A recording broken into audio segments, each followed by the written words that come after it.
Welcome to the start of our adventure in MIO Memories in Orbit.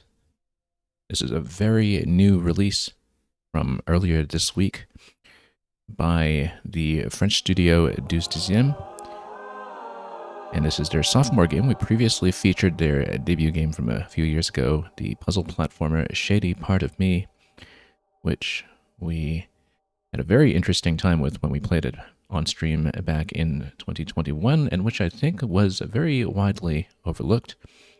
But as soon as we knew that the studio involved was developing an even fuller scale game that is in the Metroid adjacent or perhaps Metroidvania format, which has been so reliably fascinating in all its incarnations that we featured on this channel, we knew we had to play this as soon as we were able to get to it. So we're going to wake up in just a moment. Let's just have a quick comb over the settings. And hopefully the audio balance will be fine. We'll check that once we're actually starting to play in a bit of a noisier environment.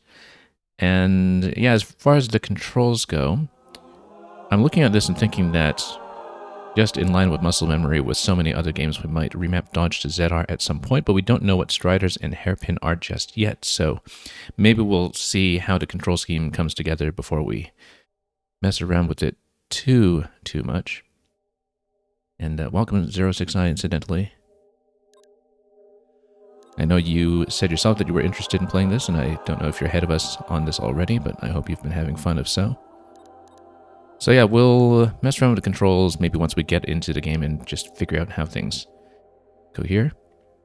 But in the meantime, let's wake up.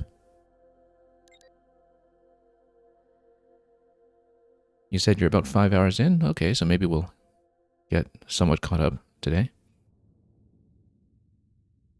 It's you.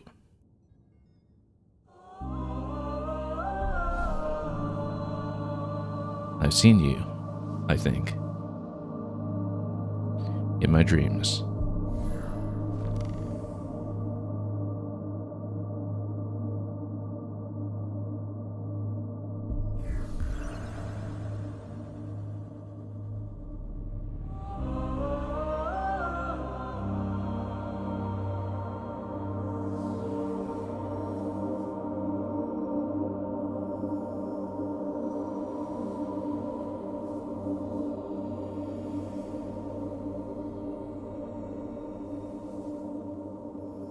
I'm sure the significance of many of these symbols will become apparent to us after we've played this game a bit and had a chance to look over it all.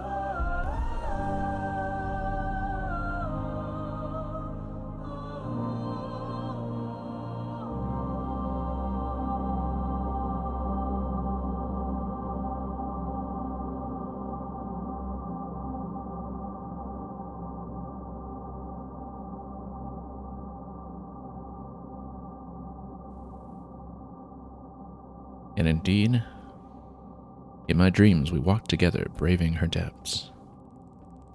Looks like this will give us the player character. So yeah, stick and D-pad are both available for movement.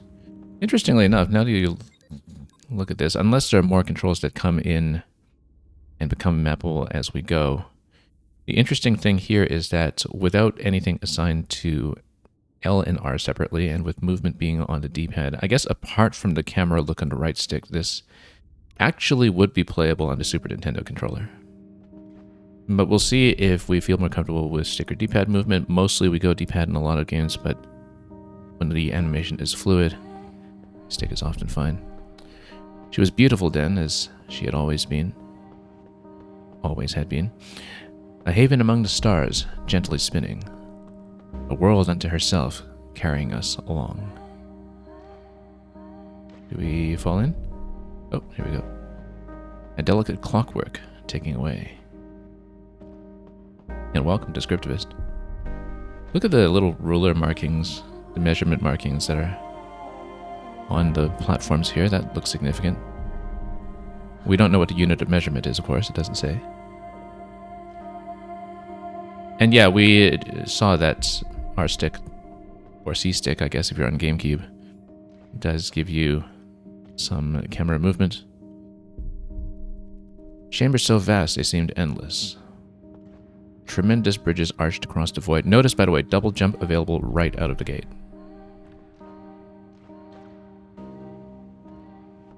Gardens hung in spirals, basking in the glow of 1,000 suns. And then, yeah, double jump over here. This is just to make sure the player is absolutely aware that double jump is available from the start, I guess. In my dreams, was it a dream? She was more than a home. She was alive in her own way. I wonder, is her heart still beating, or is it like mine? Little more than a dying ember. And we'll be pulled out of the tutorial platforms into the full color world.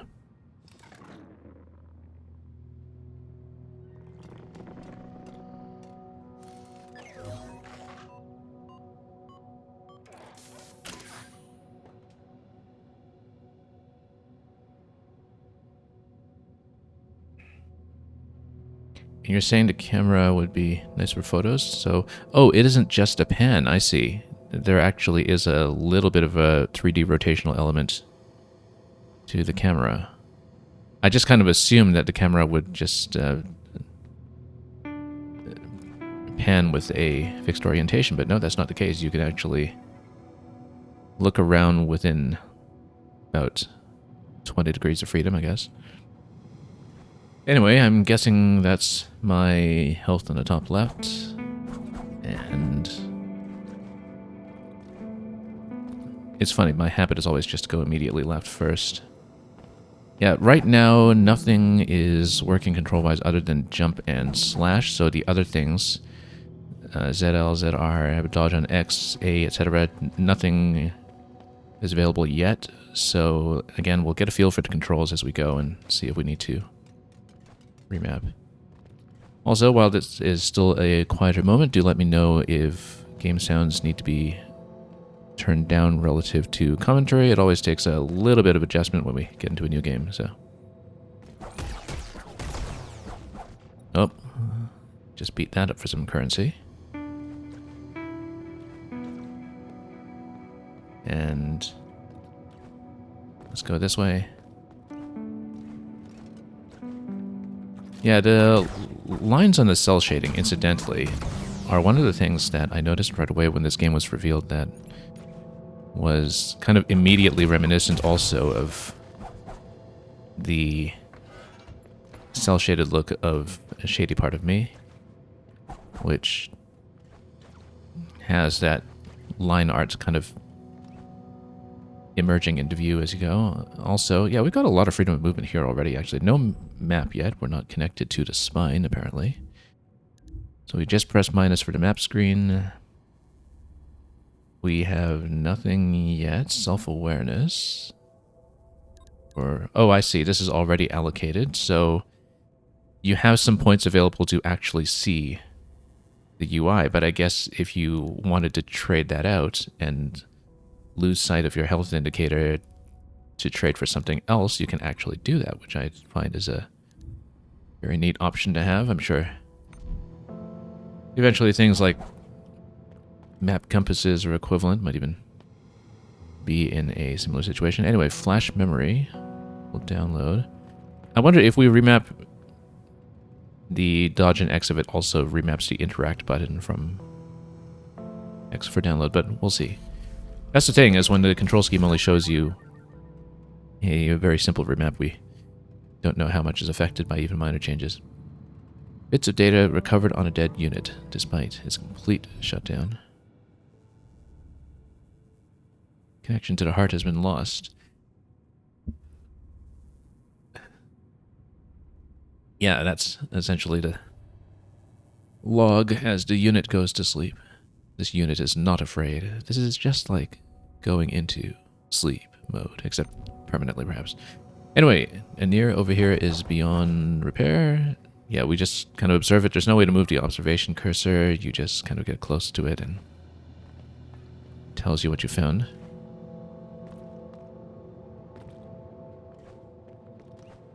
Anyway, let's keep going.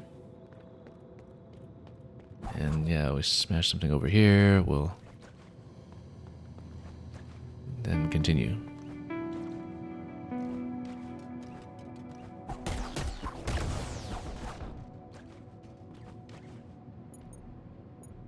And naked droplets can be salvaged from the junk pile. How do we salvage? Do we just slap it? We slap it. Okay.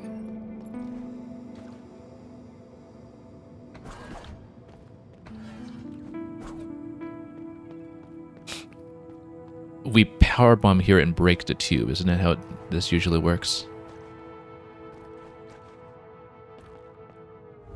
Let's keep that in mind for later.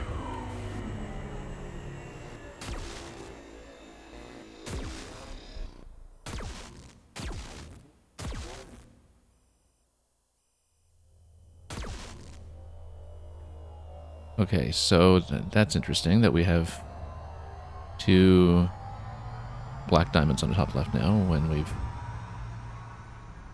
seemed to change states.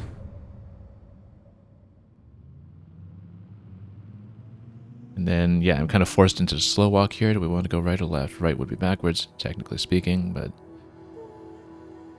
Let's see. Oh, we can just kind of shake that off. And once we get into a run, we're still restoring our color awareness. Okay.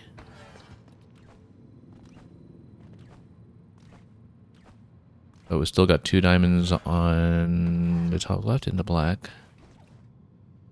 I don't know if that's just health depleting left to right rather than right to left, or if it's indicating something else, but we will find that out as we go. And as we exit.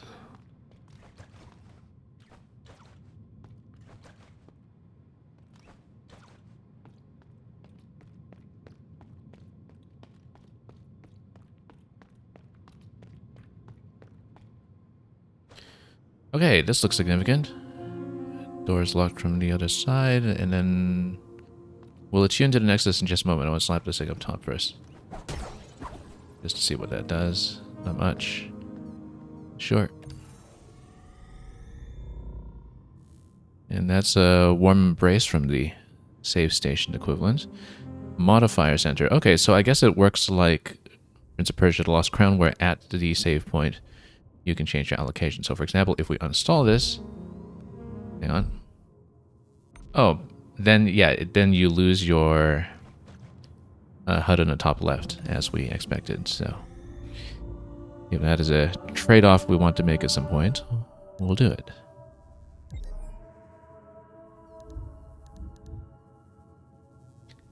And nothing else to look at here just yet. I rather like the animation on this. It just gives you a hug. Silo access badge. I guess we continue going up top. And this is the severed spine. Okay, so now surely... Well, we're not connected to the spine. So we're clearly in the interior of a structure or a robot that has some kind of anatomical analogy or layout to it. Yeah, look at this one. This one's down. I heard footsteps. How curious. I thought everyone would be disconnected after that last tremor. And yep, spine's not connected. This spine here, as you can see, well, it's not saving anything. So we don't have a map yet. Let's keep exploring.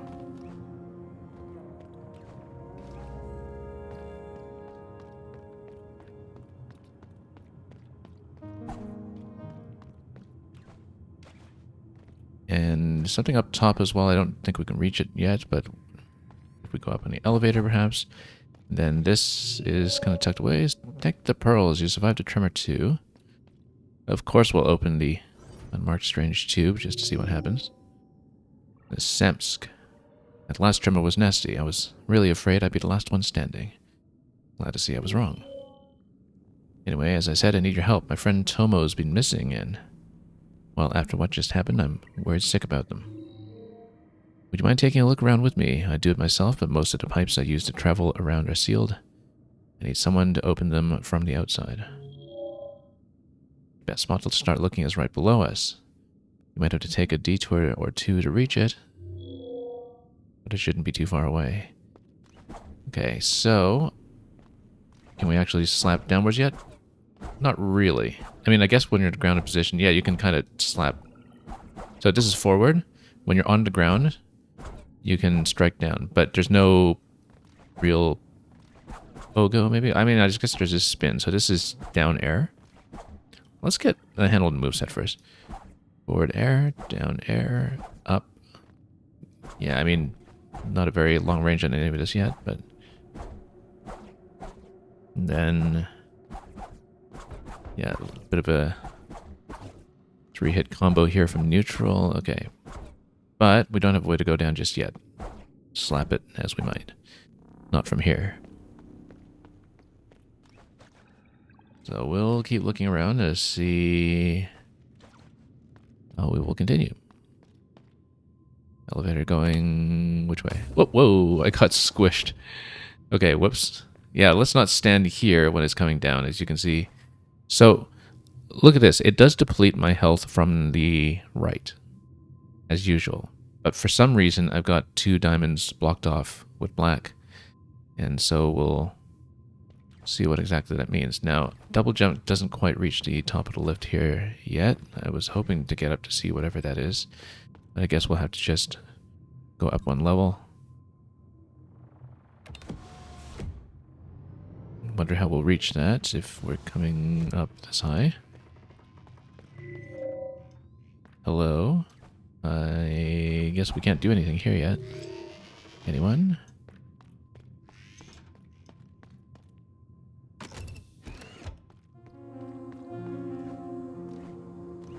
So yeah, we have to mine the health here. I don't know how health replenishment works just yet, but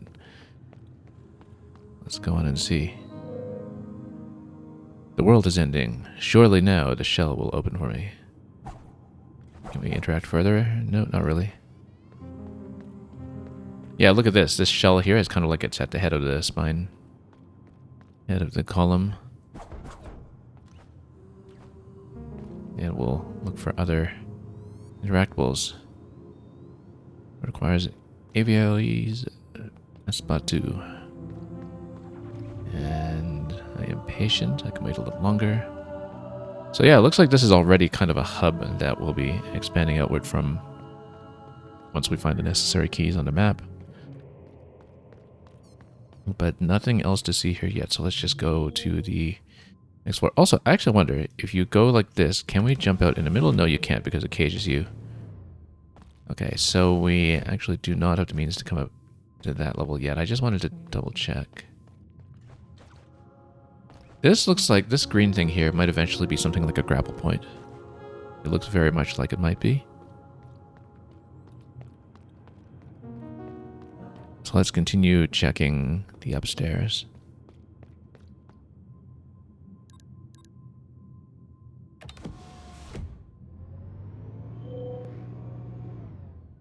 Rather high up this time.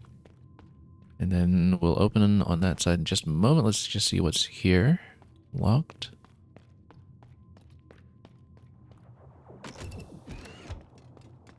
Oh. Whoops. I'm in the... Well, it says red, but I've got the 2 black diamonds still, and maybe that's keeping me alive in its own way. We don't really know how the health system works just yet, but obviously white is depleted at the moment. And yeah, we'll have to jump over. I don't have a dodge yet, still. So we'll have to wait for that to actually be unlocked. This will be openable, but let's check this side first.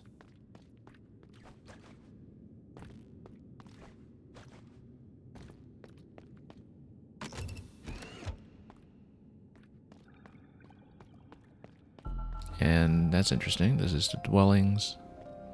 Also, yeah, ice is slippery. Gonna skate our way across.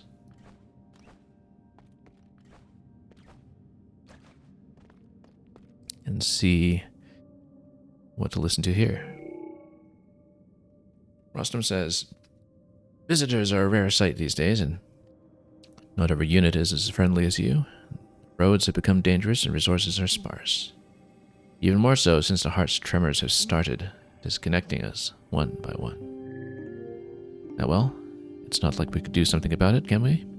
It's a Pearl's job to look after the vessel, not simple units like us. In any case, if you continue through this building, you will reach Metropolis. I'm sure you will find more survivors in the city. Safe travels, friend. Still locked, though. Well, not going this way just yet. But we can get on top here and... Oh, wait, no. No, we actually could have gotten underneath. Let's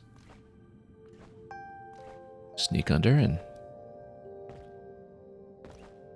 See, I'm totally reading these as a grapple point eventually, so... But we don't exactly know what the grapple system will be, whether it's kind of a slingshot mechanic, as has become so popular in this genre, or if it's something else. Also, yeah, so the camera look, as you can see, it's not just a pen, but it does let you angle downward to see what is below. So that's useful. That's the reason not to just switch to the Super Nintendo pad. Still can't dodge, so we have to, you know, maybe not run into everything. Luba here is beyond repair. Can't talk to the one on the other side just yet.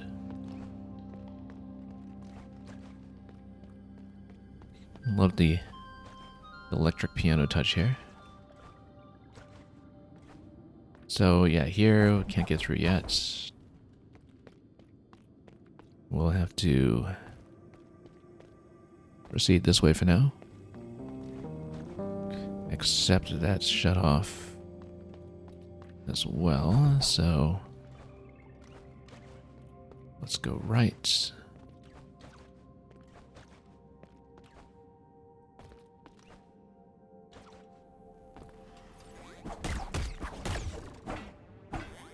Yeah, so, oh, whoops.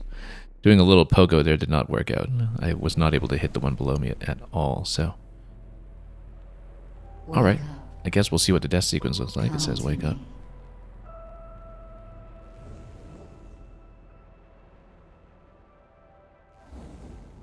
And we just respawn here. Ah, okay, so you do lose a little bit of currency. I only read that for a moment. How much we did lose. It's alright, just figuring it out. I don't see... Oh yeah, we're down to 0 currency, so presumably we need to get back to that spot to regain what we have lost. So we should do that. I am just going to check this side quickly just to see what we have not proceeded through yet, in case no one unlocks it, and nothing yet. So we'll just kind of follow the linear sequences before, and we'll just presumably revive our currency at the death point in true Hollow Knight style as well. This pond, the one we are standing in, used to power everything around here. It was the source upon which the whole network drew. Regrettably, it has been dry for what feels like an eternity. As long as it stays dry, I will remain blind. As long as I am blind, so are you. So, presumably, we need to restore that, then we get a map. Yeah, so we can't offer any currency here yet. So, yeah, actually, we come back here and pay her, and maybe not start some kind of restoration for the mapping system, but we don't know that yet, so let's go back to where we were. And be careful not to stand under the lift as it descends. Oh, okay, no, I did the same thing. Yeah, I stood right under it when it came down. Let's maybe be careful with that.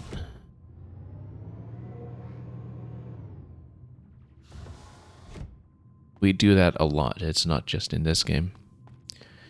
Not in real life, thankfully. We do stand well out of the way of elevators when they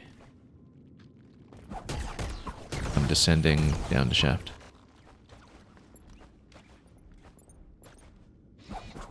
Oh, no. Yeah, this thing just whips you. So, well, we do want to get that currency back, so let's not lose just yet. We don't want to blow this too quickly. Do these elevators that don't have walls near them exist in real life? Yeah, but you don't see them so often, I think, in places that you're allowed to visit.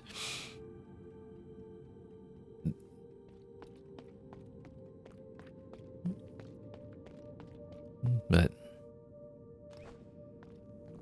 let's see.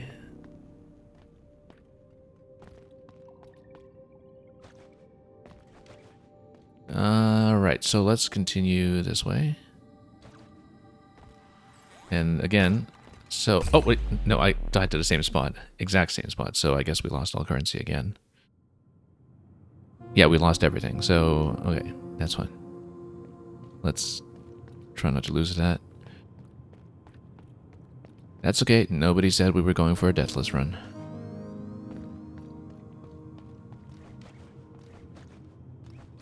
Exact same spot, though, so we'll be careful. I mean, it didn't help that I dropped the lift to myself at the start, and we'll just go back. Also, yeah, it didn't seem like I had a way to get my currency back. We just flat out lost it. But then this acknowledges what happens. Every time your frail body suffers an irremediable fate, you will be brought back here through the vessel's network.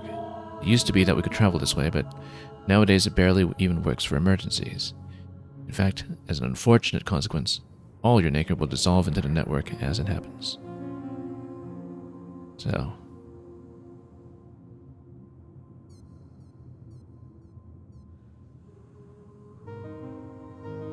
I can't do much about it. However, I can use it to help slowly fill up this pond. Yeah, so that's the purpose of the currency, too. Perhaps restore the mapping system, I would assume. The more the pond is filled, the more I might be able to help you in return. All this nacre might be lost to you, but at least it's not lost to the pond.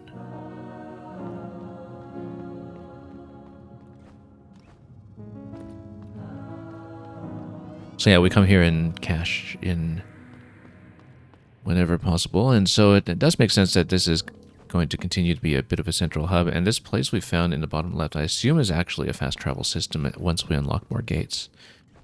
That's how I was understanding that. No, wait, we stood in the wrong place again.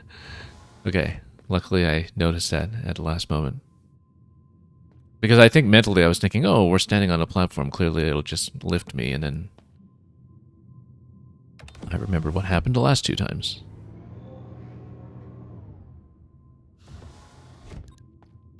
Okay.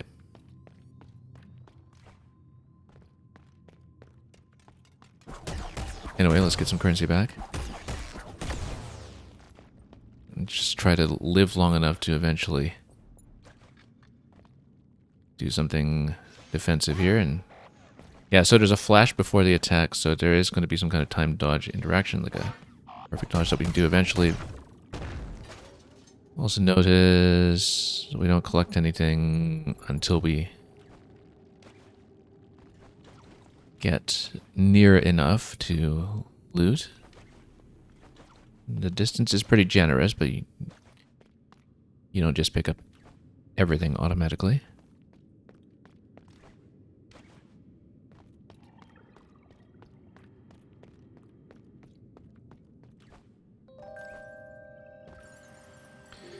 Back to the dwellings, same idea. Let's not get sawn in half this time by the same interaction as before.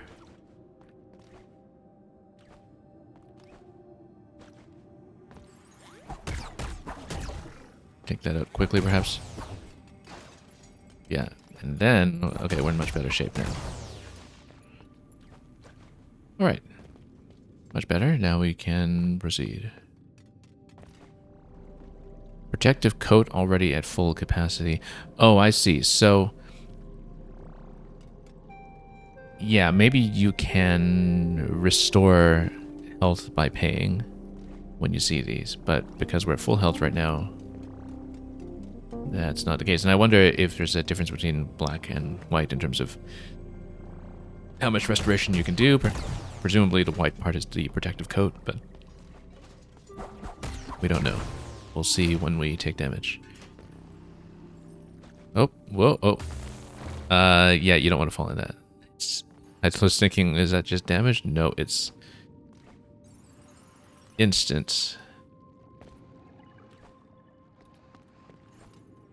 And yeah, so we can see how disappointing. We can see the flash on his attack. We just need to be careful. Also, this would have been a good opportunity to check out the health restoration mechanic. Actually, let's just do it out of curiosity. 10 droplets to refill. Okay, and then...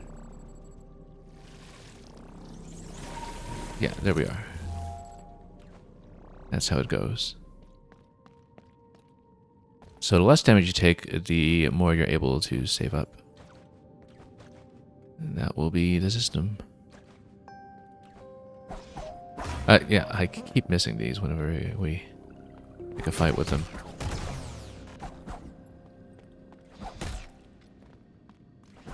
Just do a little hit and run here. Oh, no, he's fast. Or heavy. I mean, maybe we just are a bit reckless when it comes to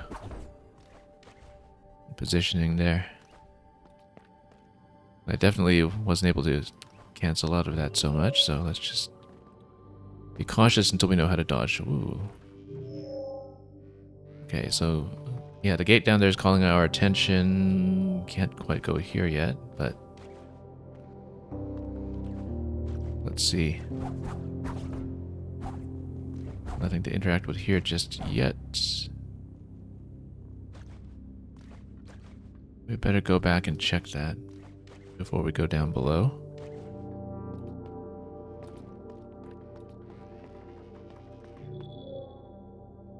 So can we open this? We can, but then it drops this character and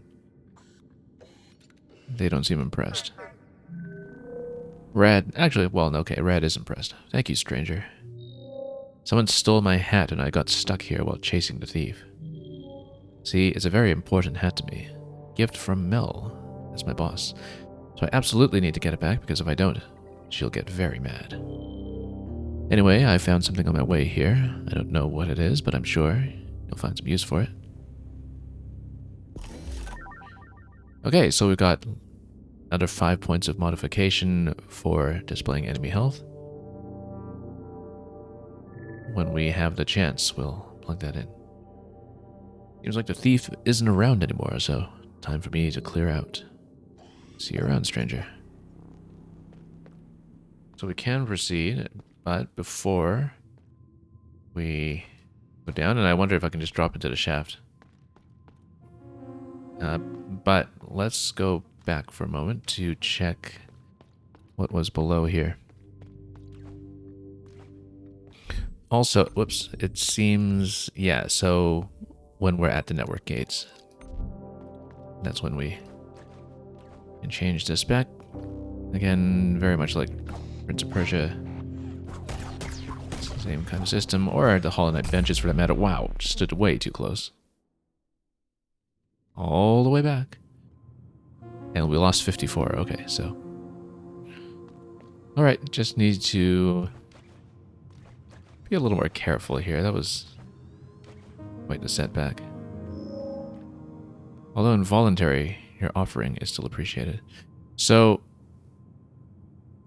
that's interesting that, as I understand it, if you take a death, then you lose your currency that upon set upon fills regardless, even if you don't offer directly. So it's not so much, whoops, it's not so much that you lose your currency, but that you're forced to dump it in the pool, which assists you anyway, if I understand the system correctly. Also, were we actually just at the lower doors that we looped around here on L1? Because we did open up the path to the lift.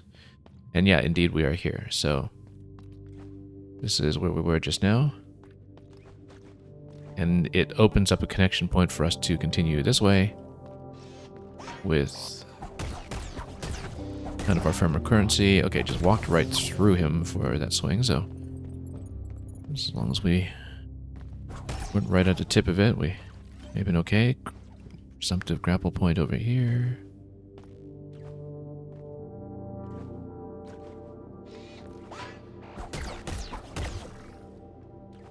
And did we manage to get that? Okay, you know, we can come up from there, so let's just take him out first.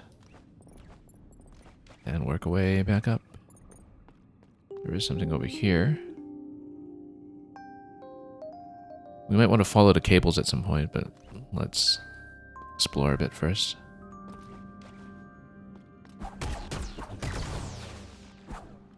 Oh, I should have remembered to plug in a new modifier when we were at the memory gate after taking a death, but forgot to do so. You can really do quite a bit of air stalling here. Now, not vulnerable from above, as you can see.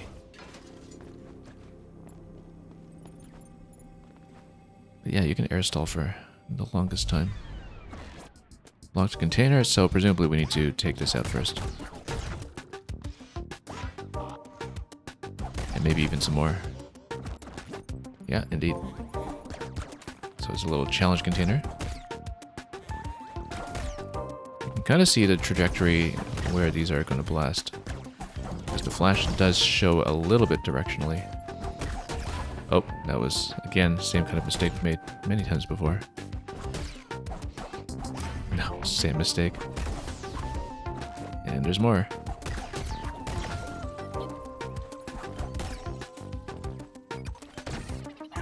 Feels like we're supposed to have a grapple point by now. Or that would ease up this challenge, I guess. But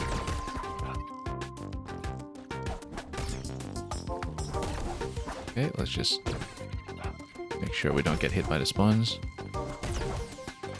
That Pac-Man their way over.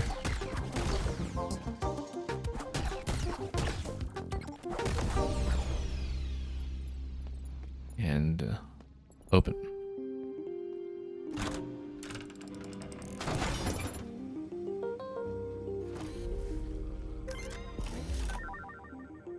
Projective overlay. 20 slots.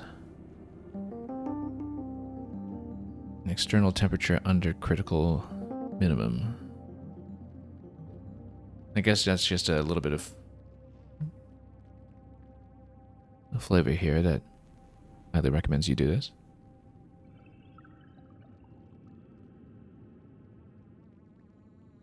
But we'll see. Okay.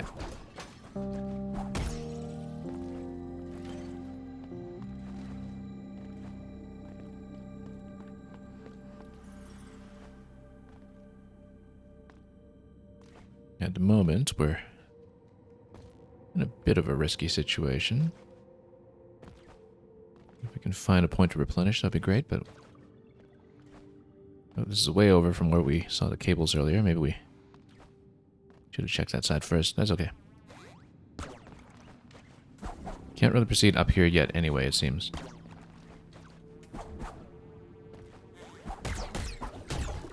We don't have the means to go that far yet. Unless you can do something with the ice momentum. But I don't really think so, not here. But you can get tons of momentum off the ice, and that sometimes gets you more distance than you might think. But yeah, it looks like we'll have to come back here once we have something like a wall jump or the mechanic to work with. More junk piles. Currency that will be at risk of losing all at once, I'm sure. Or donating all at once, I should say.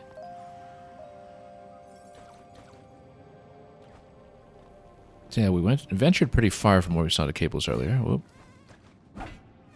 Yeah, these are really not vulnerable from up top. They We're so accustomed, I think, after all that Hollow Knight to just assuming that you can approach enemies from above and poke at them all day. I think Prince of Persia was very much the same way. And that's actually not a safe assumption here, which is a bit of a change of habit when it comes to melee combat. And yeah, 06I, you're saying the Craws got their spike hats, exactly. Oh, more cables. Let's be careful here not to fall below, because we're absolutely going to take too much damage at this point.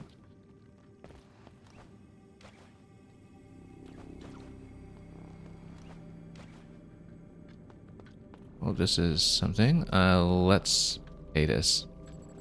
Now, does the cost escalate? Yes. 10 and then 20. Or, well, no, 20 total. Okay. So 10 per point. Looks like the fee for health replenishment. And then we'll lose it all to this guy, I'm sure. Unless we just snipe him from below.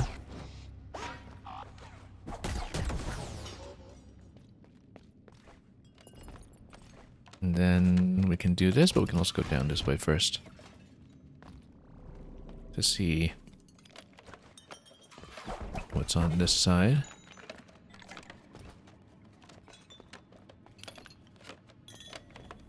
Interesting.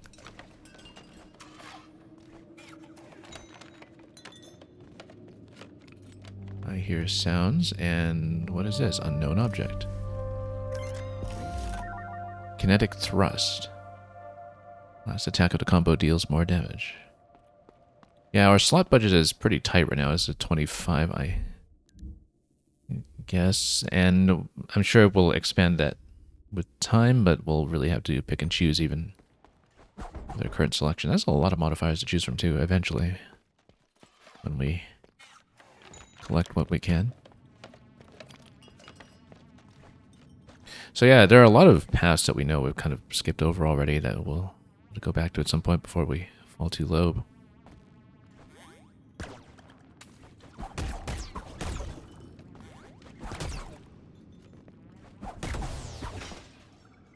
Yeah, you can do a bit of swiping and then double jump out of midair.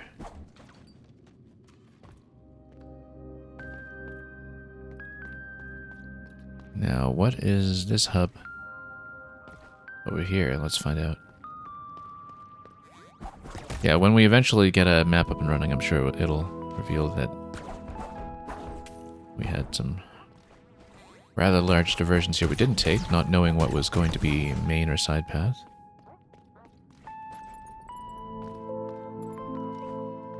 That's nice to know it in its own way. I think sometimes with this genre, the trap that some games fall into sometimes is that main trunk is exceedingly clear, and so you just take note of all the little backtracking spots on the side as you go, and there's a bit of an obvious separation. But here, no, we just follow our curiosity, and sometimes we follow them all the way to the foundations, which we will not be able to progress past just yet. Presumably we don't get hit by that, but we will see what's on this side. Yeah, so this is back in the dwellings, it seems. Or it's just in even more dwellings. Let's see if we can get around here.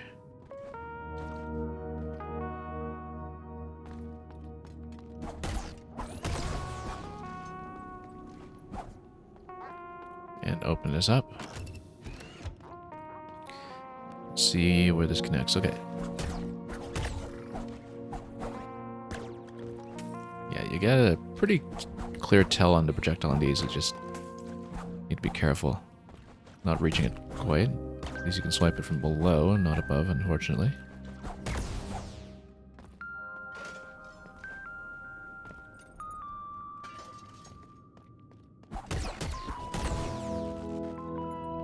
Then this will open, but let's check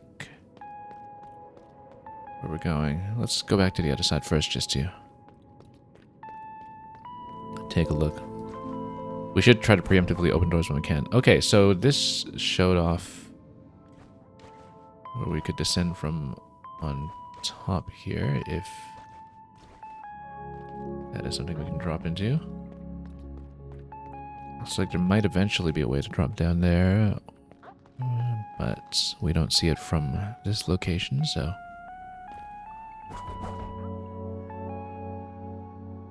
Oh, actually, yeah, if you see that opening on the left, it's an opening that will kind of allow you to come up here from below. So that's a visual clue we should keep an eye on.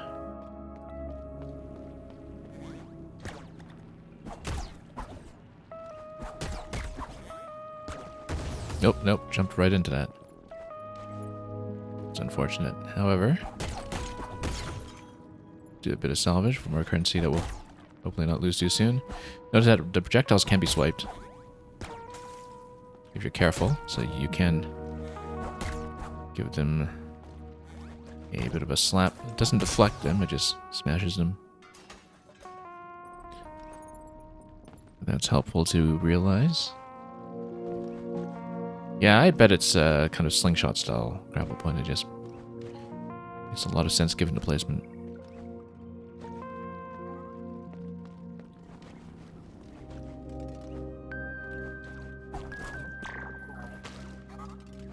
Just gonna try to bomb everywhere, but we'll take it out.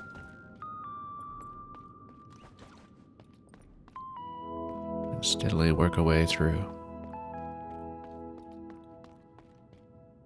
Okay, so we got steps coming down. Let's check what's on this side first. Is this smashable? It is. And gives me a little bit of health here.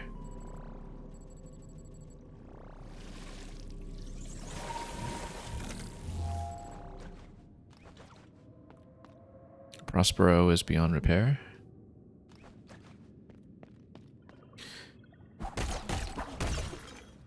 Now his revels are all ended.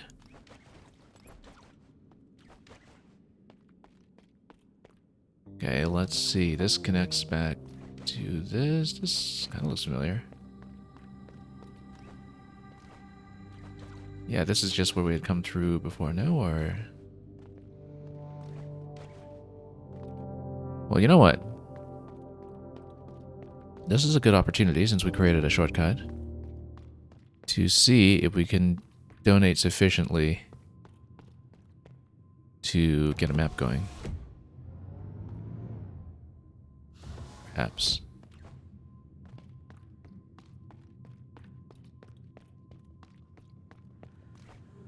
Let's just dump something in the pool. And actually, we can even go down to the other save point to maybe start plugging in some modifiers. So, okay, we have to offer it all at once. You can't be selective. And now, can you feel it? The network is waking up bit by bit. I can sense the nacre coursing through all its dormant capillaries. This is merely a step, but a crucial one. Next to you, I can finally see again. Allow me to show you. So, okay, this has got to be the map. Look through his eye. Okay. Here we are. And so there is a marker system for pins of different styles. And then... Oh.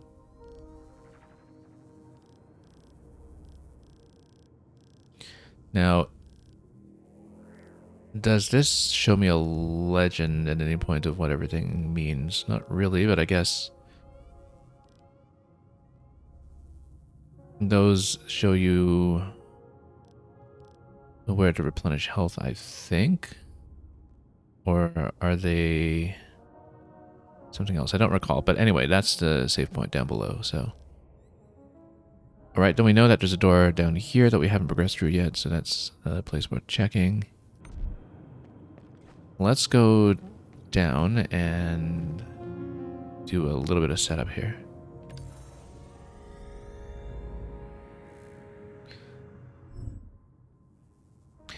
Okay, so status on screen Additional layer of protection. So why is it giving me the warning then? External temperature under critical minimum. So am I not supposed to install this? I'm not sure. Let's see what it looks like. Yeah, it gives you the additional health point.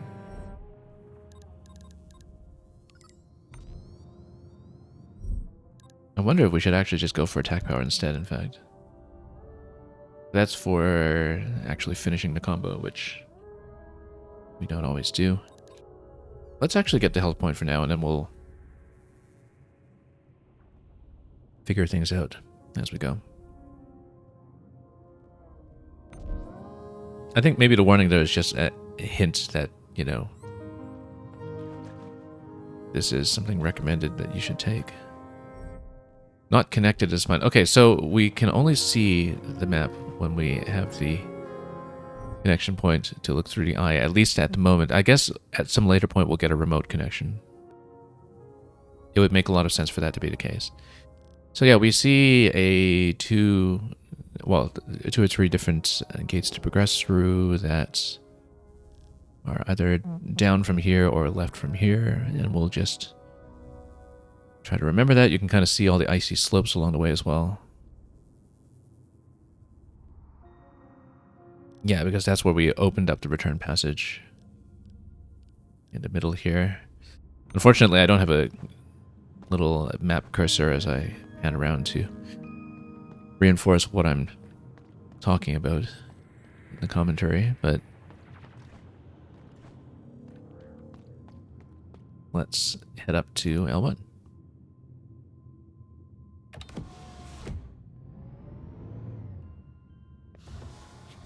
It does throw me off slightly that all of the interaction buttons are an X rather than A, but we'll see. Again, I'm kind of curious as to whether the interact button will be reassigned once we potentially reassign a dodge.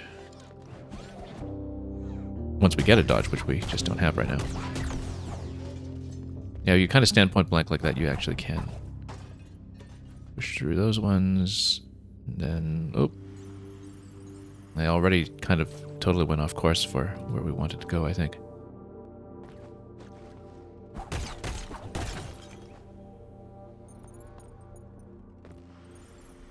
That's okay, we have a general idea. This is, yeah, totally off of my intended path. That's okay. We'll just continue and retrace. And yeah. It's doing alright. Yeah, 5 hits will take this out. Then this is new. Dr. Helen's property. Let's disturb the property.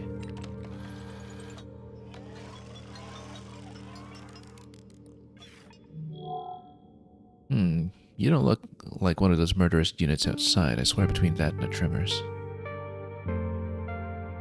Ah, so this is Mel. This is the Mel that we heard about. 06, you were asking, can you zoom in with Switch? You mean zoom in while you're just playing regularly? I haven't tried that yet. I don't know which control it would be. But we'll see about that in a moment. Anyway, glad to finally see a friendly face. I'm Mel, by the way, salvager and mechanic. You know, your model's pretty rare, but with that wee frame of yours, yeah, you'll get crushed in no time. Just shame. Tell you what, lass, there's an old workshop around a Nexus. I was planning to hide there next. Come see me, and I'll bulk you up. Won't be free, though. Be sure to bring me some nacre. Okay, so we know how to improve our character with time when we get there. Double tap. Oh, you mean with the system level zoom in? Yeah, I have that. I'd rather not mess around with it too much, though, in case I had forgotten to turn it on. Was there something specific you wanted to look at? Or were you just talking about when I used a cursor to highlight what I'm talking about?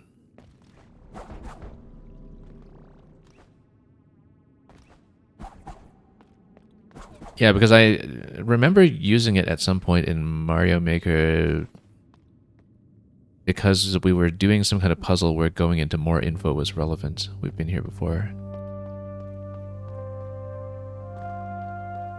But I don't remember if I actually have it turned on since we're turning to Switch 2, and I don't want to be tabbing around my home menu. But we'll see about that. That's right, I'll try to be reasonably descriptive when it comes to talking about the map. Very well protected from up top, as we remembered. Anyway, let's continue from this point.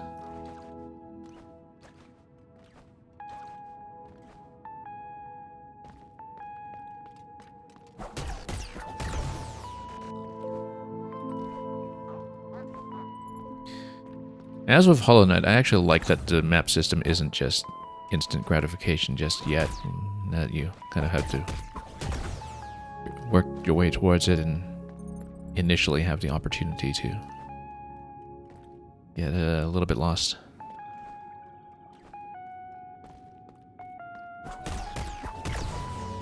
And we kind of earn our way towards less friction, I guess, when it comes to cartography.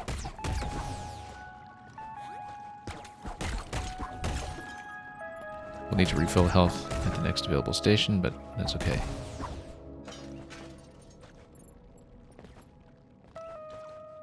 The currency comes quickly and the health is cheap, at least for now.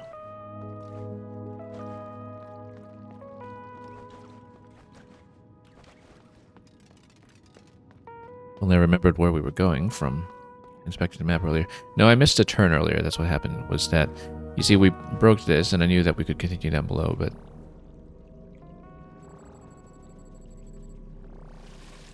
the turn that gets you back into this shortcut, I just, for some reason, failed to drop in here. Yeah, the junk piles seem to come back. Because, let me just remember what it looks like visually. Yeah, it's this way that you drop in, and then it's to the right at the cables, which we talked about quite some time ago. Now that we broke the ice on the shortcut, we can proceed on down, and that's the way to continue, so far as I can tell. Let's check this.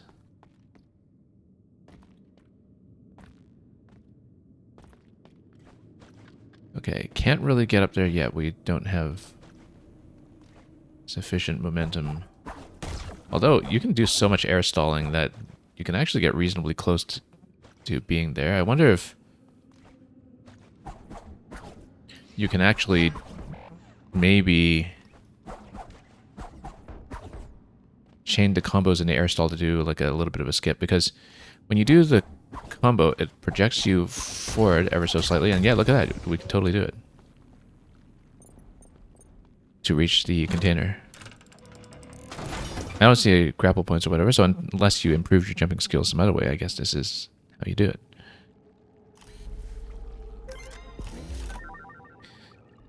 And you're saying there are definitely some speedrun skips for that. Yeah, the fact that the melee combo on hit 3 sends you forward, I think, is going to be extremely useful.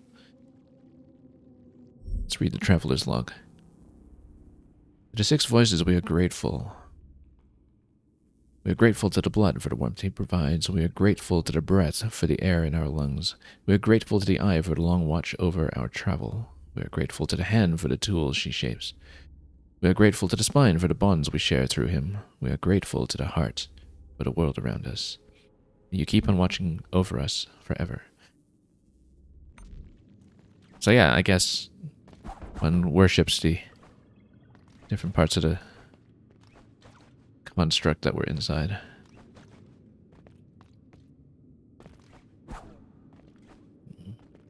But everything's being kind of shaken to foundation, and it's anyway yet another. Tomo cannot be disturbed. What did we hear about Tomo earlier? Anyway, you will meet the same fate as the others. Okay, so that's Aegis, worn out sentinel. Yeah, we just need to watch the diagonal. It's a pretty clear tell, actually. 3-hit combo there when it's red. Yep, just We don't have a lot of movement skills yet, so we have to be careful. Okay.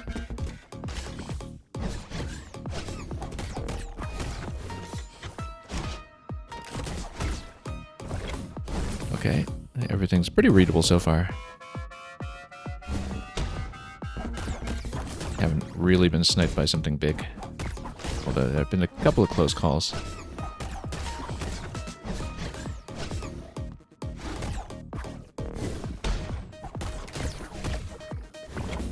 Oh, whoa. Speaking of close calls.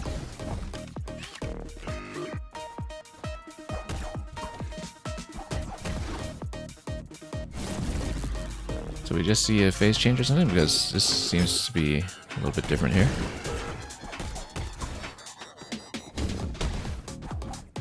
Yeah, that's going a little bit faster. Yeah, this is totally some kind of phase change. Where some attacks are doubling up now. Oh, nope, got swiped. And now, can we continue to fight here if we accidentally leave the room? Yes, we can, because it's all seamless.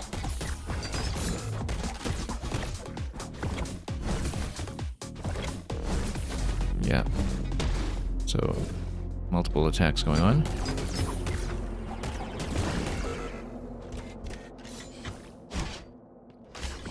Now, let's be careful here.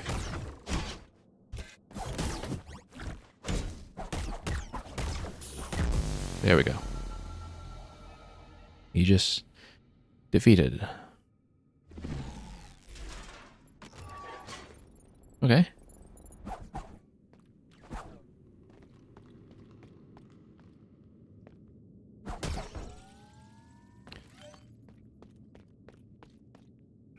Well, we see a lot of grapple points to backtrack out eventually, so... I would not assume we pick it up so quickly, though. Let's see. What is at the end of this? And you said, wow, first try? Yeah. Wasn't too bad. I mean, with the extra health buffer there, everything... Once we saw the range of the attack patterns, dodging was really not too bad on that. Despite the very limited movement that we have at the moment.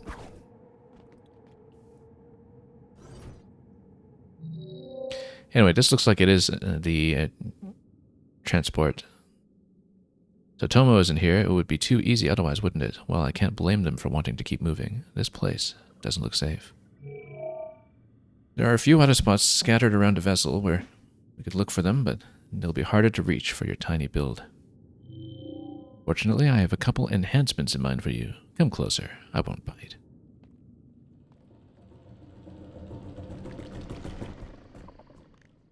There we go.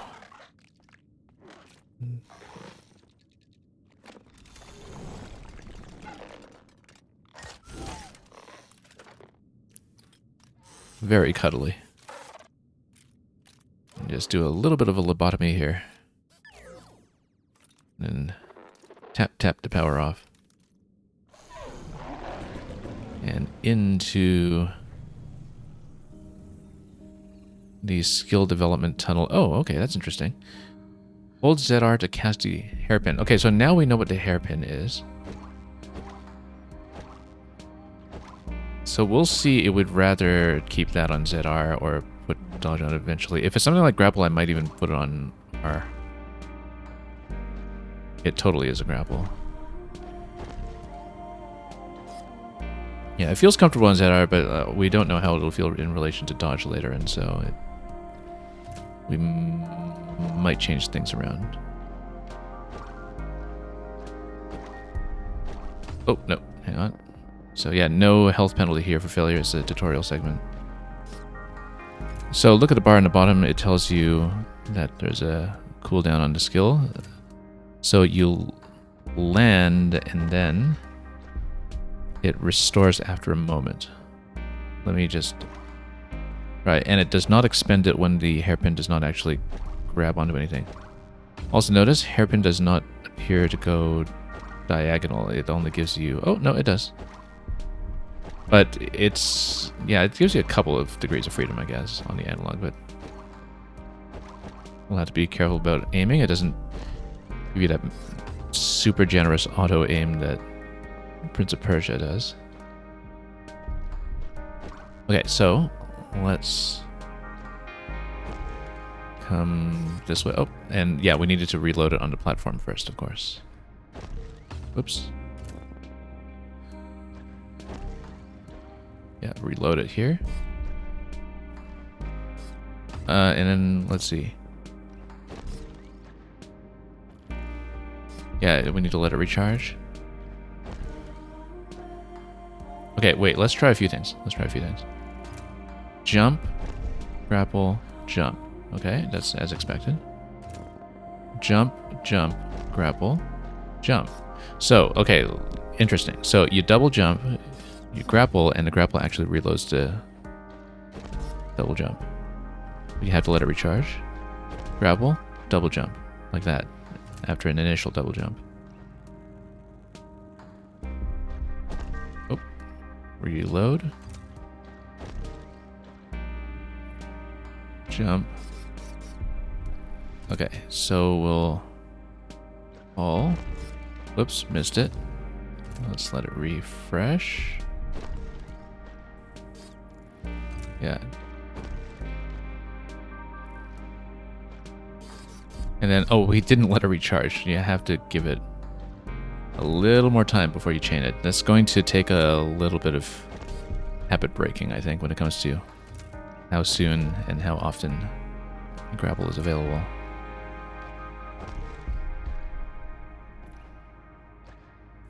Whoops. And we forgot to recharge it once again. Yeah, we have to have a lot of situational awareness at a bar, because there is a really sort of unusually long cooldown to this.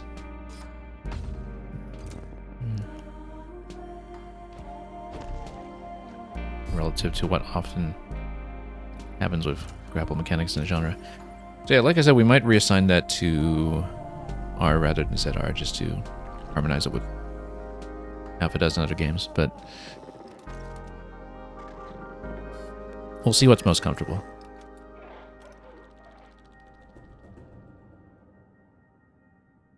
Because we might want to let the moveset expand a bit first. I wonder if we could just kind of...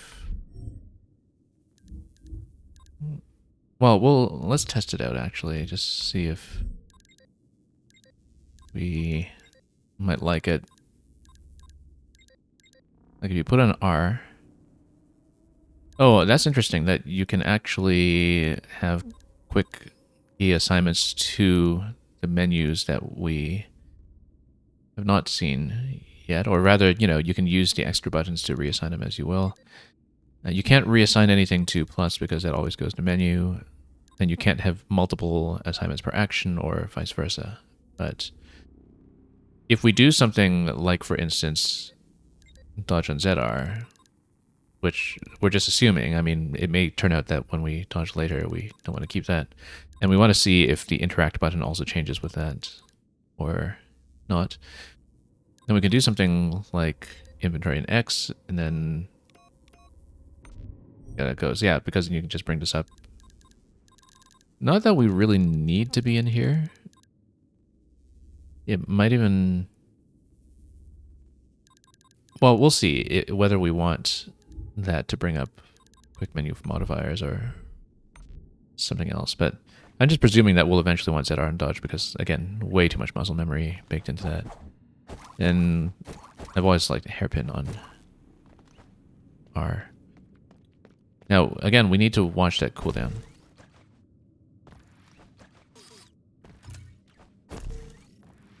Because it is totally going to throw me off. In so many different ways, I'm sure.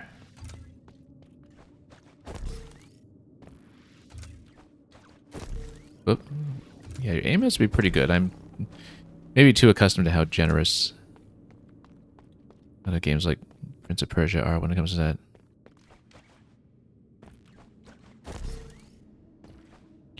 Also, was there a reason to come back here with a grapple? I'm not sure there was. Yeah, no, that was where we skipped over to the chest earlier. Now, hairpin, unlike the 3-hit combo, does not project you forward, so you need to have pretty good aim on this, actually. I feel like there will be platforming segments where the aim and the cooldown throw me off, for sure. But there are a few locations we can reach at this point that we couldn't before, and we just need to remember what some of those were. I remember some kind of high point on a left side earlier. I just don't remember which room that was. Also, yes, you can grip enemies and bash through them, to use the Ori terminology for it. And actually, we should have left that alive so we could grapple up top. I wonder if we can respawn it if we just go far enough. Yeah, because you're absolutely supposed to grapple through that too. Okay, let it reload. And probably that was the case for the chest down below that we zipped to earlier as well, is that you grapple the enemy.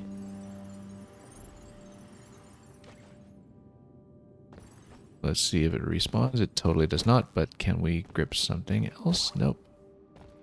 Okay, that's too bad. But I wonder...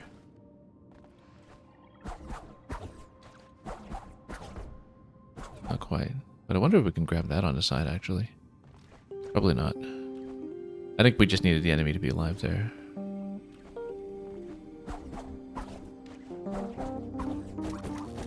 Nope. Okay, so we did miss that for the moment, until I know what the respawn rules are on anything here. Very graceful sliding animations on the ice, in fact. Oop. So presumably, yeah, we can just come up here this way. Oh, whoops, and totally get stabbed.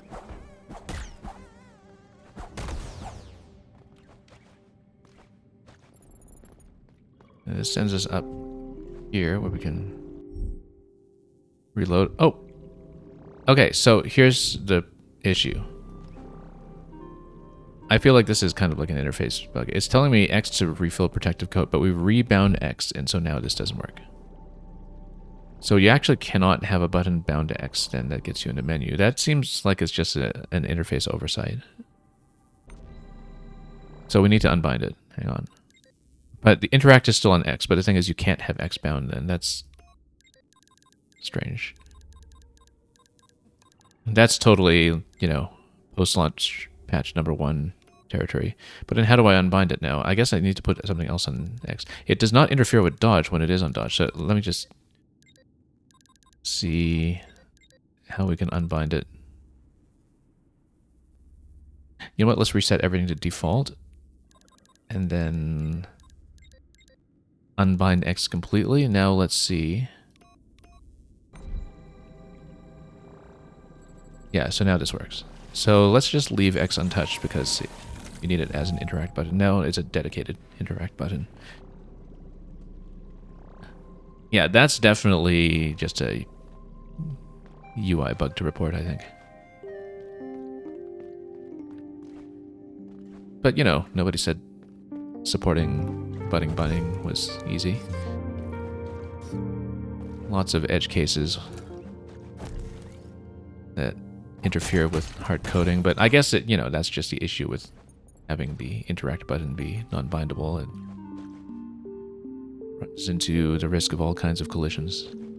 Something up there that we cannot reach just yet unless we just missed the turn to get to it, which is probably the case. Now, yeah, so you can kind of get in really close with these, and if you get in really close, they actually swing around you. Oh no, hang on, we wanted to grapple through that first. Hang on, let's reload, have to land. Yeah, because then we just come up here and skip through like this. Oh, and fall down. Well, maybe we can fall towards this location here later to pick up whatever's glowing there. Oh, yep, that was a little bit risky. Let's just blow them up anyway.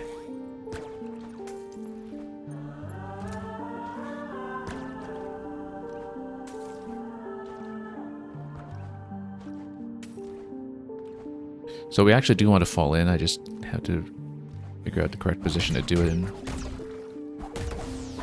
Let's see. Was it here? Yes.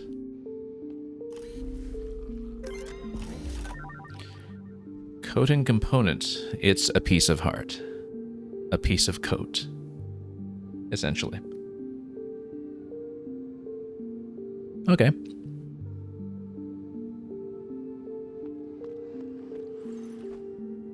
And we're here on this layer now, which I guess we weren't previously here now, were we? Well, that's okay. Let's go to the top level, though. It looks like it might be the continuation, but, well, actually, let's see if we have enough momentum off the skate to do this. I think that just brings it back to one of the places we were earlier, or doesn't it? I actually don't know. No, it just gives you ice wall for a shortcut. Back here. Great. I say back here like I recognize the place. But, yeah, it is back to the lift. We can update the map, we're not sure, but I think it's pretty clear where to go. We just need to go back left through this whole segment. Ooh, and got devoured.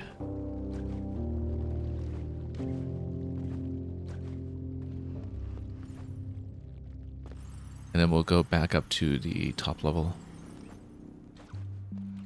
Very quickly, in fact, with that slide.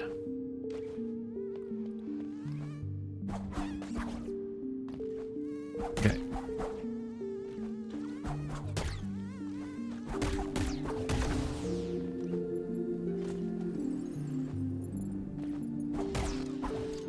And then, oh, just need to get out of his range. And then, oh, that was not out of its range. Something up top there. We'll go for that when we can.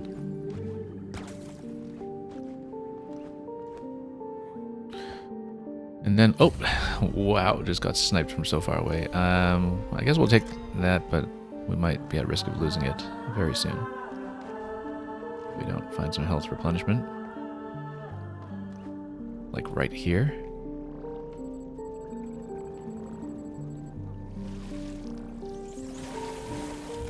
Yeah, so it's 10 per segment every time. Oop. Land. So yeah, you can't just grapple something, miss, and then try again immediately. It's such a habit to try to do that, but you do in fact need to land and reload, which is absolutely throwing me off when it comes to grapple muscle memory.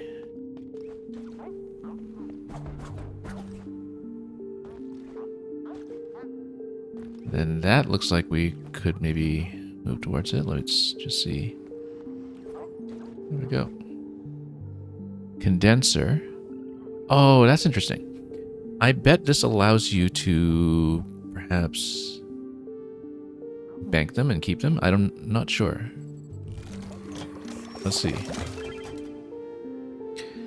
Less volatile than droplets. It is preserved even when dying. That's exactly right. So it's essentially like rosaries, except with no efficiency lost so far as I can tell.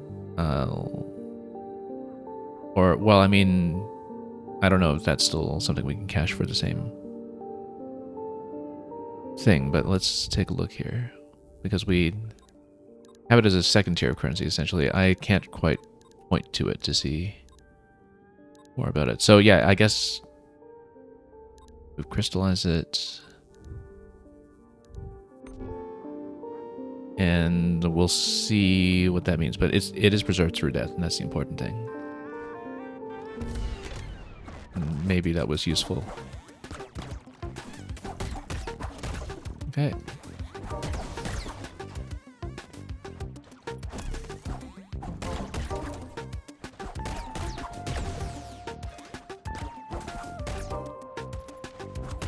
Yeah, need to swipe up towards this one. It's pretty far up. I mean, we can always grapple up to it, but you need to be pretty accurate with the grapple, actually. I find that I've been whiffing a lot with it. Stand way out of the way of these guys. Way out of the way. Luckily, they're swiping at the same time. Oh, that's new down at the bottom. Let's watch its pattern carefully while we swipe our way through the projectiles up top.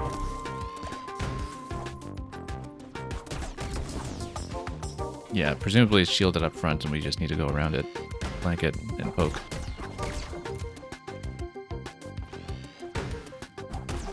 Actually, you can poke it from either side. I just don't know how much damage we're doing because we don't have the modifier that shows me. But let's push through.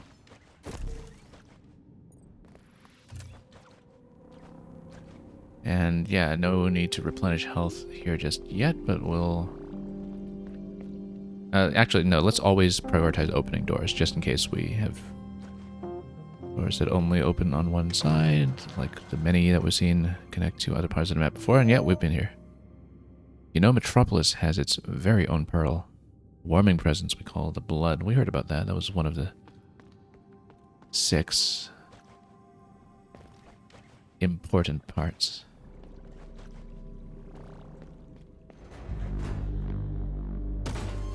Of this giant construct that we're in. Why are you here? The pearl is already covered. Okay, so we have to fight the engraver. And then, yeah, so grappling around will be necessary. So we need to make sure we land and get on cooldown whenever possible. Whoops, otherwise that happens. Okay, that's fine. Yeah, because the thing that we don't want to have happen is to have grapple unavailable when we need it. Okay, and there's a bit of a return on that punch. We need to see it carefully. And then, whoop, getting punched like crazy. Nope, that was not going to work out. Luckily, we banked all over cash and opened that door. We did lose 77, actually, so never mind that. Or rather, have 77 go to the pool, which, again, is an interesting system. And we can just inspect the map again. If this will let me. In through hardship. And, okay, we've got some kind of improvement here. We'll restore the network now. Stay close.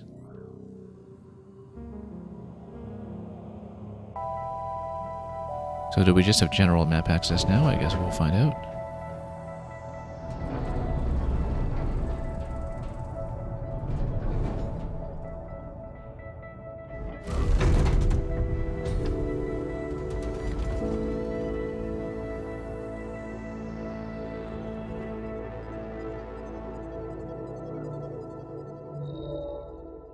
It's good to feel the data flowing again, to see properly again. To see you. MIO. Your name is MIO. You have been bruised by the heart's tremors. I can see that, too. The heart is in so much pain. I can see her now, of course. She is holding up the moment, but not for long. Something has to be done, or she will die, and the vessel with her and us with them. Now that the network is running again, it should be possible to save her. Maybe with the help of the other pearls. It's no use. They won't answer my call. This is frustrating. I will try again until it works. In the meantime, why don't you carry on with your exploration? I would like to know what happened to Metropolis and the Haven anyway. Maybe you can find something that even I can't see. The good news is, wherever you are, you should be able to see through me now. So yeah, general map access. Even from far away, let me be your eyes.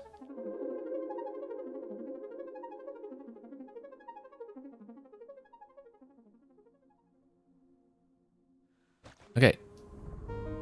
Interesting that we float around when we're connected like that. That's interesting. But anyway, here's the map. Here's where we were previously. Also, in terms of currency, notice that we still have the 260 that we crystallized. So I guess that's used for something else in due course. Yeah, see why we don't have a legend to tell me specifically what we're looking at. But these are, yeah, because I don't know that new marker over there. The other ones are, of course, just places to refill health. I kind of want to go back down to... Well, not down, but where we had seen the first location earlier that looked kind of like a warp or what have you. Not a warp, but like an upgrade point. I actually don't remember. This is all locked, so it was not here. Right, because we did a little intro segment and we essentially have to start here. Now, I don't think we'll change anything with the spec at the moment. We'll just continue. And yeah, when you're in the pool, you connect to a strand like this, and you can actually go fairly high, which is, of course, interesting because it lets me go here. For a piece of coat.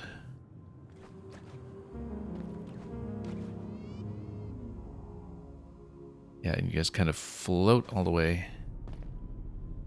And again, we have general map access now. And we see a couple of different places we have not progressed to yet, but we'll try to go back down to pick a fight with what we knew, if that was indeed the previous location. Let's figure this out.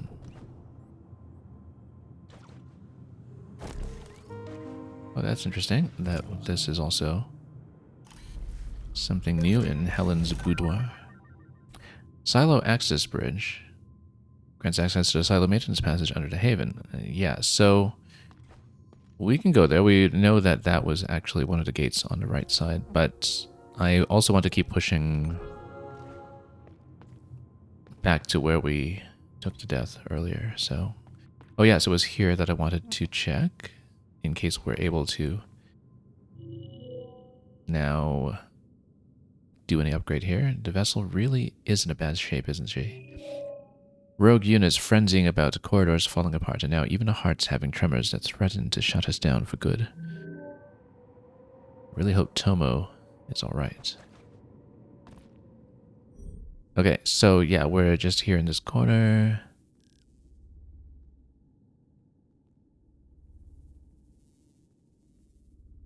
And I'm just trying to remember what we did to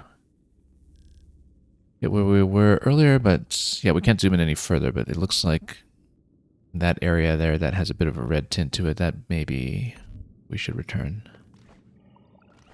I was not really paying attention to where we were when we lost the fight, so let's head back and see what we can do.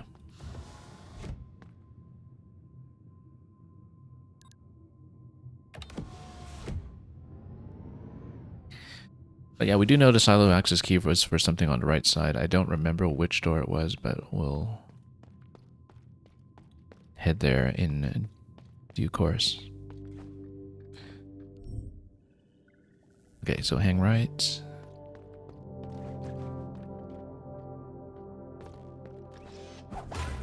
And then we'll take damage immediately. And not loot enough to pay for it. Well, we can try to fight this one recklessly and... Oh, very recklessly.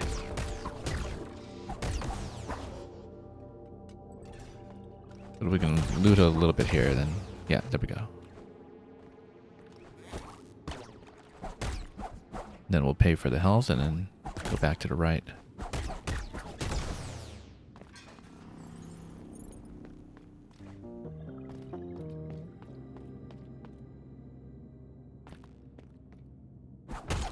And indeed, the junk piles keep coming back. Oh yeah, that reminds me, there was the part that we went to earlier where I missed the opportunity to get up on the ledge because we blew up the enemy too quickly. I don't remember where that is.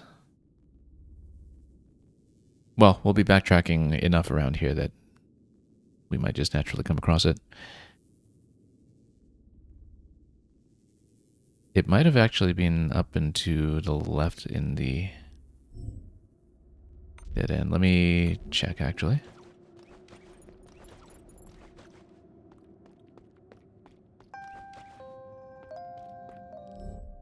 Yeah, let's go straight left and see if this was the part I was thinking of. No, it's not. What was I thinking of?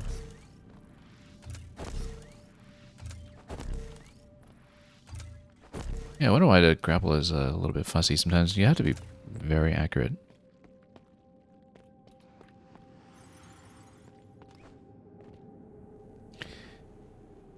Yeah, there was a particular location where we blew up the enemy too quickly earlier.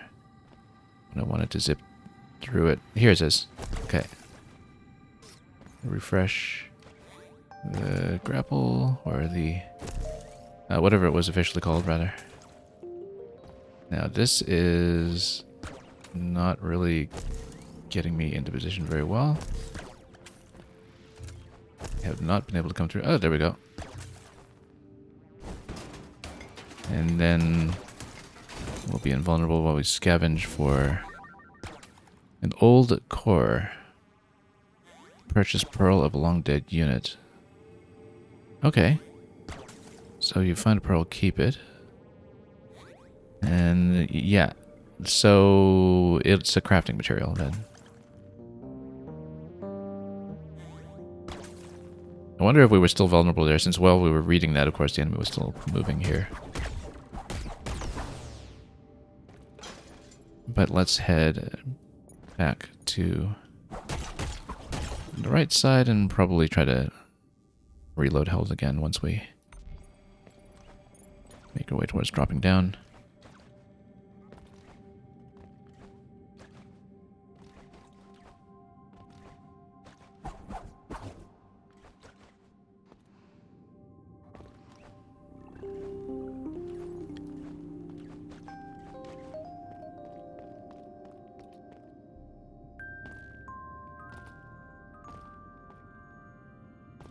And, oh, no, that's just Prospero. Still beyond repair.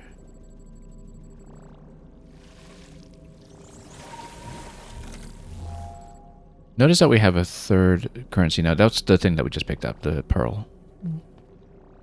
And that should be reflected in the inventory? No, it's not. It does designate that in the top right. But yeah, the old core, rather, is displayed up there, but...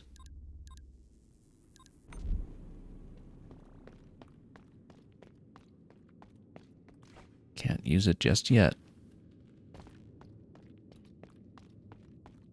So anyway, we'll go down for another round, I guess. Or was this where... no, this was the where we had to fight earlier, where we earned the grapple point in the first place. So why did I think we'd come down here? Or... and I mixed this up with something else. Yeah, okay, so no, it's marked in red because this is where we can not interact with anything. Let's figure out where we went. It must have been bottom left over here, perhaps. We have the top left available as well.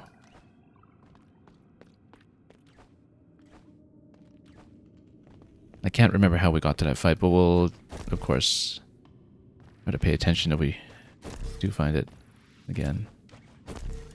Yeah, you have to be so accurate on this. Whoa. Either that or maybe... yeah, maybe it's not approachable from certain angles. Like, so yeah, this one, it keeps bouncing off the bottom. Like, it's shielded on the bottom, and maybe that just means that you can't approach it that way. We just have to go diagonal. You're saying that's if I hold?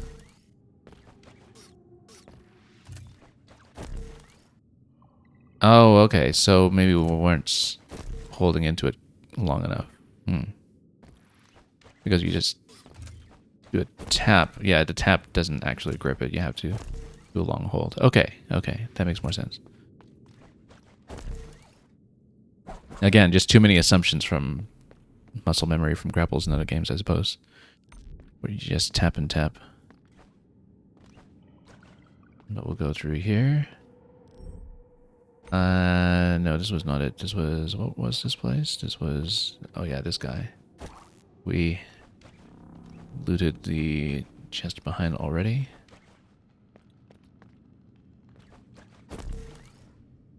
Okay, yeah, when you hold the button fully, that works a lot better. I don't think it was through here, but we do have that bottom left room. That is worth looking at. Maybe the fight we were in earlier was all the way in the top left. I actually don't even know. But yeah, the blinking dotted lines that you can see seem to be just boundaries that can be explored further. That appears to be the system here. But we might as well see what the unseen room is. Okay, yeah, when you hold into it, it's actually much cleaner. In terms of reliability. I say that, of course, after missing another grapple here. We'll just dance with this one on the way down and proceed.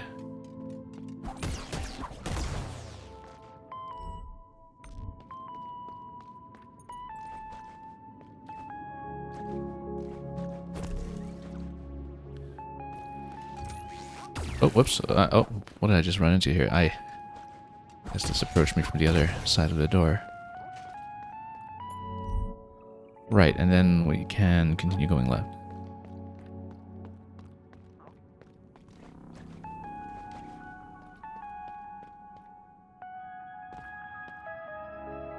Oh, whoops. Oh, yeah, no, this was the part that we couldn't get through earlier.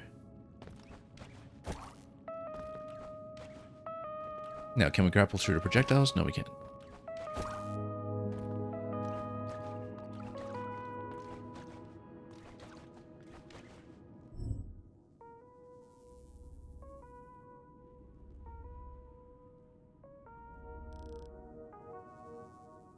So it must have been the top left room where we got into the fight earlier. We'll just make our way back up. Just could not remember.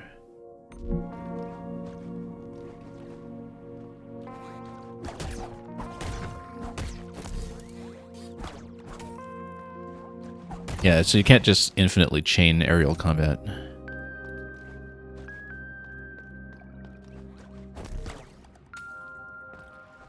There were entire challenges in Prince of Persia: The Lost Crown built on the assumption that you can, and so we have to break that habit coming into a new game that works by a different logic.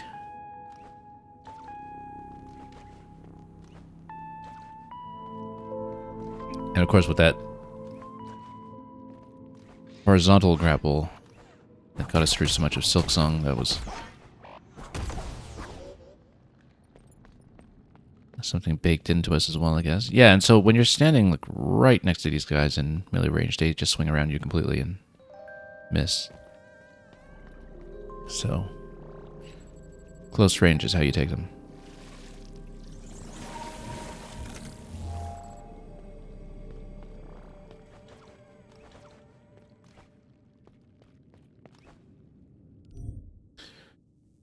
Okay, so all the way up to the top left then. And right, because we grappled through here, that's why we broke some new ground from this location. We'll be zipping in and out of the map quite a bit, I'm sure. So I can actually see what I'm doing.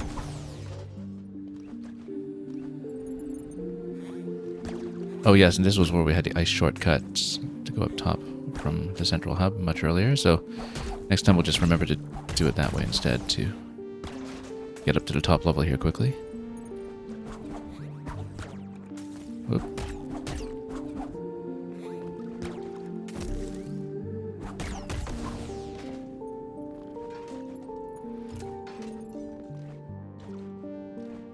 Yeah, it's really interesting to see just how popular slingshot style grapples have become as a movement tool in this genre.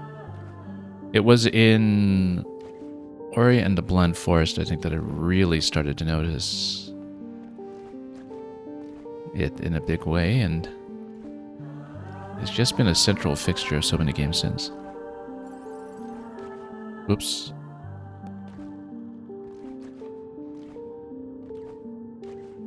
Yeah, it's very similar to the Ori Bash. That's the first thing I think of when I see this specific kind of slingshot grapple mechanic. I do think of it as the Bash.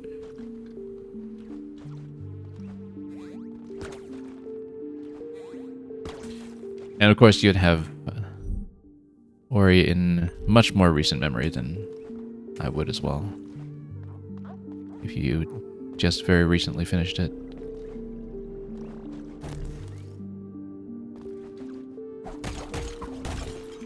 And so you'd definitely pick up on that.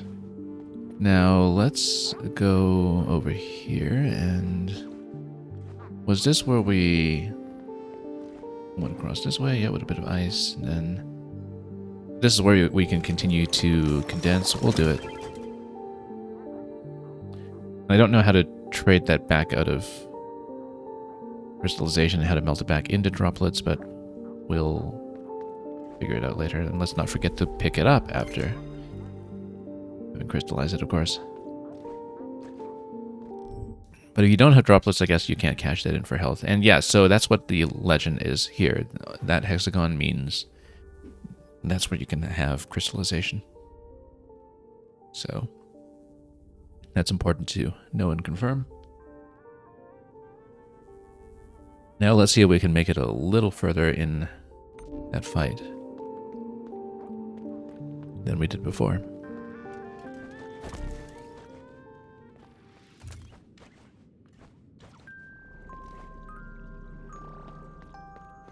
Okay. Well, now that we know about holding into the grapple, that we should be able to do it much more successfully, which... Oh, okay. So it's a bit of a diagonal drop on that. We just flank him when he's retracting the fist. And just get out of that angle. Oops. When we have the roll attack like this. Just need to get out of quickly.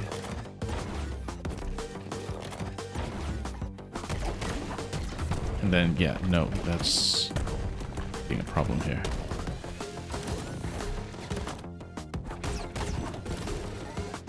Okay, yeah, just need to run away when it's the sphere or the circular attack. And then it's just, yeah, oh, I haven't had a chance to reload it yet. We really have to watch that grapple meter because you do need to have feet on the ground quite a bit. You can't just stay in the air the whole time. And we kind of need to have it in reserve for emergency purposes, and unfortunately we got punched in the face. That's okay, we know where to go, and we're getting better at that. 0 droplets lost.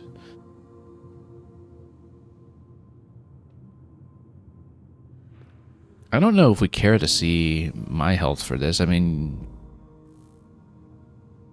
it may actually be beneficial to see the enemy's health instead. For the purposes of this fight. Because then at least we know what we're doing and whether we're making progress. Because, you know, if you take damage, it's not like you're going to replenish any of it along the way. You just kind of know how much risk you're allowed to bear on the way there, right? So we'll just need to count hits. You know what? Let's try this.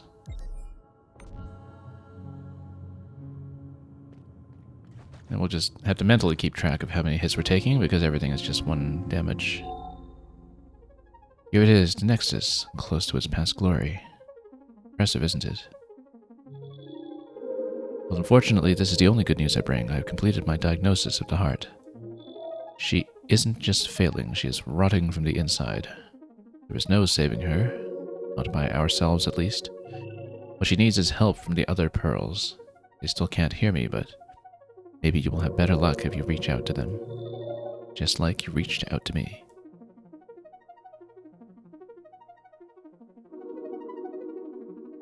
So, oh, that's interesting, because now you can learn about each of the nodes.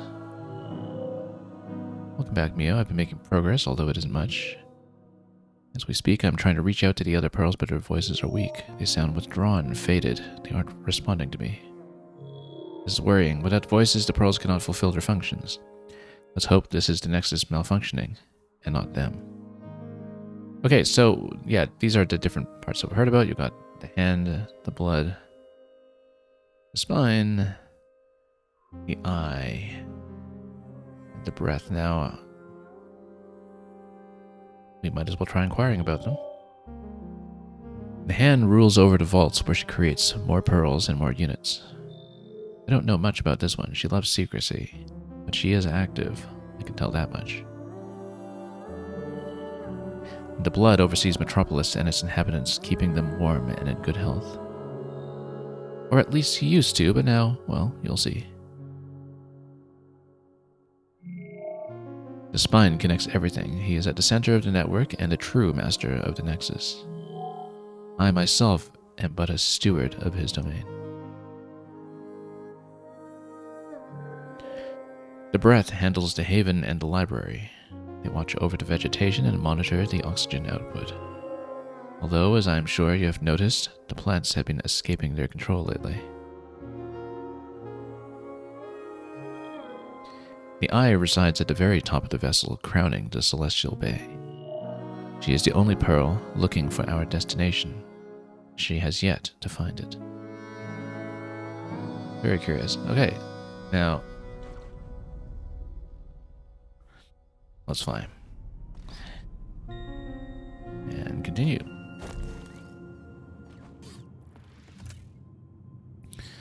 So again, if we head up to the second floor, actually, we should be able to just cross and head to the fight. So we'll do that after not dropping the lift in our head.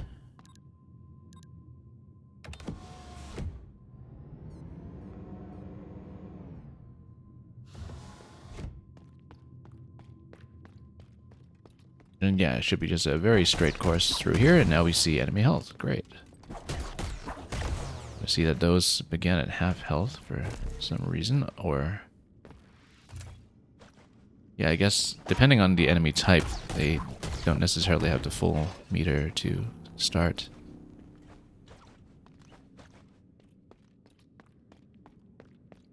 And with that out of the way, we can progress through here pretty quickly, I would assume, yeah. And then we just get straight back into it, so it's a very quick return path. I was promised health meter.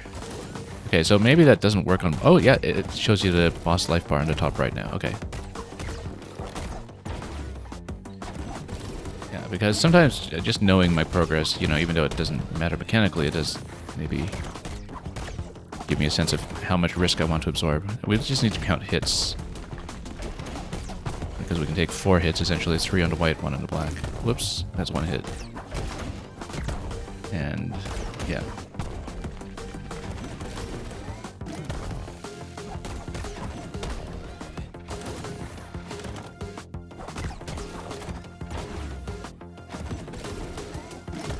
Okay.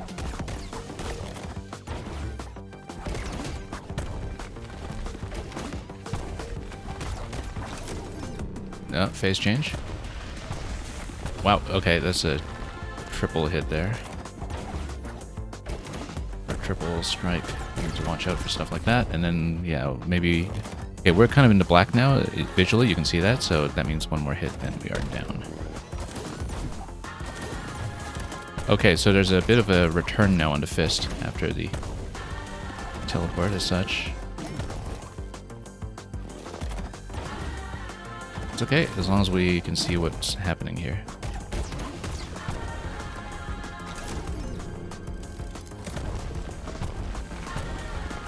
Yeah, the grapple gets you out of trouble for quite a long time for that, so that will help. Let's make sure we have reloaded. And then I haven't been able to get in on a swipe here just yet. Let's try to approach, because I am 1 hit from being down, I think. Whoops, and there we are.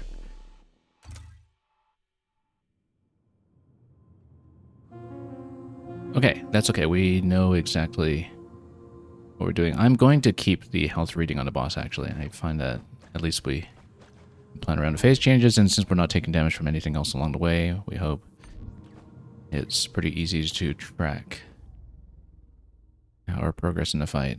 Because, yeah, visually you can kind of see, I think, when your protection is starting to wear down. Oh, this is new. Ah, what a dump. At least she won't look for me around here.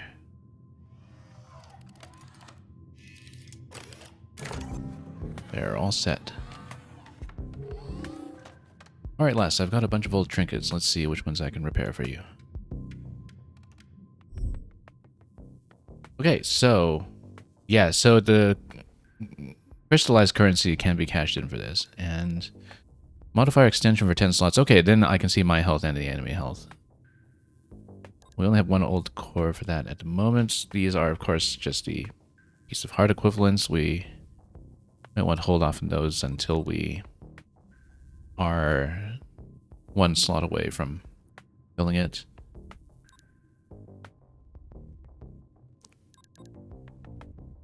Well, let's see, because we are just short of the currency to get this and this. Enemies leak a lot more nacre droplets from dying. Objective coat repair is free. I don't know how consequential that will be. We haven't been too dependent on it, but if we come back in with some currency, I'm thinking we'll get the modifier extension.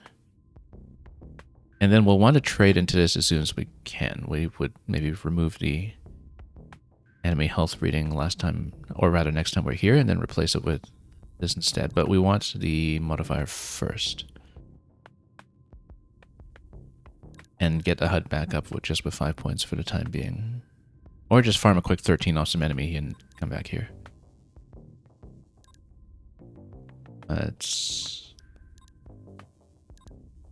Well, let's see. Okay, let's just take it. Whoops. And yeah, we'll save up for that one. So I'm guessing that every time you contribute more crystals to the pool, either upon death or by donation, then maybe that's the trigger that opens up some of the progress in the hub. Presumably. Although it looks like, you know, every time we've come back here, there's been something new, so we don't exactly know what the trigger for that is, but we'll discover more about that later. And then, way to the top. Oh, yeah, I forgot to actually plug in what we just picked up. Let's actually go... oh, no, because we opened up a slot, but we don't have anything to put in it yet other than the reading on one's own health. So let's go back to that, actually.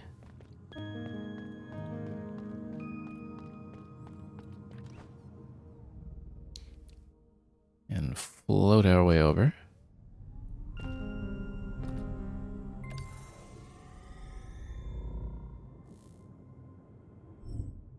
Okay, so we've got room now.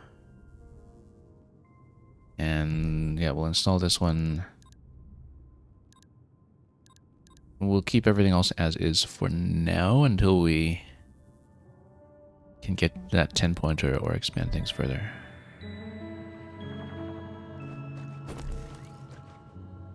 I'm sure there will be some kind of modifier later that significantly improves the grapple cooldown, perhaps. Would not be surprised.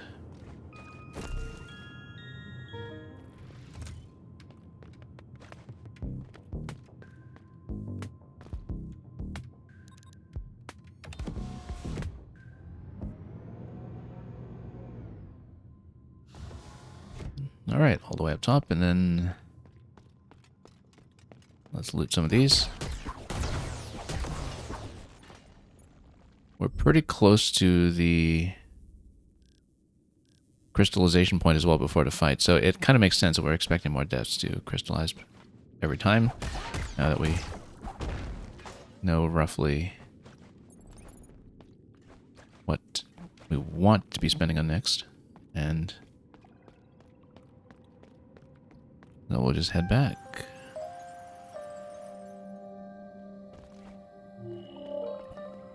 We'll stay here to the end. So yeah, let's just drop down first and crystallize. And then there we are.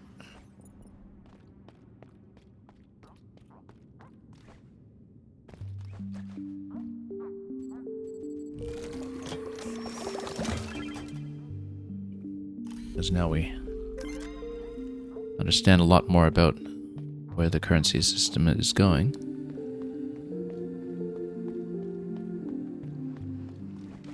Oop. Slid way past this. But back up we go.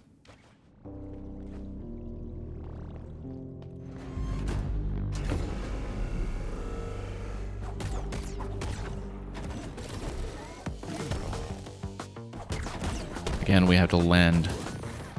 Keep forgetting that we need to land.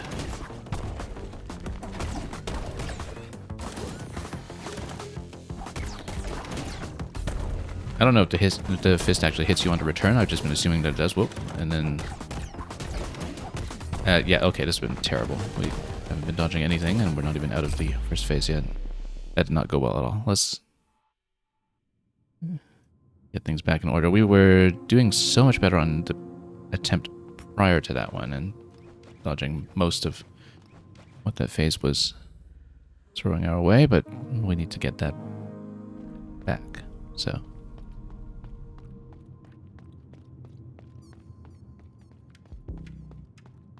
Interestingly enough, you can see health bars on other NPCs as well. Oh, also, we can buy that now.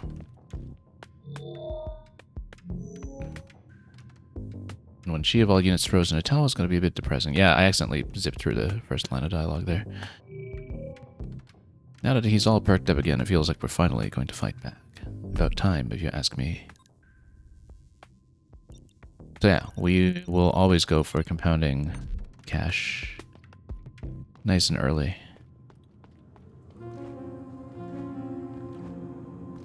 So the question is, do we want to take off my health indicator or the enemies? And I think the answer is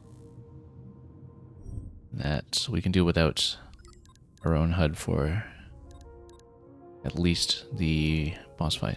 So let's do that. Yeah, because knowing the progress of the fight gives me an idea of when to really push.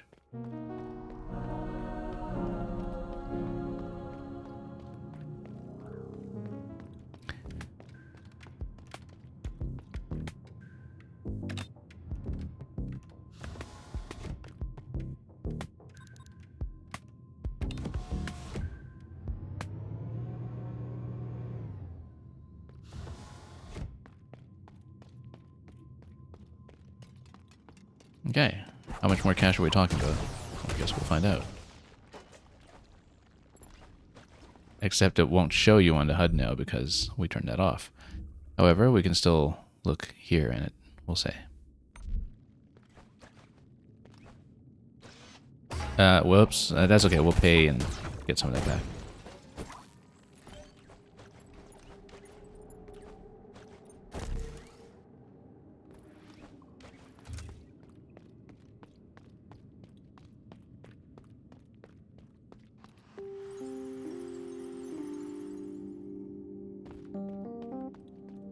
Yeah, this one, as you can see, has most of its health depleted. And even though the HUD doesn't show you how much you're spending, you can just kind of see visually that we're refilling one. And let's go down and crystallize the rest, as meager as it may be. Oh, might as well grab this one while we're at it.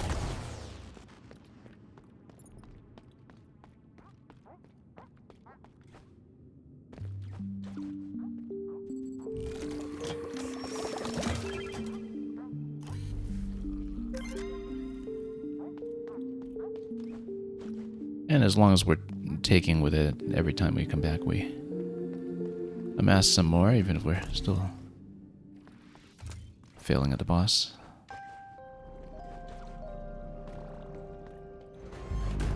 Alright, let's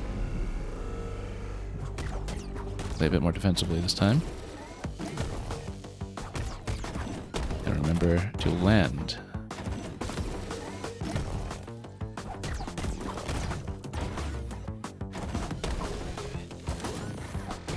Okay, didn't get caught at the end there, that's good.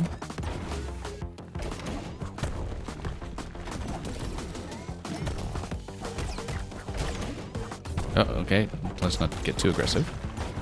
It's one hit down already.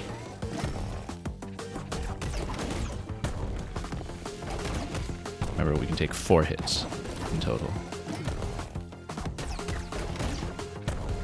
With our health pool the way it is currently. And after one 3-hit combo on my part, usually we have to get out right away, so... Not even that sometimes, sometimes it's just 2 swipes. We do not want to overcommit.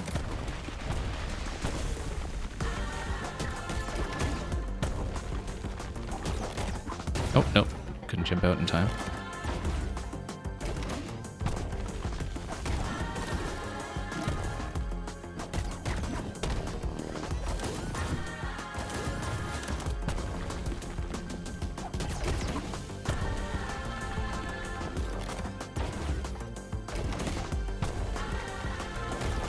Yeah, I really have to jump away quite often.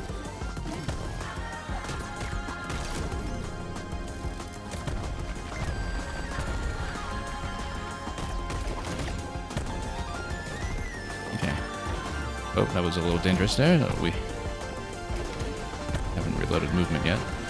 Also notice that when you don't have the HUD, you don't see the cooldown on grapple. That's actually a very critical piece of information that we don't have currently. So that's okay, as long as we land regularly, we'll be fine. This fight is actually not going as badly as we might have assumed. Okay, here again. Requires grapple. And that's it. A cat defeated.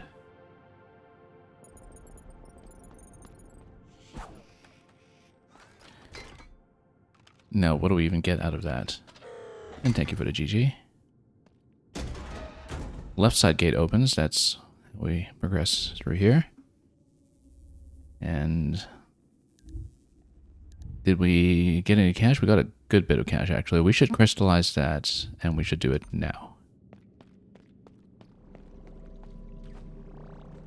And also, we'll have health. Yeah, we took 2 hits there. Really was not too bad.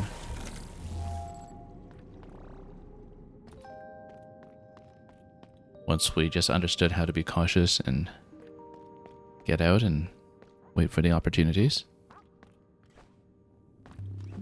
Yeah, we're going to condense all of it. And remember to pick it up. And then we'll see what the left side is opened.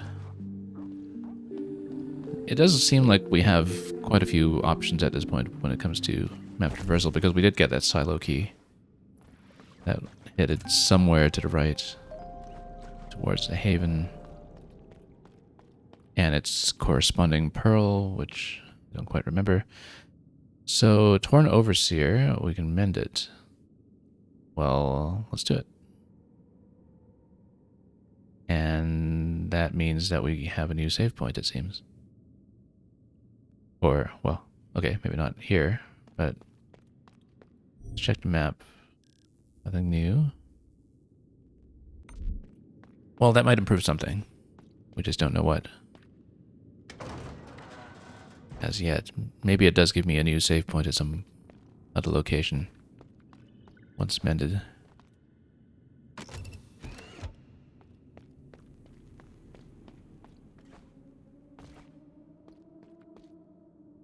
Alright, let's scavenge.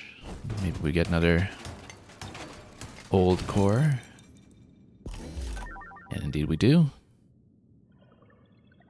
We should probably put it towards points. I mean, we could put it towards health, but I like having more modularity, I think.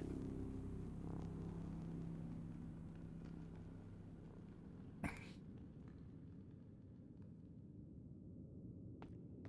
winds up being more cost efficient because I guess with the 20 points that we're putting towards an extra health point right now, that's equivalent to spending 2 cores, which is also equivalent to spending on 2 pieces of coat. And so yeah, it seems more cost efficient to go for power over health, at least for now. Anyway, let's open this up. Metropolis Central Gate. Here we are. Home of Superman.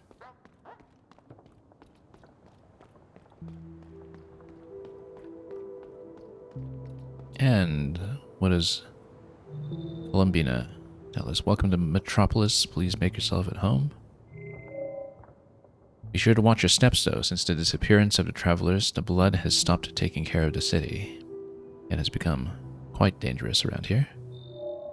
But I'm sure a capable unit like you will have no problem moving around. Feel free to stay as long as you want. Yeah, you love how much is visible in the background. Very much so. Just this incredible depth to it.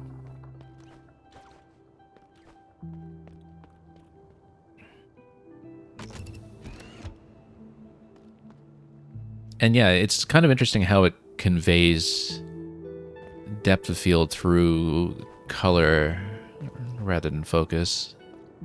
And the level of detail just kind of, you know, fades into monochrome as you gaze into the distance. A lot of subtle touches like that, where it uses color saturation to convey depth. And anyway, Overseer is missing. But are we still able to attune here? Yeah, I guess we just don't save here necessarily. So the Overseer we mended went elsewhere. Oh no, it does save. It just doesn't wrap you up in anything. Okay, so when we have enough... when we have the opportunity to cash in on our current old core, which we will have enough to do, then we'll have more points to fill in here again.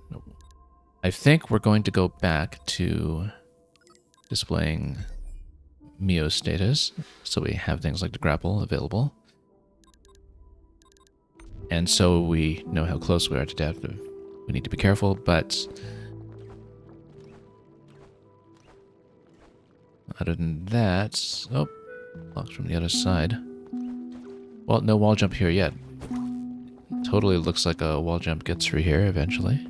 Or a wall cling, or some equivalent. But yeah, we'll get the HUD back up and running.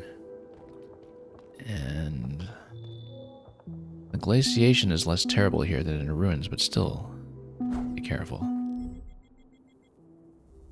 Yeah, and the map fills in.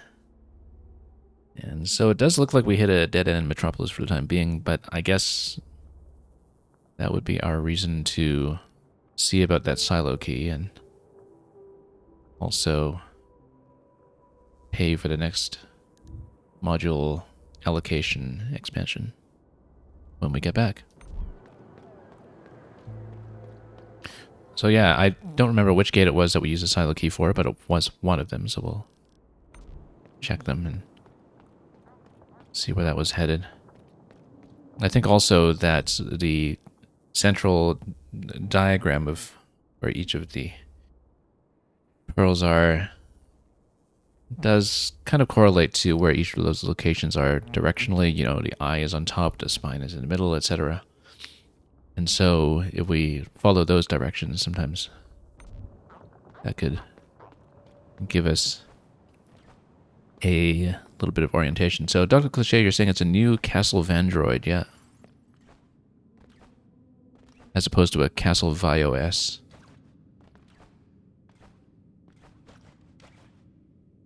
Now, let's see. Oh, okay, we dropped down here and we actually can't go up this way.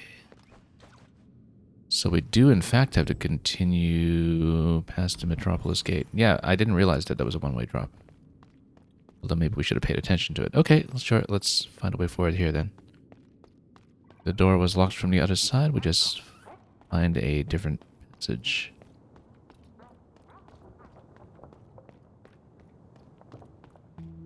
And yeah, this is MIO Memories in Orbit. It just came out earlier this week.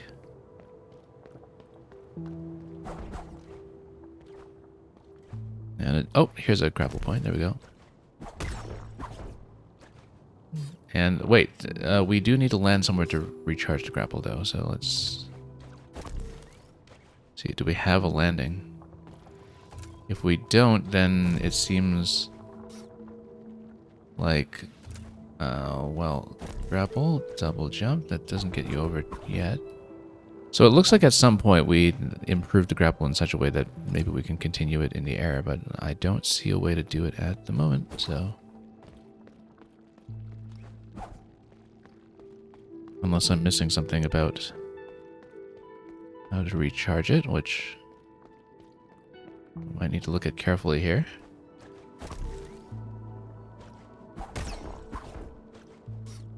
But then if you can hit that node, which... then what does that even get me? Does it give me more of a... well, we would need something to give me a grapple charge, right? But we don't have that. So why would I want to hit that? Let's see. Can we pogo off of it? We can kind of do it, but...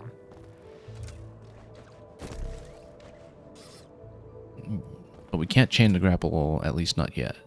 So we need to think of some other solution. You have a twin. I could swear I've seen another model like yours go under this building. So yeah, I mean, it's sort of implying that we need to go down somehow. Let's take a look, because... yeah, clearly there's a way to go up in the next room.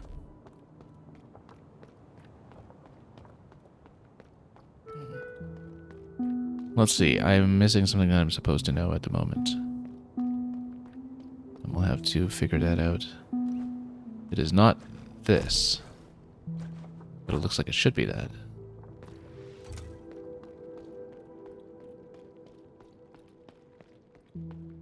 And it is not any kind of wall jump because we don't have it.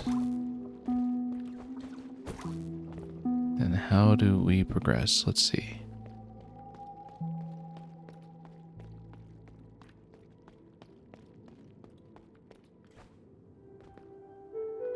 I feel like we have to understand something about how to continue from this grapple to the next one. Like something that allows you to recharge.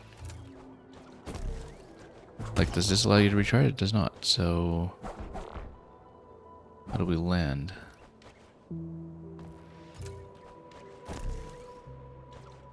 We find a landing point that we can grapple up, but we don't have one. Maybe I missed something about how we could backtrack. Thanks for opening the city gates. Yeah, if only we could proceed past here somehow.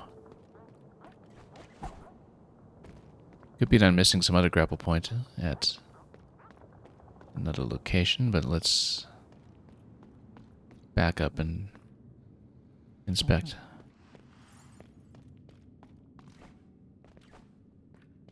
Down below. Okay, no, that's it.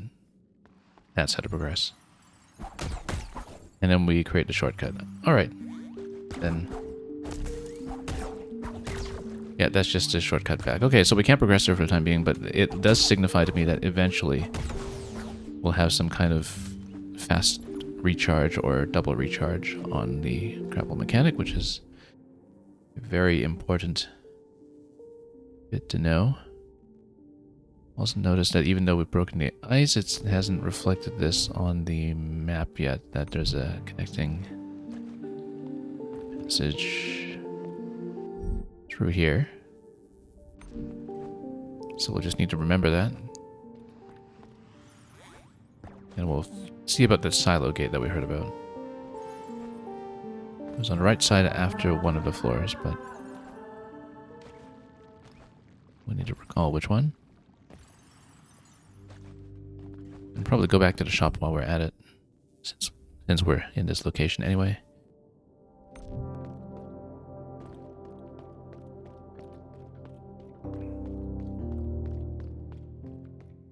Why don't we just drop down? All the way down the shaft. Didn't seem like we could go anywhere in the middle of that elevator shaft though, so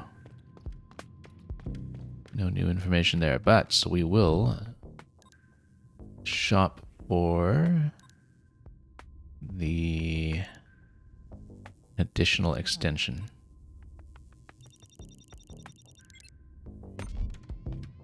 And we'll plug something in.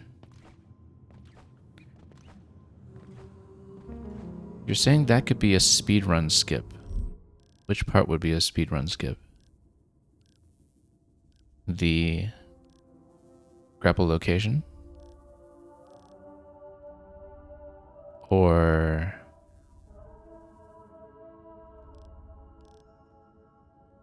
something to do with the ice shortcut through there? Well, yeah, you can clarify for me if you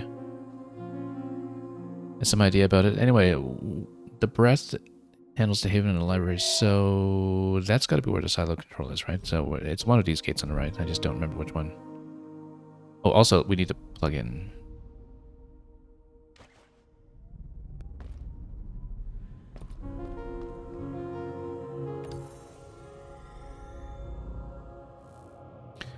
Overseer's Pathways. Interesting. Oh, what is this?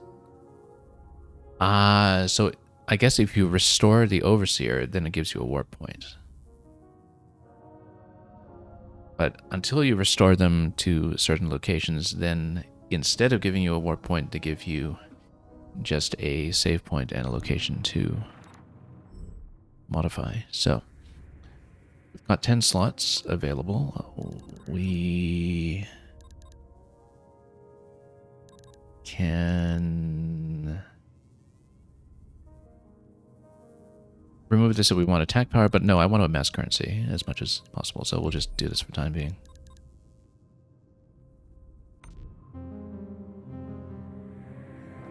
Would rather do that. And we've got 5 slots remaining for something else eventually. So this is with the silo access badge. Okay, so we continue here.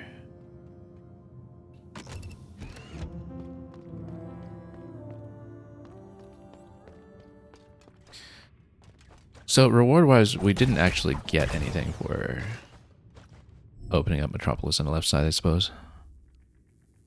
Other than creating that passage for later. So I don't think we actually benefited really from doing that fight first, other than the big boost in currency and looting, I don't know, 180 off of that. But that's okay.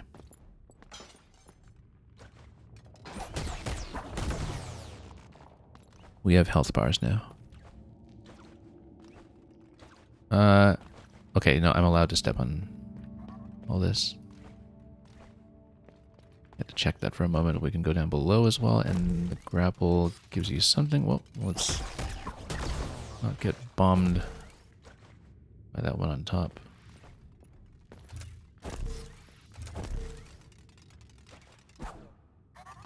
Yeah, I guess we can reach feral undergrowth. Well, we can't really get through the undergrowth at the moment. So we'll go around.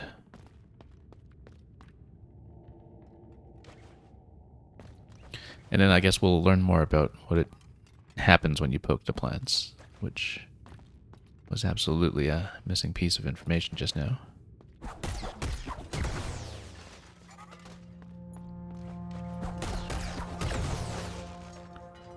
But what if we do this?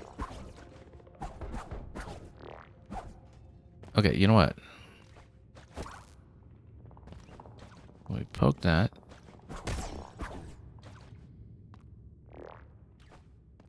Oh, we just jumped up here. Okay, but if we want to get out, then we pull this. Any reason to go here? But I'm going to try something. Let's get this on cooldown for a moment. No, hang on. And no, that doesn't affect anything on the grapple recharge. What is the name for this again? A hairpin? I think it was. The official name for the thing we keep calling the grapple. Hairpin, yeah, that's right.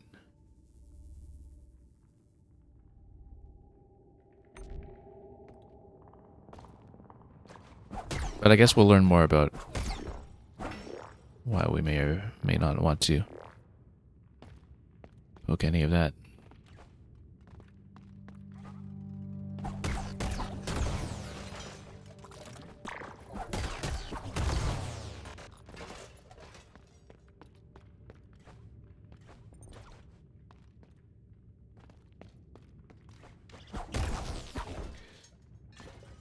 Okay, and... oh, that's going to jump down towards me. Luckily we collected a bit. Let's download the Traveler's Log. I love stargazing. Everywhere around us there's something to see. Light, colors, shapes, you name it. It made me realize how wrong things were back home. They shouldn't have taken boarding a spaceship to be able to watch the stars for the first time. They were a precious spectacle, a reminder the universe is infinitely vast and we are but a tiny speck of dust. A comforting thought, at least to me. When we reach our new home, let's be sure to preserve a starry sky for our kids, alright? Okay, so there's some kind of space colony plot beneath this all. So yeah, it looks like a lot of things are separated by categories, so, you know, these are the kind of main collectibles for your progress and currencies. This looks like it's major door keys. Traveler's logs down here. Other kind of logs over here. And of course, the major progression skills on this side.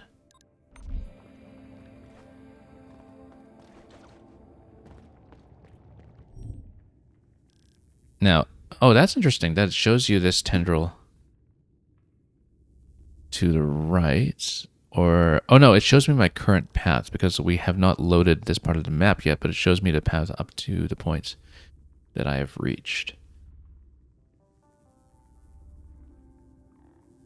So we can remember that and retrace, perhaps.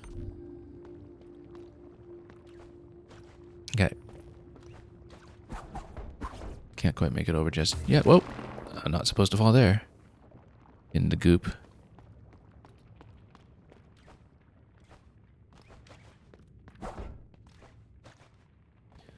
This is totally something on the left side here that looks like just a little shortcut passage. I don't know if we can get there from here. Let's... yeah, not quite. But that's totally something.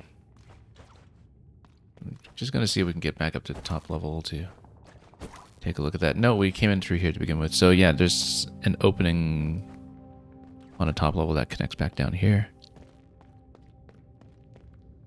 And the camera rotation, I think, sometimes lets you peek a little bit at what that might look like, but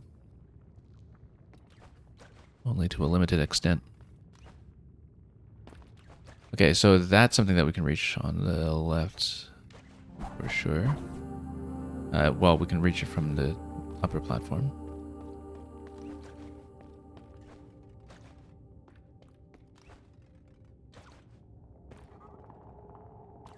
And we'll grab another core.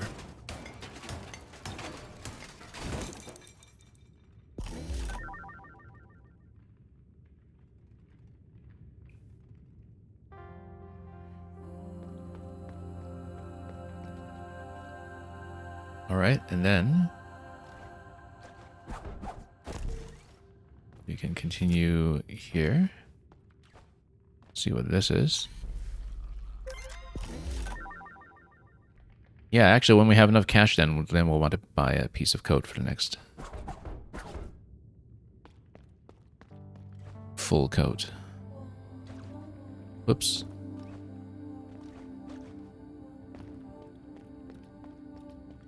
And this is the slot we talked about earlier that exits on this side.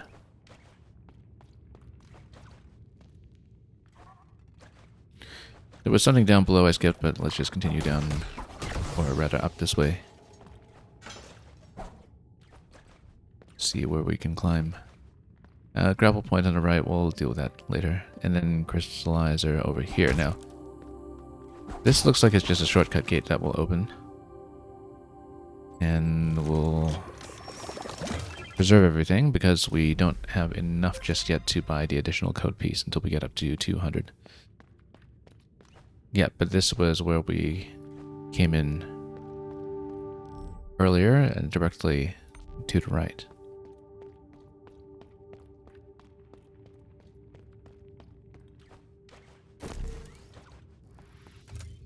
Kuz is beyond repair. We'll pick up some junk.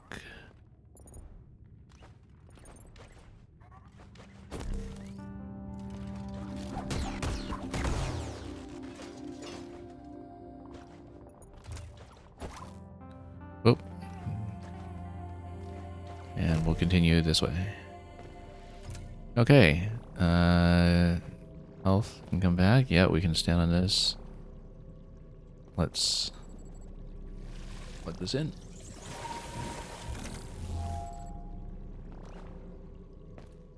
And then this is going to be another shortcut we have to break from the other side.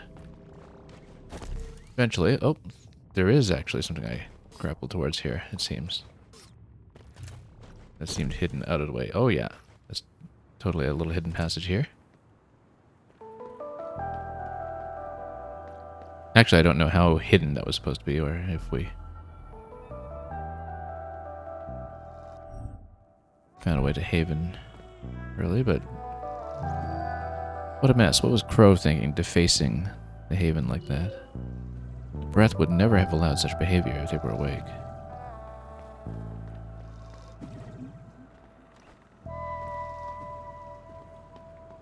Yeah, it looks like that was kind of like a semi-hidden little shortcut, perhaps, but I don't know how obvious that was supposed to be. There is a lift coming up from here, but it is obstructed, so it's not going to fall on my head just yet. But if we open this, maybe we can connect a passage back to the Severed Spine and the Overseer's entrance, which we're here to see right now. How are we doing for currency? Not over 200 yet. For the health point.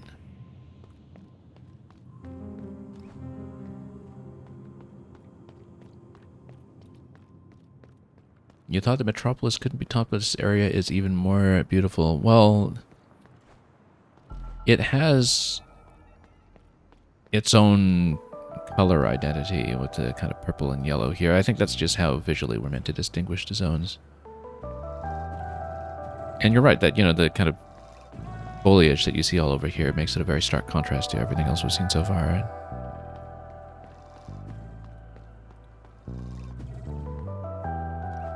Now, I don't seem to be able to do very much in Haven at the moment.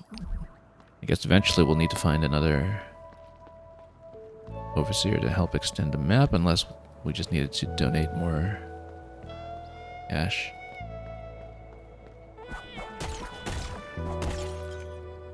Let's just continue. Oh, they can bounce. And we don't want to bounce into that, obviously. That is purple and therefore not to be trusted. And yeah, at some point we're going to have to figure out what the plants that we can hit actually do for us. But yeah, so you don't need to push a jump button or anything onto these. You land on them and they cushion you immediately. We have grapple point coming across this way. Oh, look at that. We don't even need to pay for the next coding component. Yeah, we'll just get it. You've got a piece of code. Now this is still blocked off, so I guess eventually we'll need some way to understand how to unblock it from the other side perhaps, and then that would give us the grapple shortcuts. Coming back over here.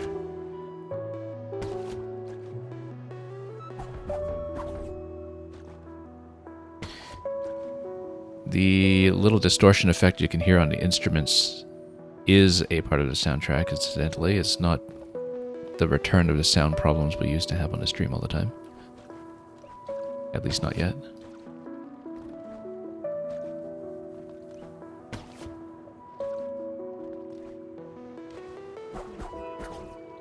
Oh no, couldn't quite make it over. I bet we can make it over. I guess we're probably supposed to tap this. Yeah, because it gives you a tiny little bounce, so... And after you... Okay, let's try this. Double jump, tap, double jump. So it also restores the double jump. I don't know if there's a clear visual indicator of when we have it available, but we just need to remember that when you have a tap, just like when you have a grapple, you do in fact get the double off of it.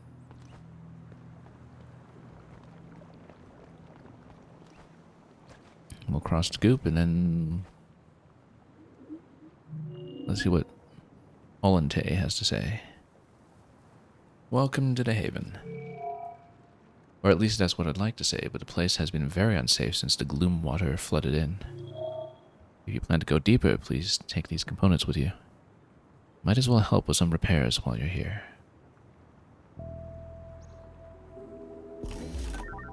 More cores, great.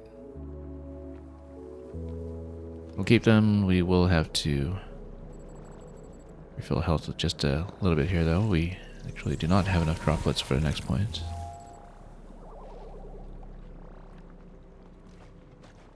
Oop. Let's be careful.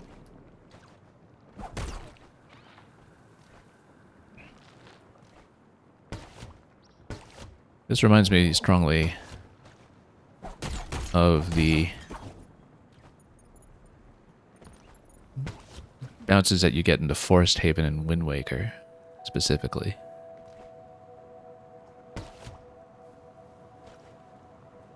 Now, let's see what we can do up here. Yeah, you bounce, then... Oh, but it does not restore your grapple yet. So that's what we're missing. That's something that will be something that you get via progression, I guess, that eventually, I guess we must get to the point where the bounce restores your grapple, and that would explain the Metropolis entrance earlier. It just seems like it's the exact same interaction on this end that we'll need to be aware of. What does Celia say? I'm waiting for my companion Ellis. She went to the other side of that Gloomwater Lake, but she hasn't come back yet. The night never goes away over there. The plants have grown all wrong. I heard that they even eat our cores.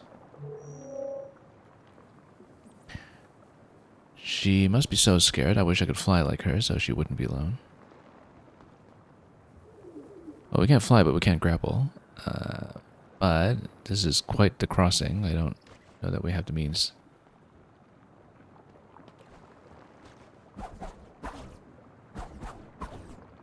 Air stall? Nope. Oh, nope, can't grapple that, unfortunately. At least it doesn't seem so. Alice, I hope you're alright. Now, we did come up here previously from a lower level that we have not fully explored, so let's go back for the moment. I feel like we'll eventually have some float or something that will get us over there, unless we were supposed to actually grapple a plant, which I guess we could try that one more time if we really care to do so. How much currency are we standing to lose? Not that much.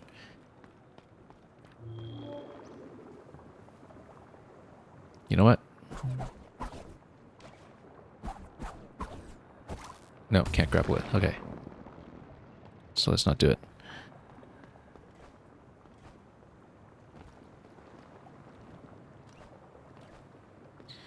Alright, we did, again, come up to the Haven a little bit early, so we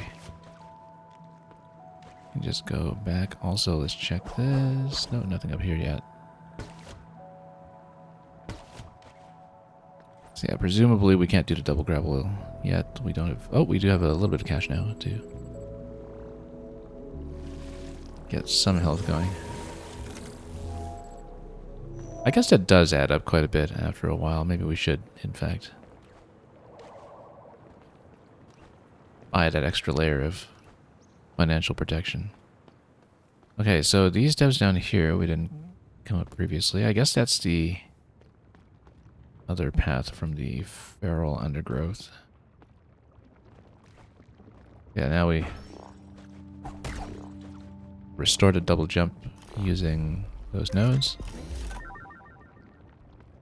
And more health. We should poke around up here just in case there's something hidden, but... Oh, no. Hang on.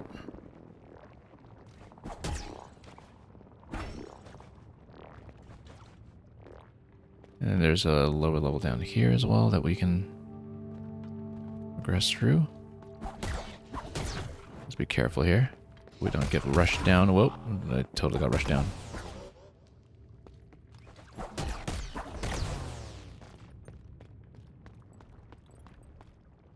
Yeah, so this is still a bit swampy. Oh, but there's a passage on this side. This one is no longer crystallizing anything for us, but it will give us crystallized nacre, which we can use to afford the next health upgrade, although more module slots would be even better. Because then we can go for something like the free replenishment.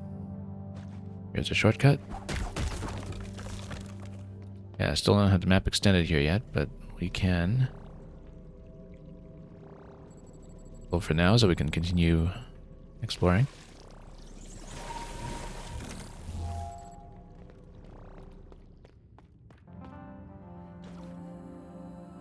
And what is this? Cryptic Curio.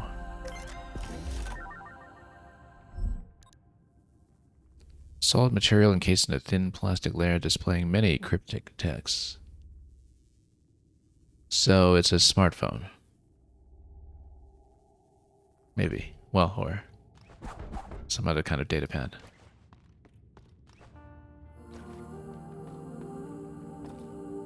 Yeah, I guess I mean, it was plastic. It wouldn't be a really rugged device, but...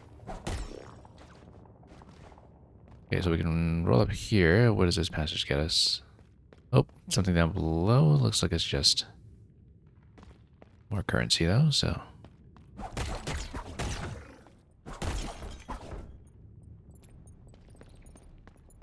We'll pick that up first, and then...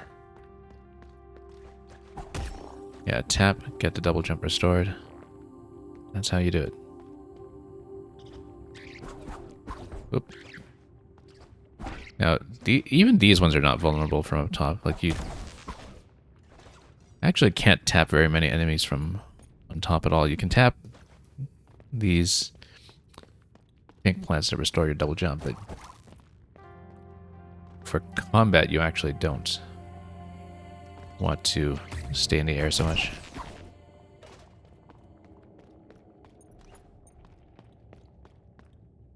I think after Silksong especially, we're just so accustomed to doing aerial combat everywhere. Whoops, missed a node. That's okay, we know how to do this. Missed it. I'm sure we can do it. Also, does grapple cling on to these nodes? No, they don't respond to it, but... if we can... tap and then get the double jump down right away, then there we go. That's how to do it. Defense mechanism. Creates an explosion around MIO when she takes a hit. That's quite good, actually. I don't have the point capacity for it at the moment, but I mean, if we want to sacrifice a point of health or something, we actually could do that. That looks like something down below that we probably have to fight.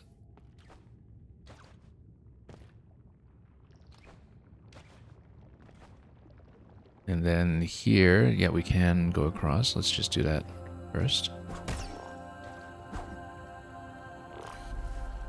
More cash.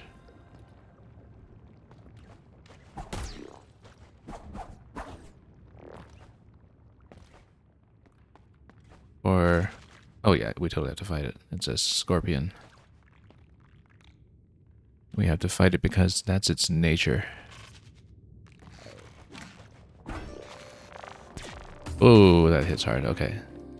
Well, it hits for 1 point, but like everything else, but we need to be careful here before we get punched out. Yeah, so evade it this way. Sometimes you use that to restore the double jump to get around it. Nope, got hit. Okay, so one more hit and we're down. Let's just try to get out of... Nope. Didn't rush it down in time. That's okay, we lost a little bit, but not too much, and we are able to buy some things. Also, the map has been updated. Now we see a lot more of what we were doing. And yeah, now it also updates the connecting passage that was over to Metropolis. Over there. And so we did create that passage before, and we'll just need to figure out where we were for the Scorpion. I think it was down low in the bottom right section. Which I guess maybe connects back to what we bypassed when we took the very brief shortcut up to Haven, which otherwise we would have just gone around on the right side. Alright, in that case, let's see if there's anything we want to buy before we tweak the character any further.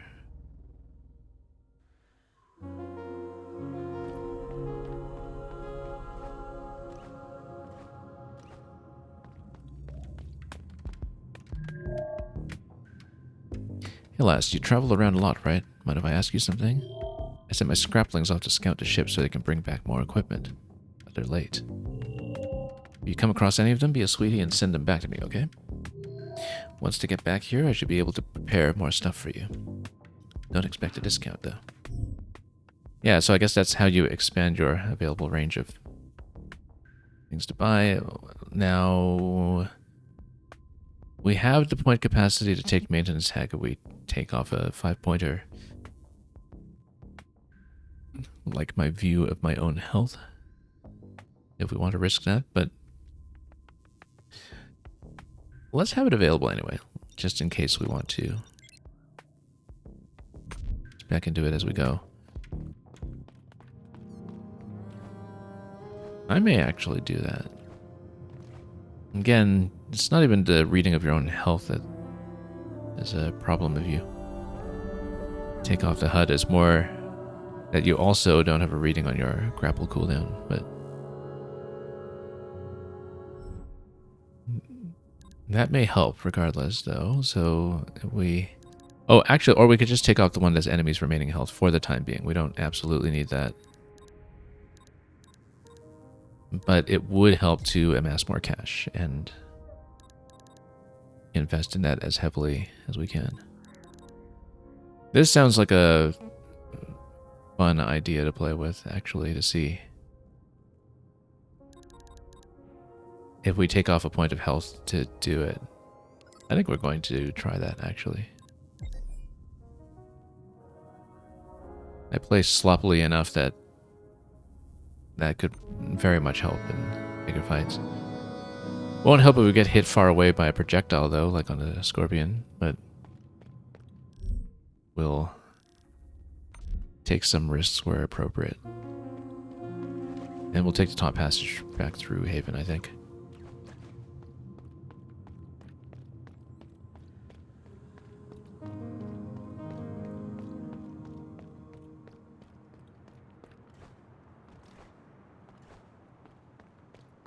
Yeah, this lift is obstructed, but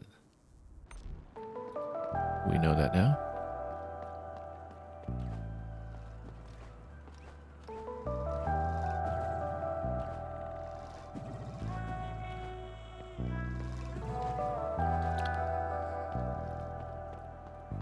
And yeah, now that we have 3 health fountains, then... Notice, by the way, you can't cut the grass, but that's okay. Can't have everything. So, yeah, there was a door that was marked on the top left around here as well. It looks like we don't have the means to reach that just yet, unless... Well, let me just take a look at this again so we know what it was I couldn't get through here. So, right, so this looks like it can eventually be broken from the left side when we find a way to create that as a shortcut.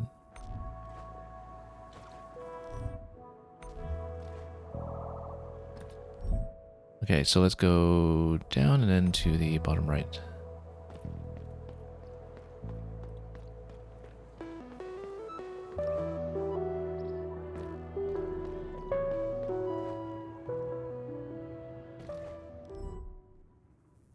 And then we'll just do the scorpion fight again. Once we've made our way down.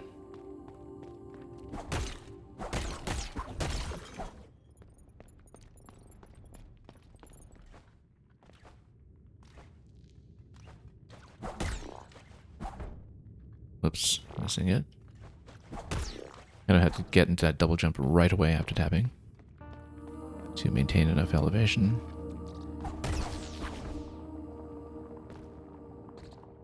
And whoops. Oh well, that's what the explosion does, so even if I whiff, we take out the enemy. That works. I mean, it would be nice to get that other point of health back once we've had a fill of that, but yeah, this we've done already. And there was nothing else here. Okay, let's fight again.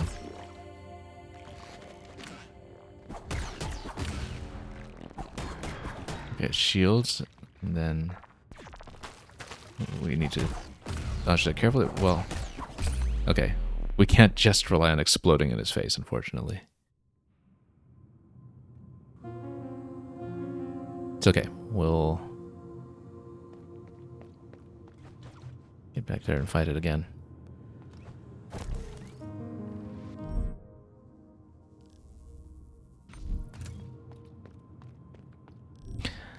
And yeah, I still think we should go with this passage. I mean, we could try to find what the connecting passages look like in the middle, but I think we'll solve that problem soon enough. Let's just take the same way back.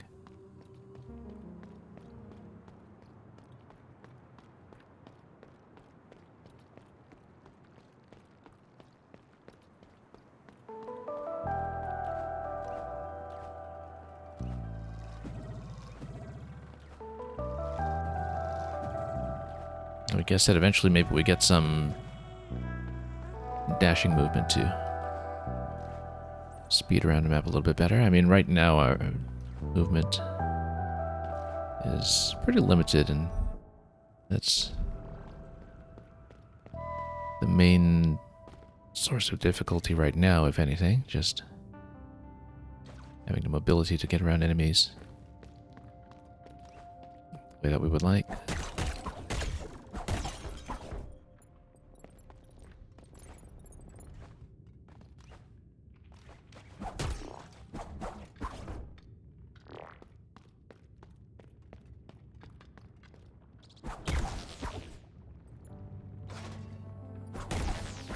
Yeah, those go down quickly.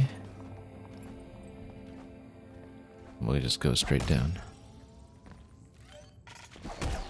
Oh, whoop. A little bit too aggressive here. Need to play a little bit of keep away.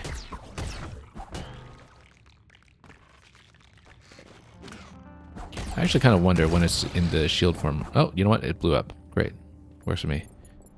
We'll get a core here.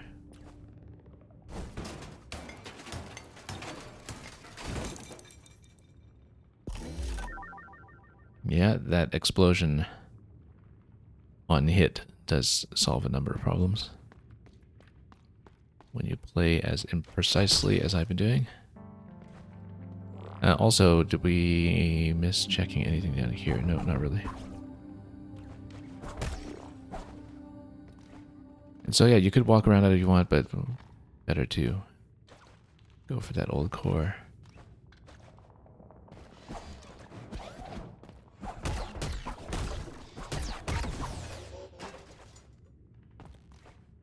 And then here we have this little interaction with Arjuna. I was looking for the Haven, but I must have taken a wrong turn somewhere. On the bright side, I found a stash of old cores on my way here. So we've got more cores here than we are actually able to spend just yet. I mean, I guess once we crystallize our currency, perhaps we would be over 300, or we could spend it directly.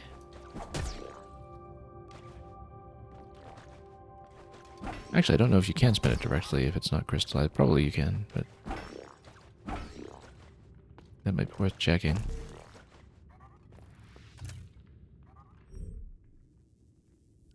And then, yeah, so we came up through that middle passage to the right. There's a bottom right passage that we also have not seen yet. I think we should probably take a moment to preserve currency.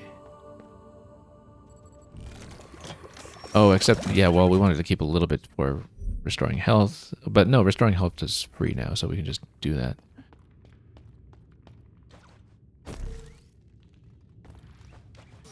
Oops.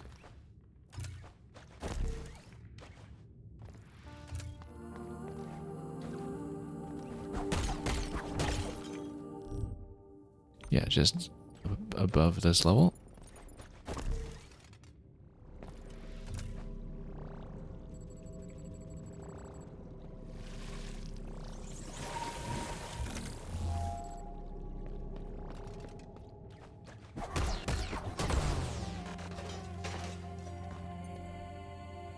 But of course, if we can eventually build a bit more capacity on modifiers, we want to do so as soon as we can.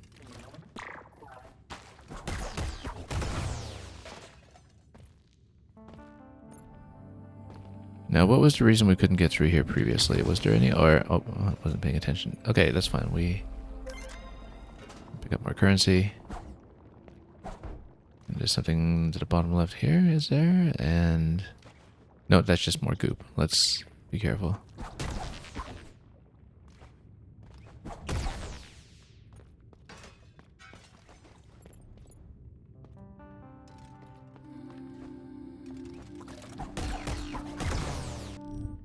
This is just a bottom passage that we've seen before. We'll pass over to the right.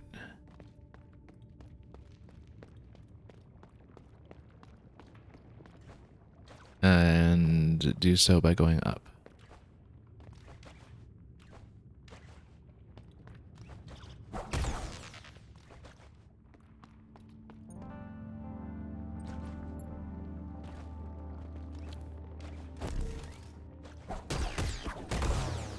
It looks like there's something to jump up towards on top. That's just going to be through grapple and up here.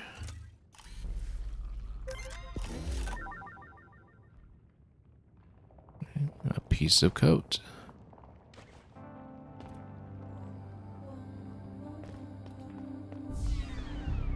This looks like a fight waiting to happen.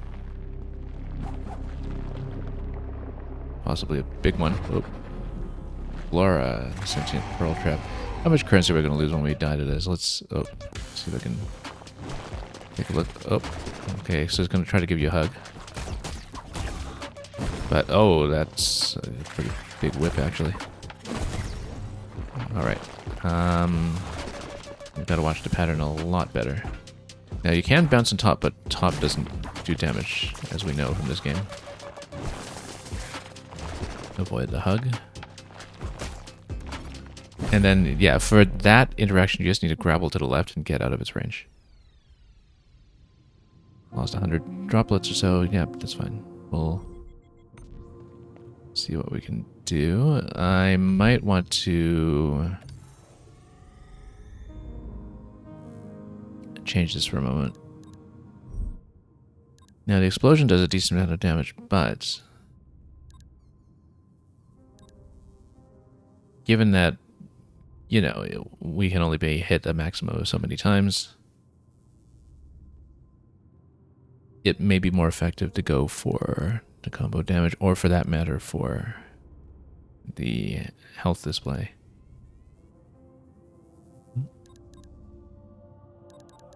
Or even the additional health. Let's change things around a little bit.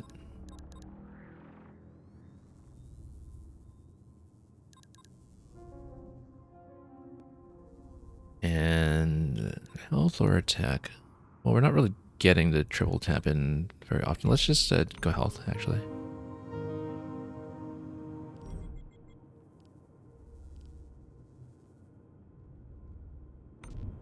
Now, at this point, when we have more Naked just kind of donated to the pool, I don't know what that gets me.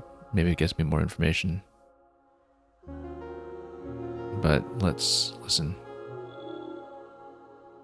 The 6 pearls across the vessel are each fulfilling an equally important role. Heart is the most relevant to us because she powers us, like the blood to the travelers or the breaths to the haven. And without the hand, we wouldn't exist in the first place. Without the eye, we would wander aimlessly through space. Without the spine, well, I think you get the picture. Without the spine, we have no map. That's, at the very least, one thing we know. Okay. Lower path will be faster for this one.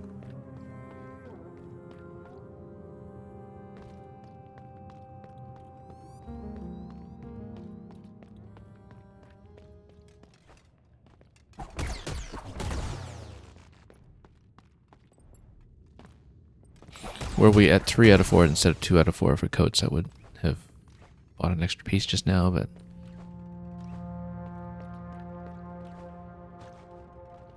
I guess the other thing... Well, yeah, we have 2 pieces that are technically purchasable, so if we get up to 400 in currency, then we would be able to do something about that. Whoops.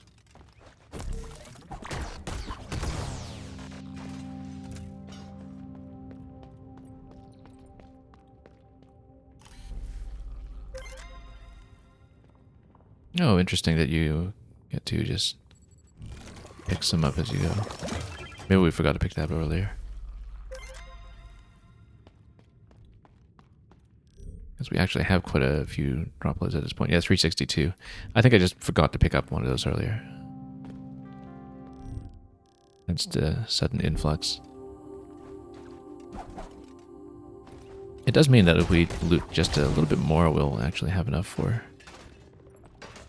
a next full coat of health. Oh, whoops. That's unfortunate. Taking a hit already. Do we have a point to refresh? Yeah, I'd better do that. We do want full health going into a boss fight.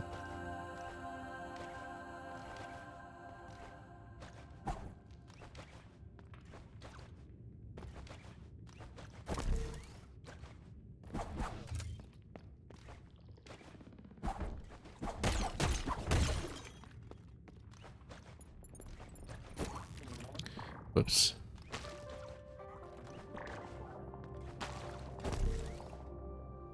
Indeed, if we get enough going here.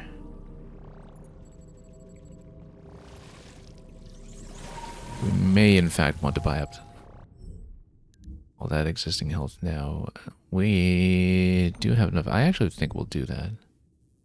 Even though we're backing up all the way to the hub, that's not too far from here.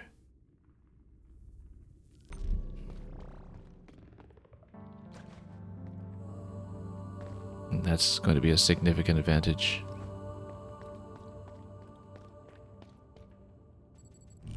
It might even allow us to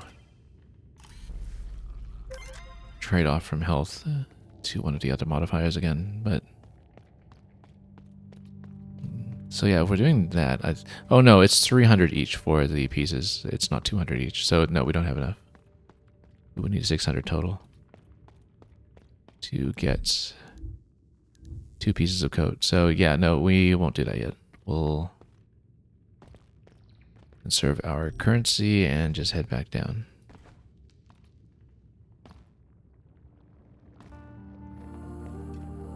Oh, nope, that was a mistake. Well, do we want to go in and point down again? Well, all right. We'll be extra cautious because we do want to get through the fight.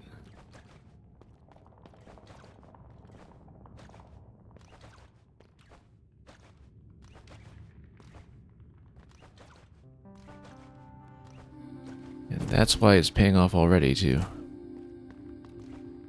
Take the mod that makes all the health replenishment free.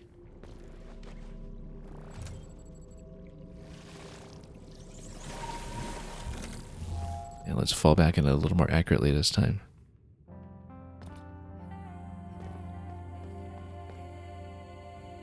Yeah, the goop at the bottom that you're not supposed to touch is a little hard to see and distinguish, I think, color-wise. I mean, it's the only blue thing around here, but...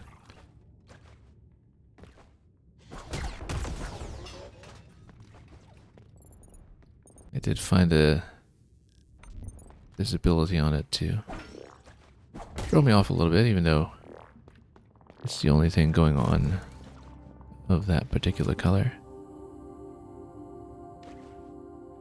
Although sometimes it looks like it almost matches the color of these surfaces that we're landing on. It's very close to it.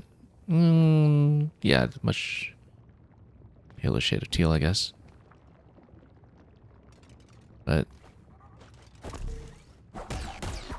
let's get through here and get back into the fight.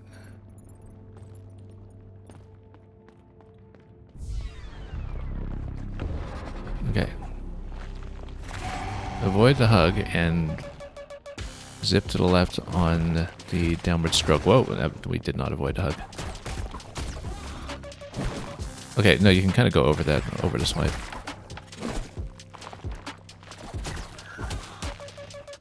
Yeah. If we manage to double jump effectively, then we can do this. Or we can grapple in aggressively to approach. Perhaps. Basically, we can choose, do we grapple into escape or grapple out to escape, or grapple into approach. And yeah, you just hang left all the way when it's trying to do that. Okay. Oh, no, too slow. Shouldn't have tried to grapple this time. Okay, yeah, when you aim well, you can just zip out.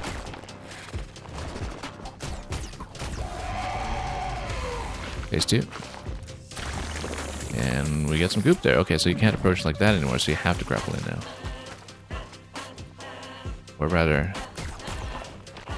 we're doing on the way up. It's not too bad, actually, if it's just a grapple test. Okay, that was a little close, but oh, that didn't go well.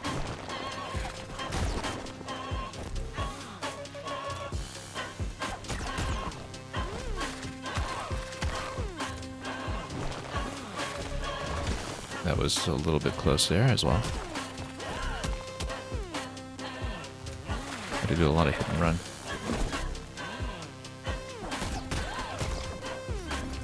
Oh, no, too close. Okay, I think it's last hit, and yeah, that's the last hit.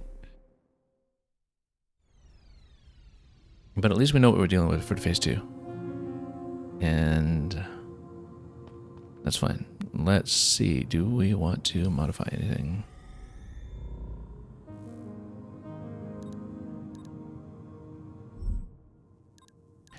I think we'll keep the current setup.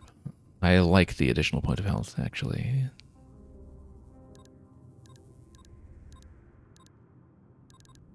But we do want to keep everything currency related on. It doesn't help in the boss fight itself, but it eases our way there.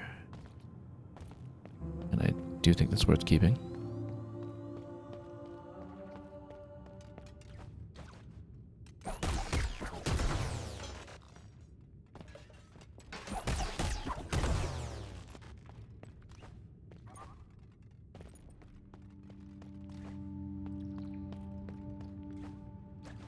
And then... yeah, drop it in straight right. Okay. Or at least I thought so.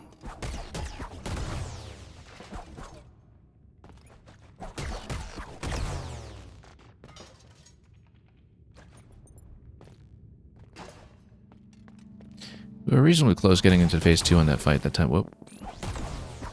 Took a bit of damage. We will need to go up and replenish that, I guess. That's fine.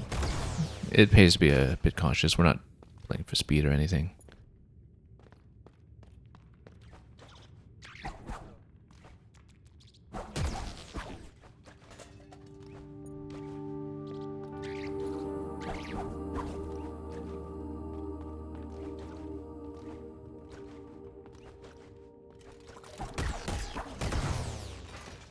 And we're definitely just trusting intuition a little bit when it comes to the refresh on the grapple.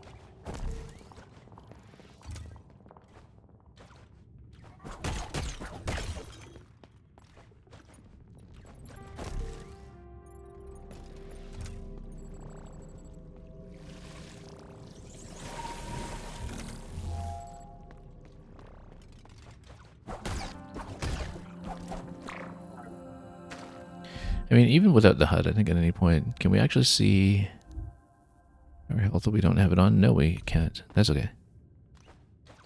We asked for that. Let's see if I can poke this one.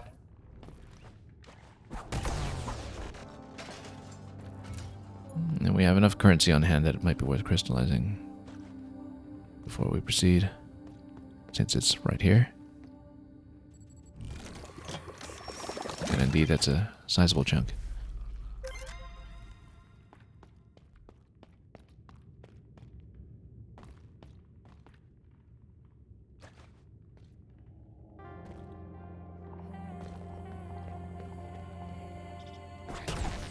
Okay, let's try not to get hit by these on the way over. And then we'll get a fight again. So yeah, for the phase where there's poison pool underneath, we have to save the grapple to escape out. We'll try to position ourselves better against things like the attack this time. I said that, and we of course immediately take a hit. And whoa, okay, doing quite badly here actually. Yeah, even if you don't have grapple active, sometimes we have enough room to get out. Wait, but wow, this is going badly, really badly for phase 1.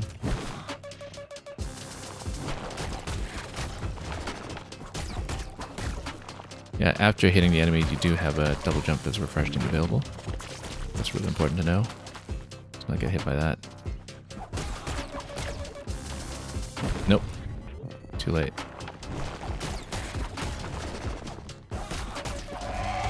Phase 2 with the swamp. Or the goop. I think we're only down to, yeah, our last hit soon though. Oh, wow. Didn't expect a third swipe up top. I guess that's one of the phase 2 changes.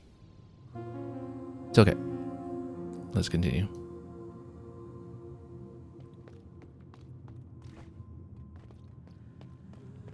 Might go for that damage improvement instead and play aggressively, actually. But we'll consider that. I mean, right now we just need to dodge better. That was a really bad phase 1 that time.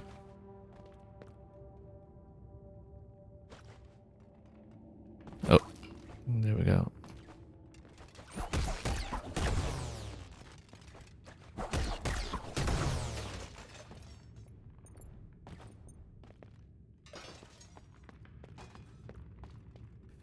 That's right, a couple attempts can be expected when we're just learning patterns.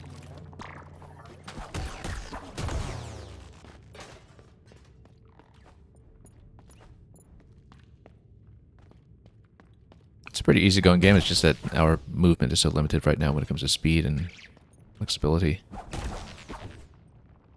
And that's something that will improve as we go, I'm sure.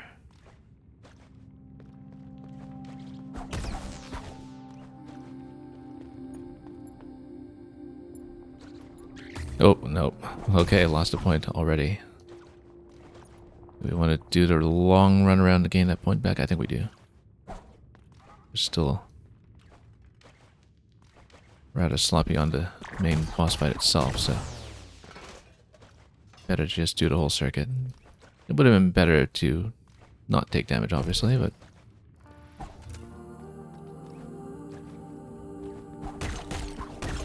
we'll take what we can and cycle through this. And if we amass enough currency, next time we can buy that additional point of health, and that gives us more flexibility.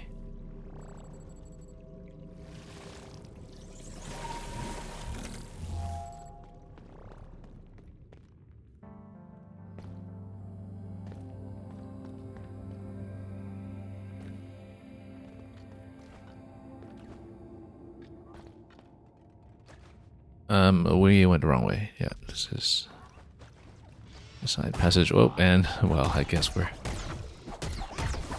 healing up again, but then at least we've got more currency to work with now.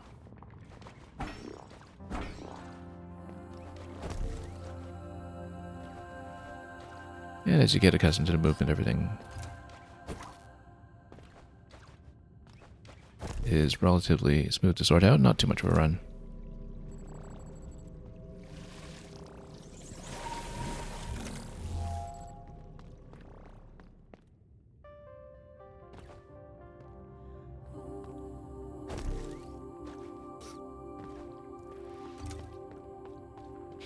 At this point, it may actually be worth it to go back to get that point of health now, I think.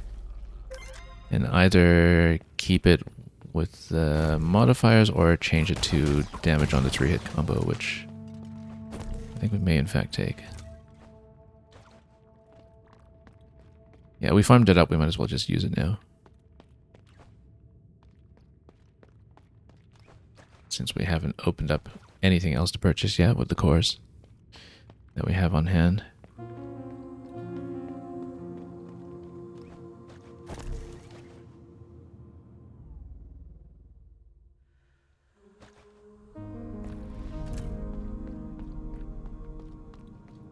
And then we'll fight the plant some more.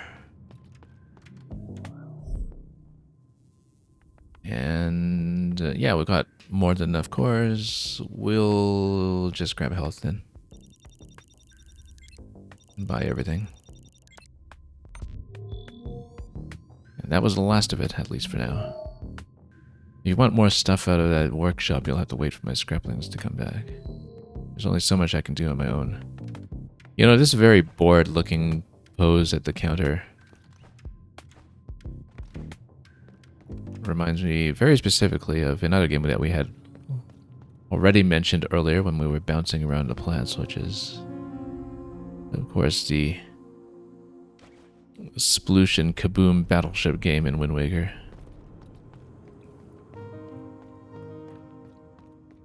Which is such a notable part of this channel's alert identity.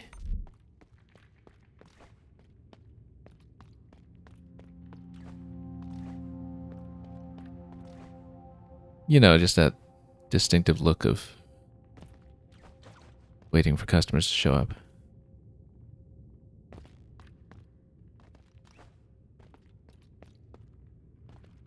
Alright, let's continue and let's fight the plant.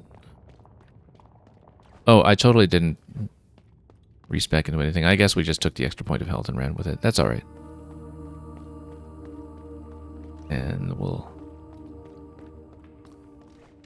try not to forget the way to go.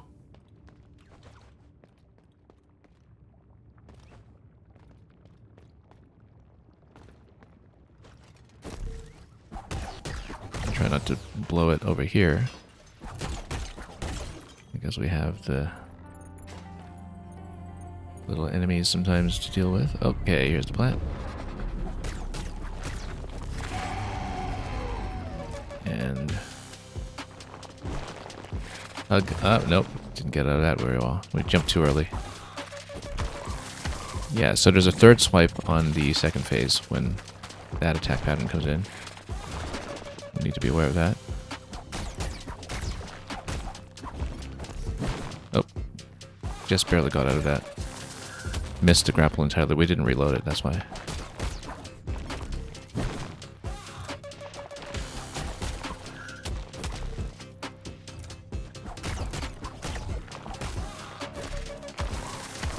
Alright.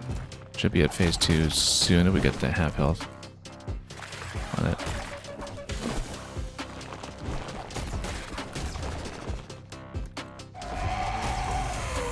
Yeah, you can still inflict some damage during the phase transition, which is important to know. Yeah. When the lines come out stretch, we just give that some room. Okay.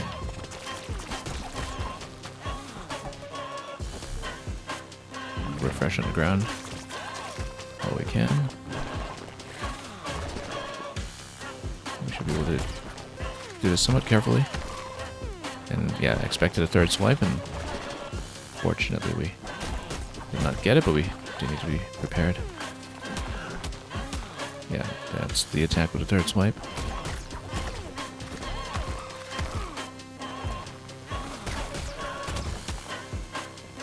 Refresh the grapple, and just make sure we stay on the ground long enough to not worry too much about that, and we should be done very soon.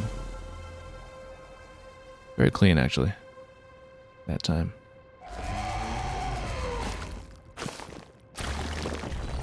Ooh, okay.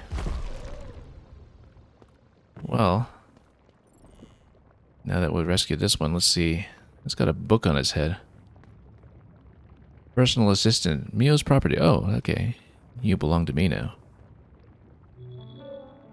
By the voices, that was darker than all I could imagine. The vegetation here has truly become grotesque. My thanks for rescuing me. I am indebted to you and will do my best to provide assistance. I shall relocate to the Nexus. Please allow me a few moments to recalibrate. Okay, so they go back home, and then we'll see what they do when we go back. This is still swampy here, so we need to jump over it to see what is on this. Oh, no, can't do that. There's a grapple point, though, to loot whatever this is. Good thing that wasn't my last point of health. That was dangerous, considering that we did pick up a lot of currency just now. Aviary's Passport 2, yeah, that was up near the top. We did see the gate for that much earlier. Since there won't be any birds around until we reach the promised land, feel free to store yourselves in the aviaries when you complete a task and need some rest. Yeah, so there's some kind of subplot with a... Oh, no, oh. Okay, space colonization project or something, and... Alright, I can't quite see where we're jumping here. This is a problem. Nope. Are we just gonna die here? Okay. I might. And then we'll lose... Okay, only 97 units of currency. That's not too bad. 97 bits of nigger. No, couldn't reach it. Yeah, and we'll just die here. Whoops. Just could not set up that jump. Alright, we lost some to the pond, but that's alright. It's a fast way back. And we had nothing to spend that on anymore, anyhow, so... Let's get back to seeing my own health. For a moment here. And... Well, we got that additional health point. Let's switch back to the explosion. Because we can. Made it out of the boss only to not make it out after all. That's right, it happens. But where's our new companion here? Is the assistant? I'm pleased to be your personal assistant. My functions encompass archaeology and traveler history. Feel free to employ my services. Okay, how so? It looks like you found a time-worn curio. Those strange items appear to have been used by travelers several centuries ago. Standardized biochemical sample. Ah, okay, so we can actually see more of what that was. The matter inside the fabric seems to be... Oh yeah, it's a snack bar. Of course, so if we looked at a wrapper carefully, then that is a little easier to understand. I thought it was like electronics or something earlier when it was saying plastic layer, but yeah, no, it was a plastic wrapper, not like hard plastic. So yeah, it is a little snack bar. Astronaut food.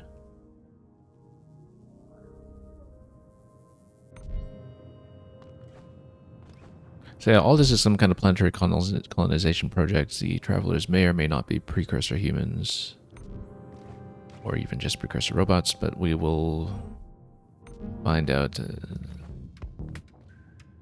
as we go. So yeah, nothing new to buy here yet. However, we do know aviaries are going to be from one of the top level exits, so we'll get over there relatively quickly. Still nothing to interact with down here. At least not yet.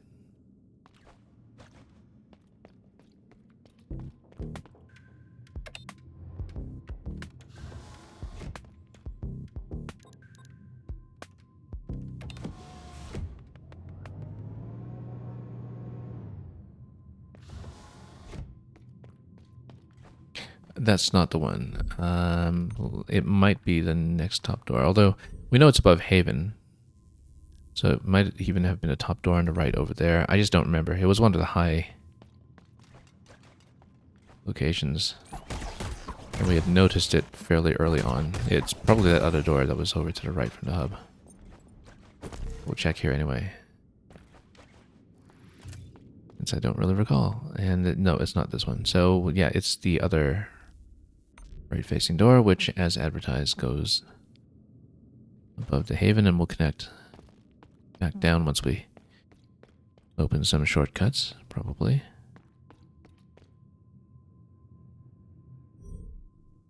And let's just go one level down and cut across.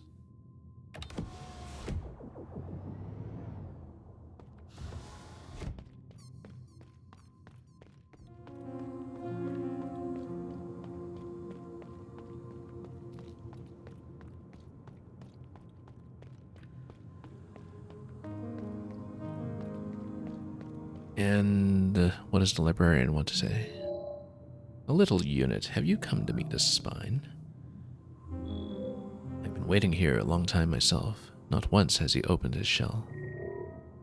The signs are here. The Nexus lives again. The spine will reveal himself very soon. The patience of my faith are finally being rewarded. Well, we can interact, so... Open the shell? Ah, sure, let's do it. Why not? I can't let you do that. Trust the spine, little unit. He shall know when the time is right.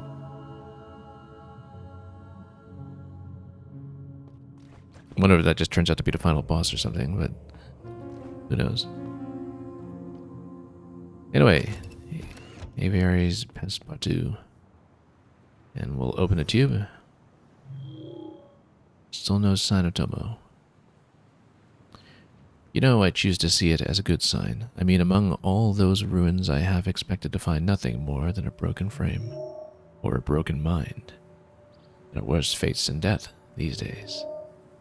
Well, let's make sure neither happened to you. I'll install you the perfect tool for that. Okay, what new tool do we have? Let's see.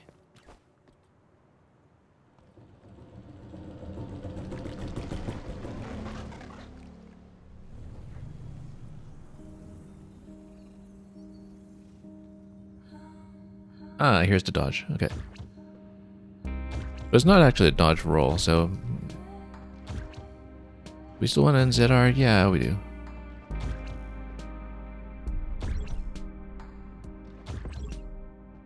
So... How long does the dodge last? How exact do we need to be? Let's... try. Yeah, okay.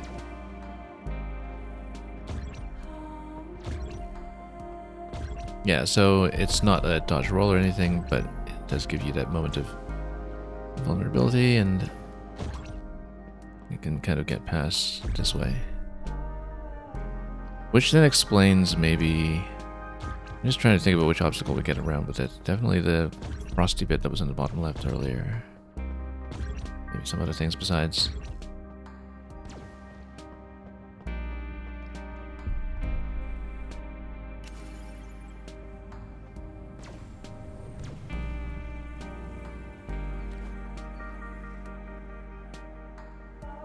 Great.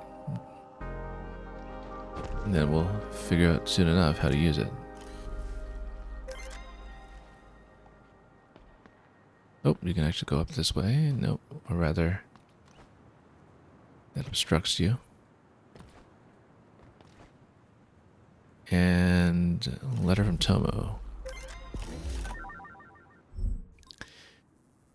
Hello again, Samsk. I hope you don't mind me keeping on writing these letters to you. I'm not going to read the whole thing verbatim. Let's just scan over it and talk about anything that comes up as interesting.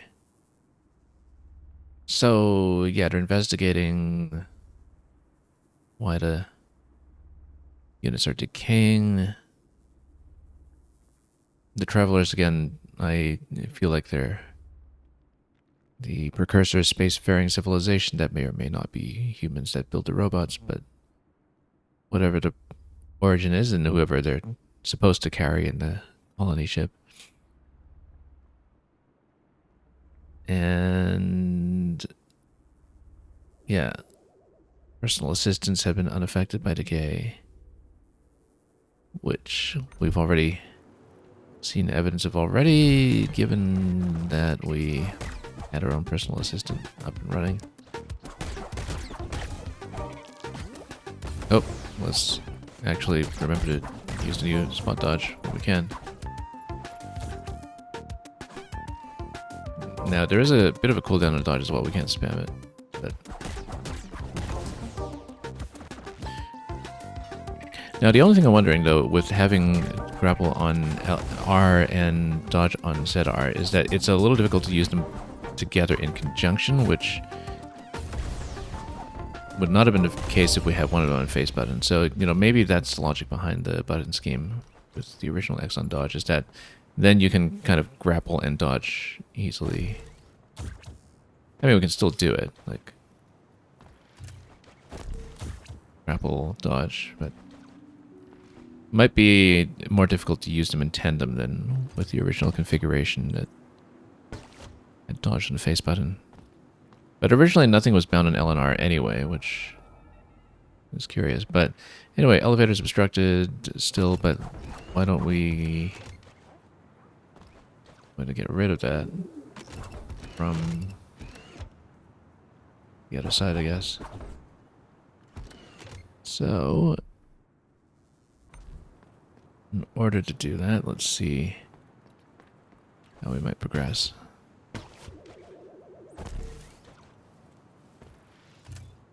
Now, why would we want to come all the way up top? This layer... not clear.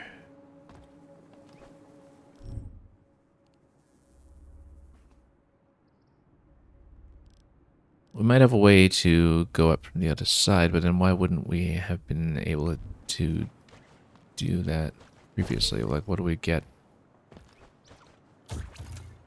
now that we couldn't before? Like, are we able to dodge out? Also, we should really refresh health if we can. Otherwise, how much do we stand to lose? Currently 134. Yeah, we should probably heal up or something and try not to stumble too much on the way down.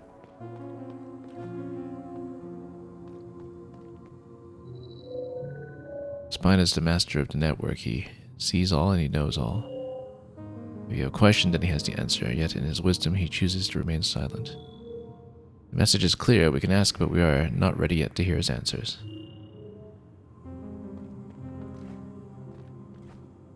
Well, somebody has faith. I definitely had a few moments where I accidentally zipped through text a little too quickly. I sometimes expect maybe a second confirm button, like, you know, one to speed text, one to confirm text. But anyway, let's maybe heal up first and... Yeah, nothing to spend currency on yet anyway.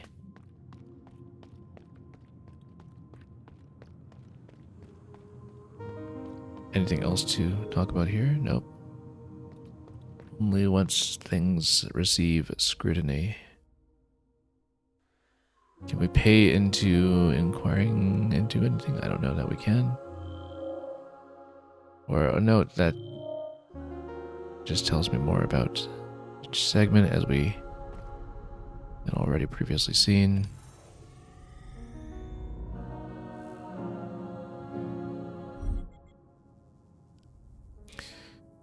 So I haven't been able to continue past that because of the obstruction on the lift. I don't know if maybe we can head towards that from the lower room, but then why would we be able to do that now, yet we're not able to do so earlier?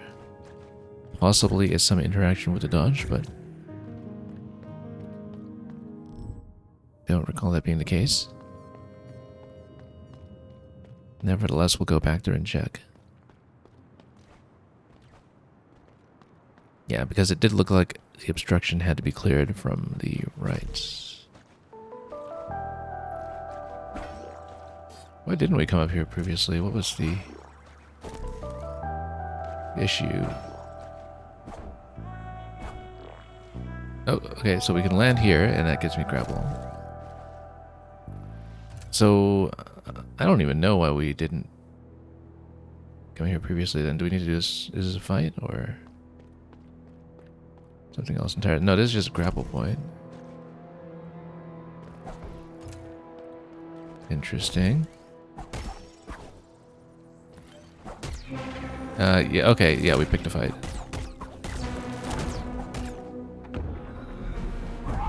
Crow, the automated reaper. Yeah, so we actually could have accessed this fight earlier. Whoops. Let's remember to dodge. We have a dodge now.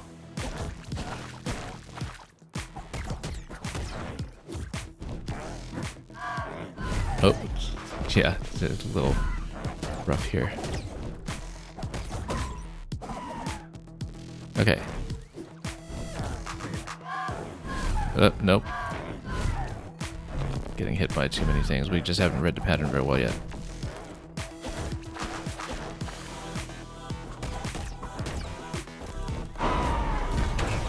Oh, let's get out.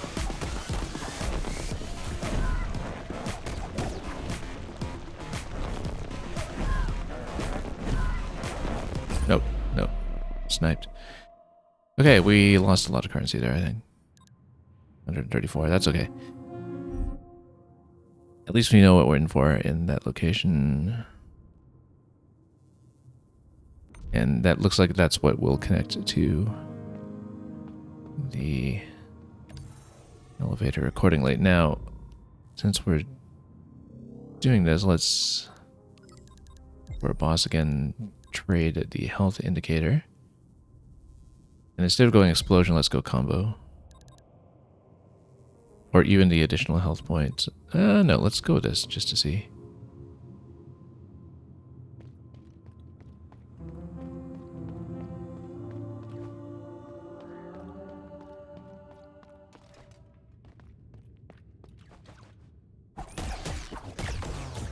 Yeah, I kind of assumed that we'd want dodge on ZR, but might actually want to give it a bit of distance from the grapple after all, but we'll see. Now that I know what the dodge looks like, I can see why it might be on X by default.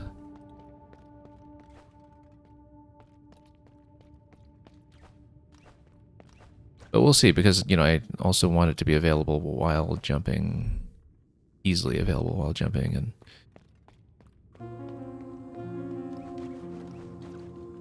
again, it's just a matter of transferable muscle memory from so many other games as well.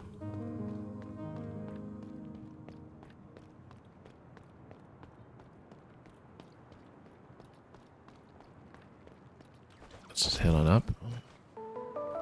Of course, the grapple cooldown is quite relevant as well on that fight, and so not being able to see it could be an issue.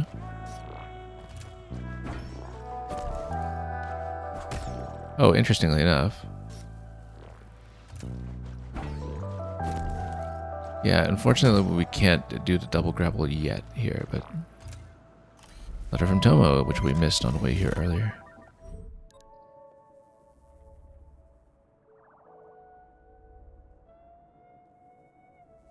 And the decay is not communicable, hence the survival of all the personal assistants.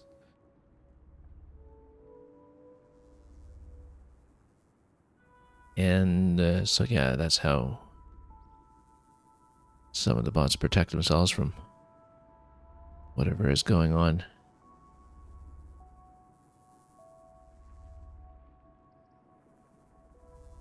And yeah, the farmlings keep the travelers fed. That's sort of in line with what we've been establishing about the role of the different bots in a colony ship. But we'll take that little bit of lore and we'll get back into the fight. So yeah, once you trigger the fight, now then it gets directly into the fight every time. Now, does that damage that I did early on count? Yeah, it does.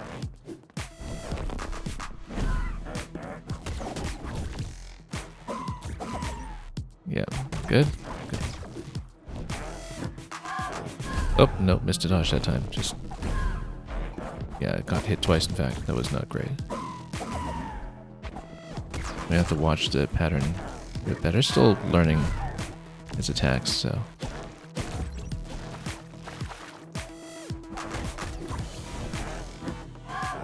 And we need to develop a better sense of intuition for the cooldown on my dodge, which we really do not have at the moment. It's okay.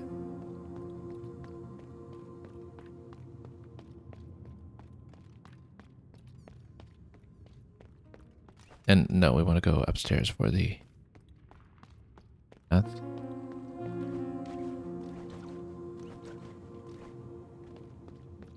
And we'll keep the current setup. I do like having a bit of damage output. Although, you know, an extra point of health is always a significantly improved safety margin. So we might switch back to that if we have trouble. Oh, come on.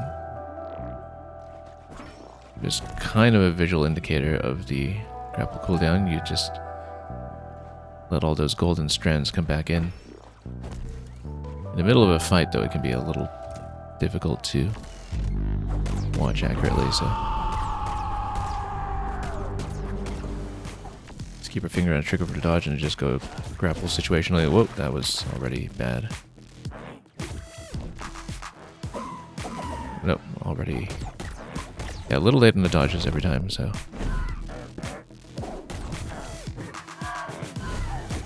Okay, for the swipe, we just stay out in the corner.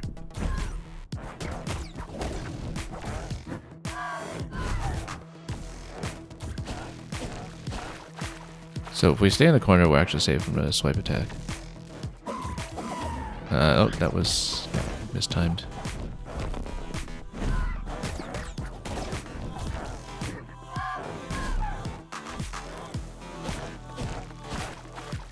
Okay. Let's tuck ourselves in the corner then. But then that attack, we need to time the dodge better. Because that's the one that hits hardest when we're kind of taking this corner strategy. Also, we need to get out if that starts happening, so.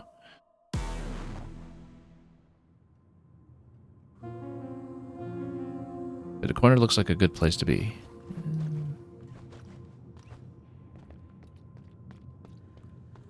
We just need to work on the dodge timing for the 3-hit combo. Which is very easy to see from a big lead up.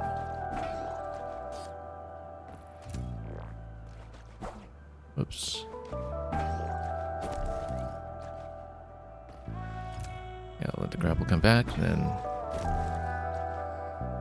we continue.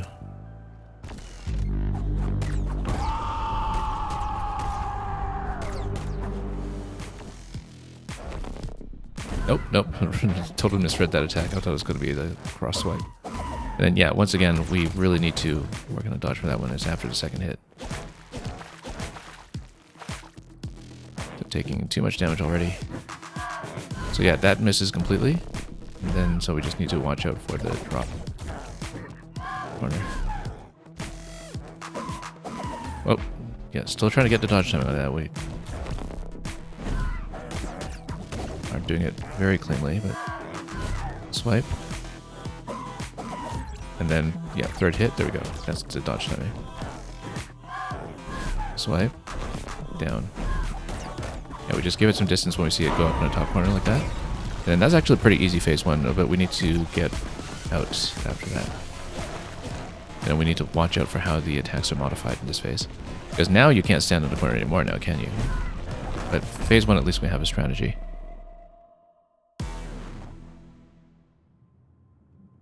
Yeah, I think we can get through phase one pretty reliably. We just need to hit every one of the dodges that we're going for. And in phase two, you can't tuck away in the corner anymore, so we'll just need to play more dynamically, but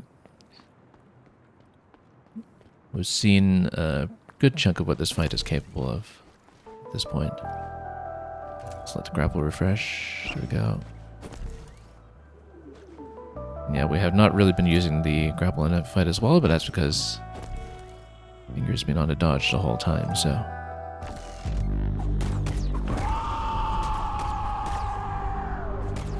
Okay, let's get out like this. Okay, get out like that, great. Touched it. Swipe. And then swipe. Good. Oh, missed a dodge, just a little bit late.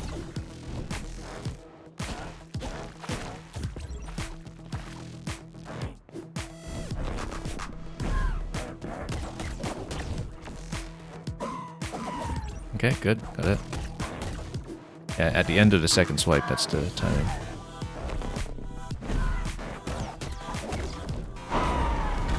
Okay, phase two, need to get out immediately during the transition so we don't get stuck. Oh, a little early on the dodge that time.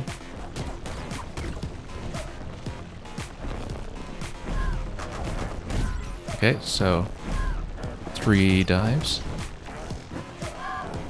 And then, okay, we need to jump over the middle for that one, for the swipe. In this phase, we should stay centered and jump over it.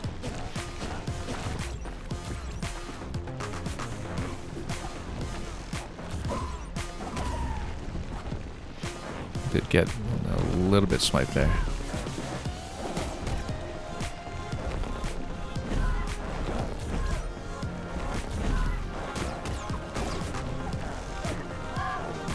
Okay. Nope. Early on the dodge that time. We got pretty far. It's very doable.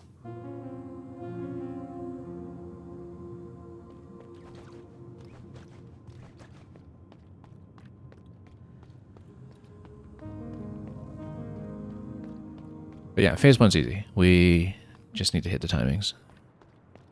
Phase two, we go middle for the swipe attack, and we just need to watch out for the triple dive. And other than that, you know, it's not really a strategic roadblock, it's just playing cleanly.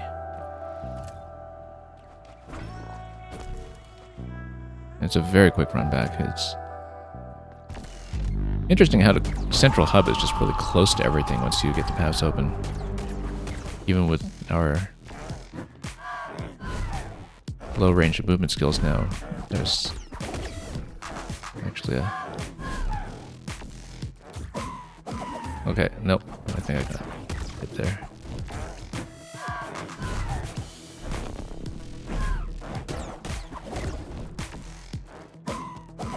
Okay, that's fine.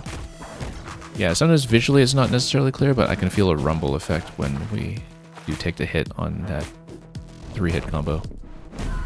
If my timing's just a little bit off, the rumble is. Actually, more useful feedback in some ways, because the animation, I think sometimes it grays out for a moment if I do get hit, but it's hard to spot if you're not very attentive.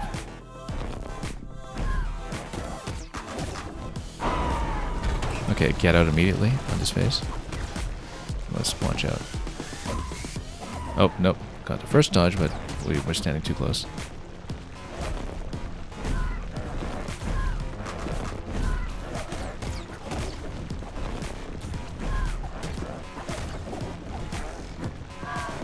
Nope, nope. I need to be in the middle for that. We knew it, but I didn't get it.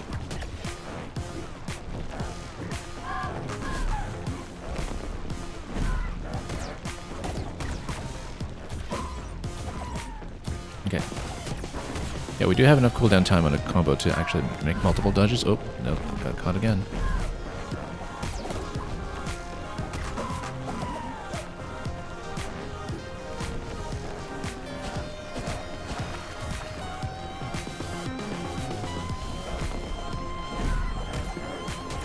There we go.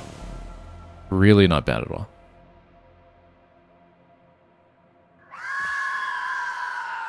Just needed to pay attention. And thank you for the GG.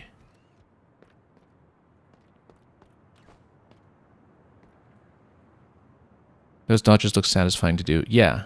The only thing was, I definitely had with the 3-hit combo, like I said, an issue with readability, and until I realized the rumble was a very immediate indicator of the hit. You see, even without a dodge roll, this is why I like on ZR, I have, I think, Bayonetta muscle memory going on there.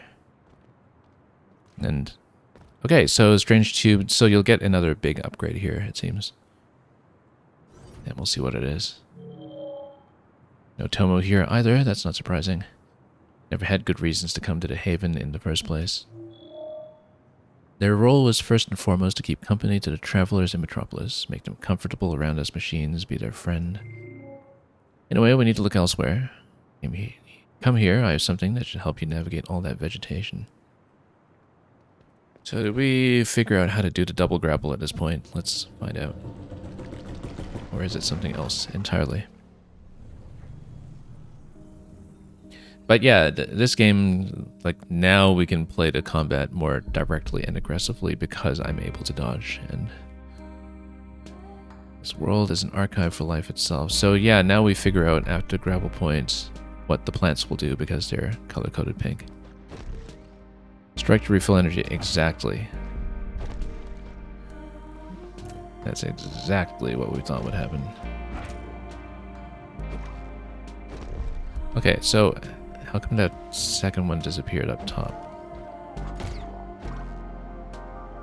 Let's figure this out.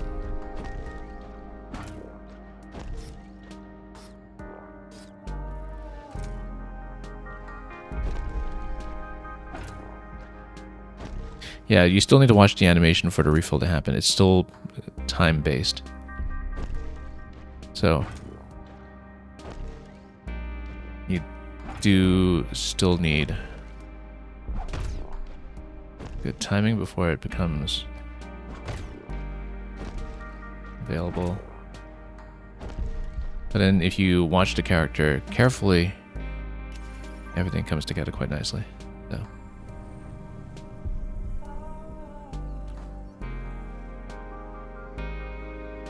okay, power up acquired.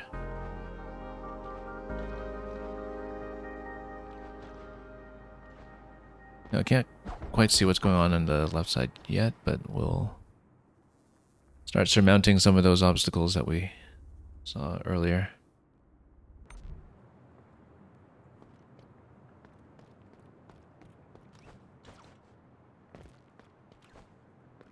That were locked behind the double grapple, including up here to start with.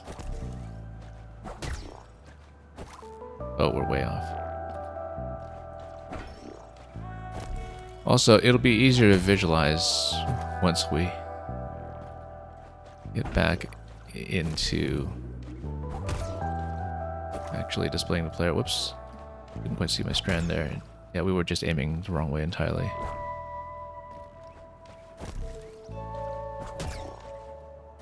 There we go. What is this? This is a container.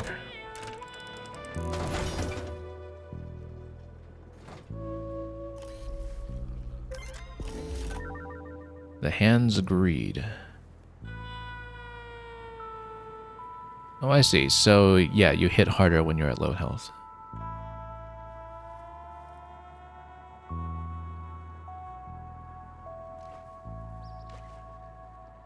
And so you can do a peril spec, essentially. Okay, so that's all done. We know that... I'm trying to think about what was accessible. Well, definitely Metropolis is now accessible. Because that's where we were blocked by something similar at the gate previously. So that's worth checking. Somewhere up above here in Haven as well, I think. Let's see how we're doing for currency right now. 100 in the bank. We should probably crystallize at least some of that. And also, I've lost track of how much health I have remaining at the moment. So we should maybe go back and sort everything out first.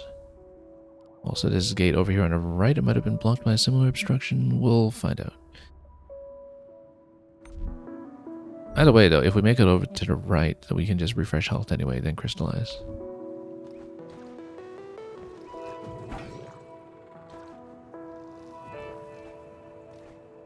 And everything here is a clear pathway anyway, so...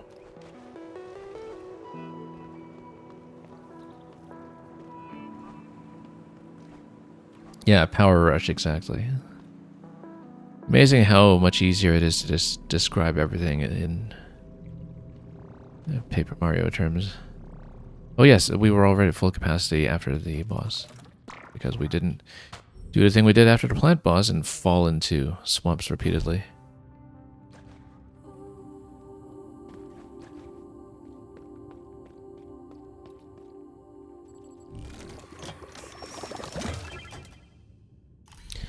Oh, also, I totally didn't take away the obstruction on the lift, did I? I wonder if we're able to do that yet. We'd have to go around whatever was up top blocking.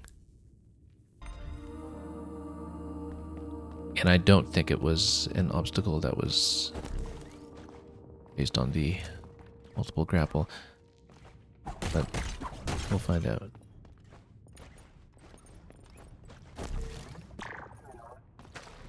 Oh, I guess I should bring back my health indicator at some point, but that's okay. Let's go up in a moment through the shortcut.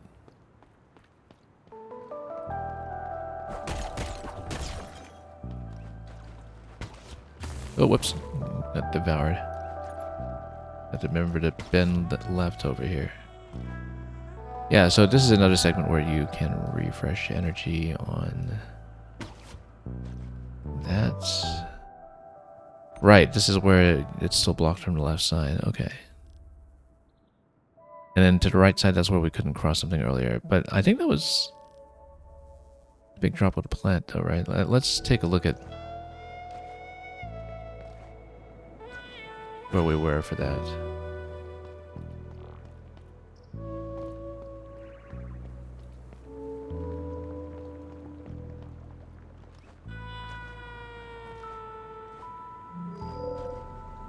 This is the real jungle now.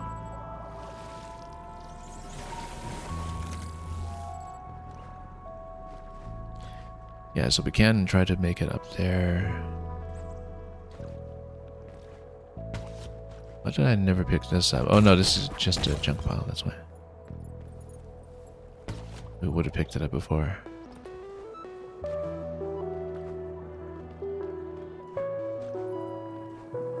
Anyway, this is one of the obstacles that we knew about. Also, did we actually check this? Yeah, we did, because this was where gloom water is. I wish gloom water never happened. I guess that's the name for the goop everywhere. Not to be confused with bile water, of course. Totally different things.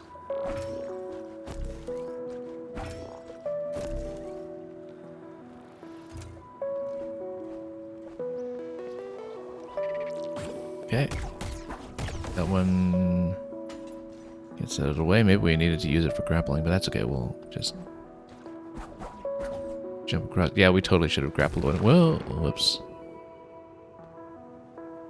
Grappled using it. That's okay. We have this sending you up. Also more crystallized currency for later.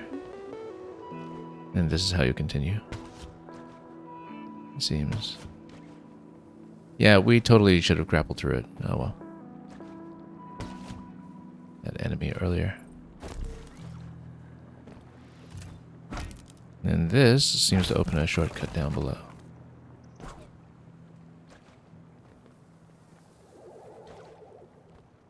Yeah, so this bounces through.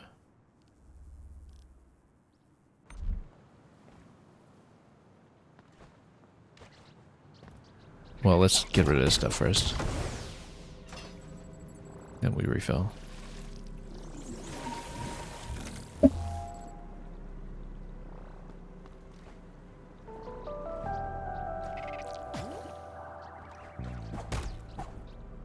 You know what? I feel like we want to grapple through it.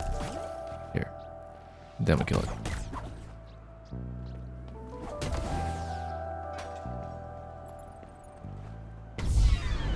Oh, fight coming. That's right.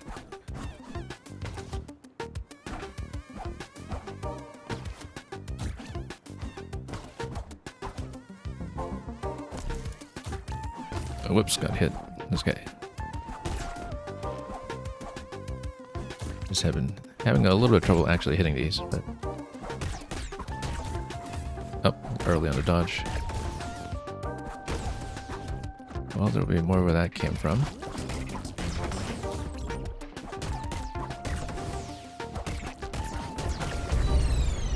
Okay, that's it.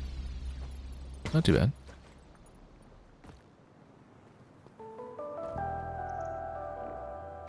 And I see more plants or crystals down below that we can break to open a shortcut. There we go. Mechanical remains.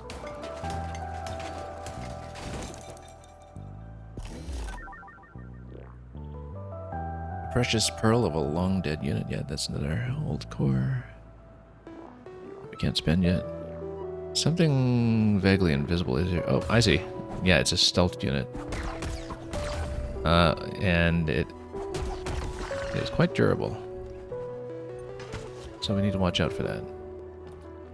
Until I get some health replenishment going on again. Let's see what's on this side. You can come up this way. And this way. That's just a return path on the way up. We want to head back up.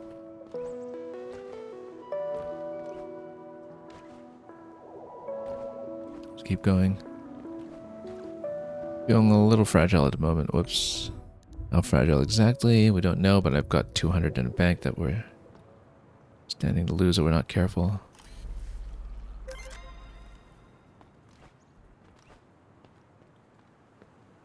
It looks like we should be able to open something up over here.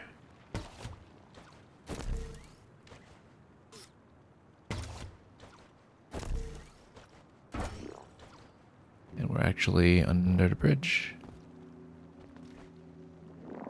Here in the haven. Okay,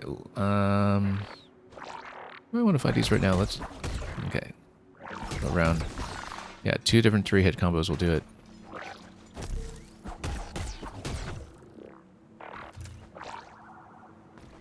And then... Let's let it fire first. Take it down. Anyone else? Yeah, look at this passage up above that falls in. That looks interesting. Okay, also, this allows you to cross. And I'm trying to see if we can reestablish a shortcut here. Oh, that's significant. And that removes the obstruction on the lift. Very important. We'd better heal up and maybe get my health indicator back. Then we'll come back up here since we know where this is now.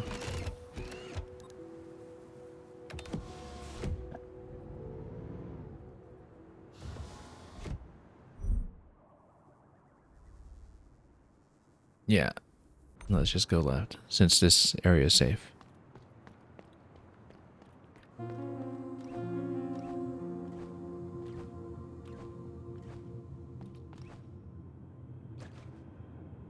But yeah, considering how very hub-driven this entire layout is to the extent that we've explored it thus far, it works surprisingly well. That once you get the shortcuts open, all the travel distances feel really quite short.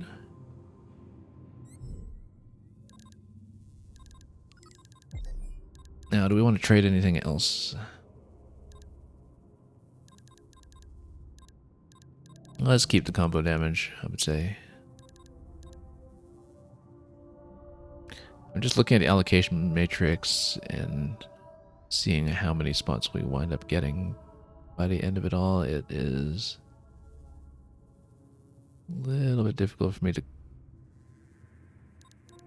count visually, but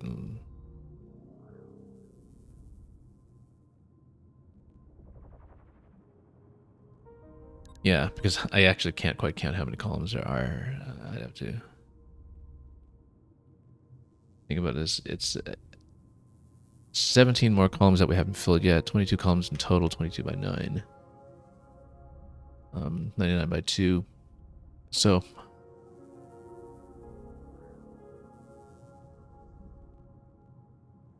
100 and... Wait, but then how would that add up to multiples of 5? I might have miscounted slightly. That's... Looks like it's 198 total, rather than a multiple of 5. I don't know, we'll see.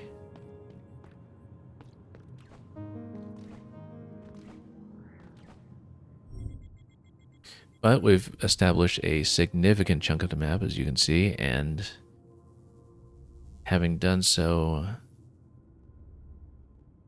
well, we know that one of the things this will be useful for is the Metropolis entrance.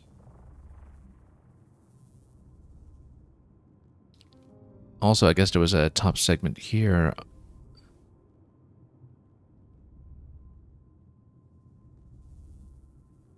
Or was that the gate that we... Okay, no, there's something that's an opening in the ceiling right at the center of the map currently, very subtle. That is at the right of the lift that we just unlocked. Let's see if we can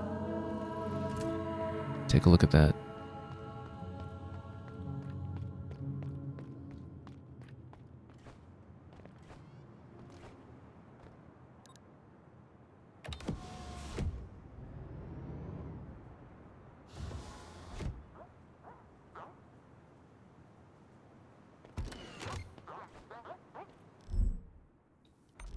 Yeah, something up here, up above there. There's a little grapple point.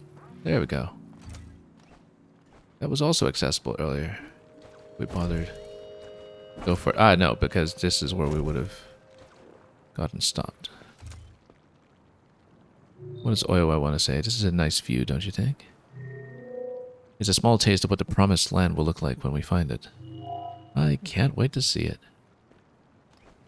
This here, this tangled web we weave.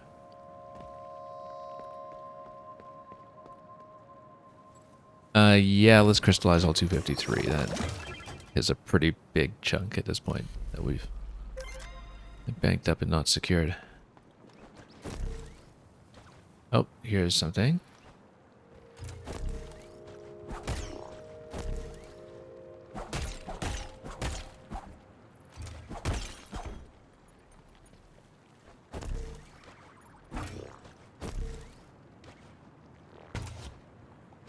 There's a little zigzag platforming segment that gets you here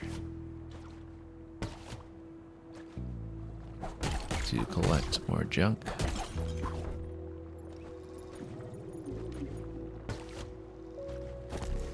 Oh, whoops. Too far. Rather bad angle.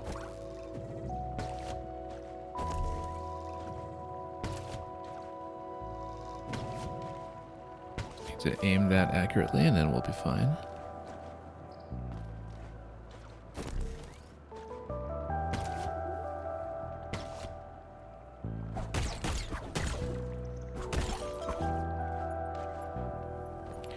we'll see if we can make it up to all these characters here. Loudon. Sancho's been searching for his bell tower past for the past 399 years. He's turned over every stone, searched every cranny in the area. Clearly he hasn't fought a boss a few thousand times each.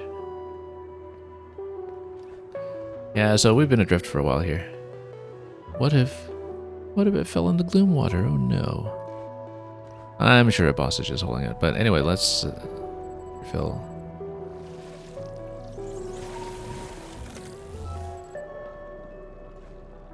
And yeah, need to be a little more exact here. I see where to go. Would need to be... Oh, nope. That's okay, we have health right here for every single point of failure. It's absolutely free, so...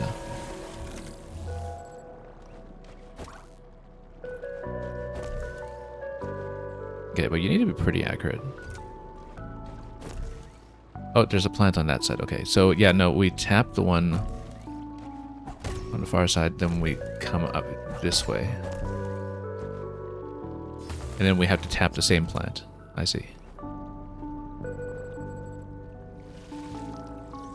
So we just need to do a bit of a figure eight.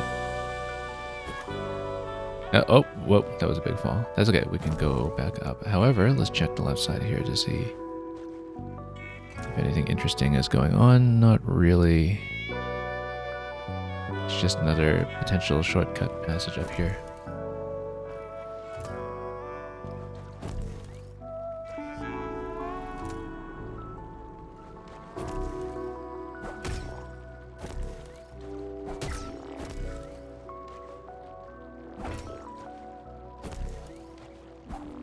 Oh, missed it.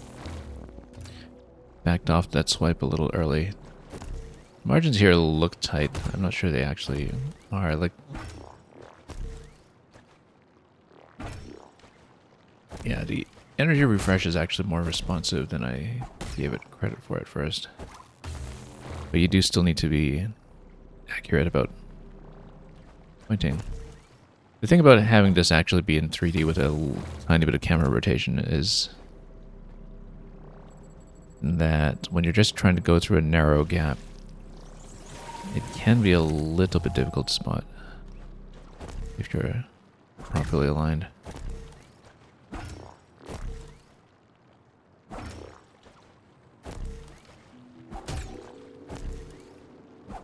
Like this kind of gap right here, you see, a little difficult to point that. But we'll do it.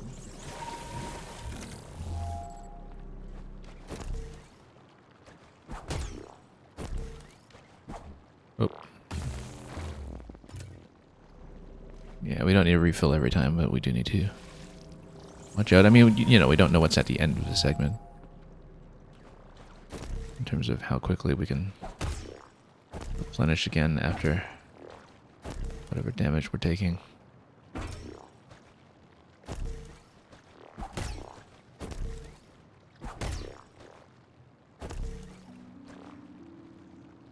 Oh. Yeah, you kind of have to visually remember the last node you hit, because it's going to go off camera briefly, but then if you remember its position, then you know to go for it the second time. So the vertical scroll on the camera is a bit aggressive here, as you can see, and you just need to remember what you're aiming for. You have already seen it, and the game knows you've seen it.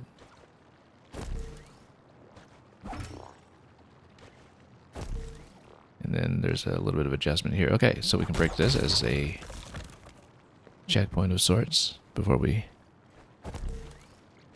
continue this way. Now,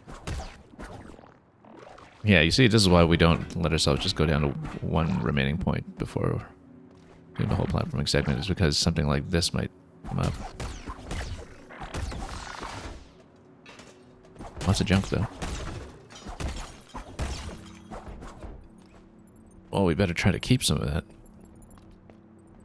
having earned it all the way here. Oh, that looks threatening.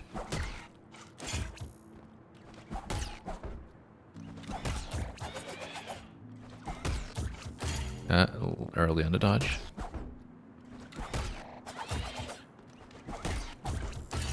Still early on the dodge.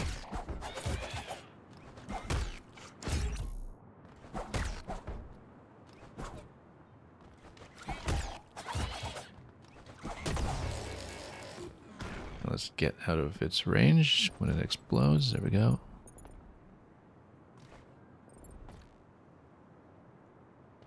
And then this segment continues. Then this looks like it might be important, and we'll break the opening on the left. Candle, beeswax, braided fiber wick. That's something to take back to the personal assistant.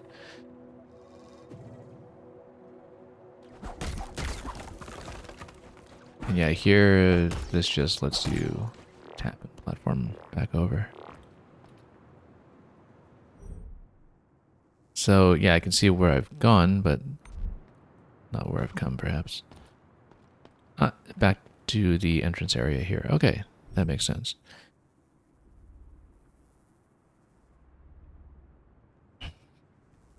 Well, in that case, I mean, you know, we're close enough here that we can go back, fill the map.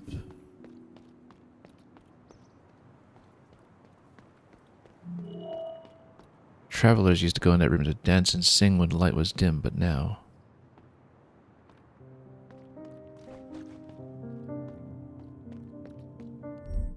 Oh, we're kind of on the upper level here, aren't we? And then... So this is new material. Broken shard that we can reminisce about. Go, my dear. Save the heart.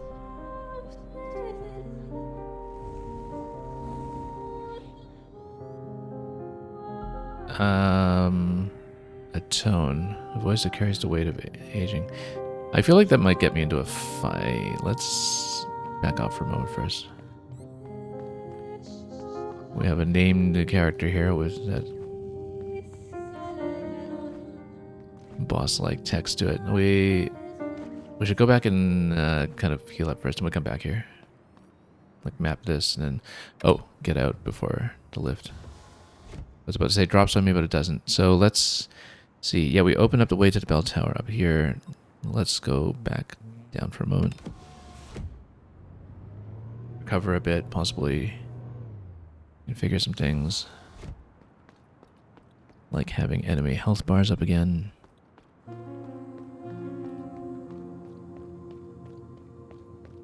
This is back to the Overseer's entrance. You searched within yourself and you found the voice of the Eye restoring her to full strength. She was the only presence on the vessel entirely turned outward. She searched for the promised land, our final destination. Always thoughtful and ever patient, this one. I should have seen her mark on you sooner. It's just like her, really, to send her best messenger to wake the vessel up, even after she herself is gone. Her name was Asma. Let her be remembered. Okay, but we haven't done the atonement yet, so... I mean... in theory, we still can, right? We go back up there.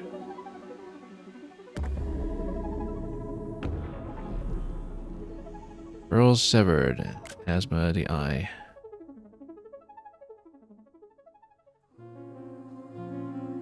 Okay. So that's been attuned. Embedding 710 years ago, site destroyed 2 years ago.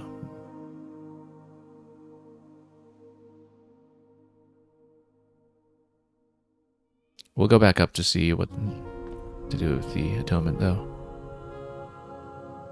Oh, this is new as well. Ati. Let's do this first.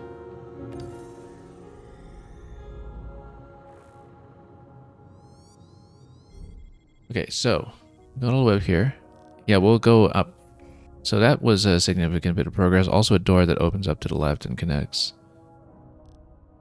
We'll go back up for sure. How are we doing for currency? 262 in the bank. Would better crystallize some of that. That can be done on the way up.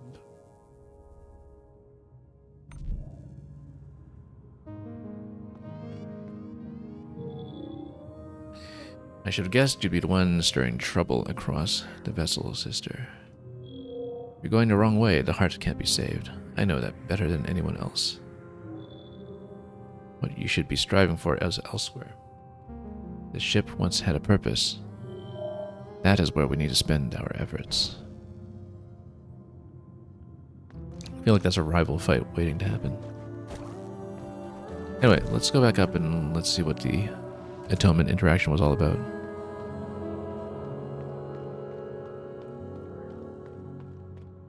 If we can.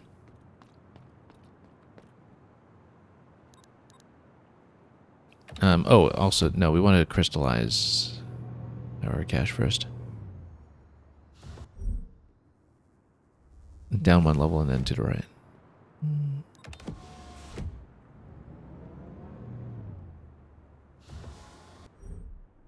If that's the closest point. I mean, there was an easier one down below too, but that's okay.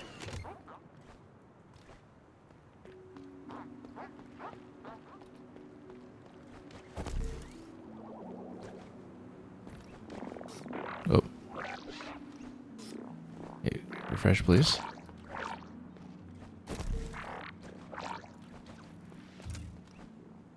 Oh, right. Yeah, no, we're down below. Instead of going up what I intended. That's okay. Yeah, because we were just here. I'm not going to fight those at the moment. I just want to get out and crystallize my cache.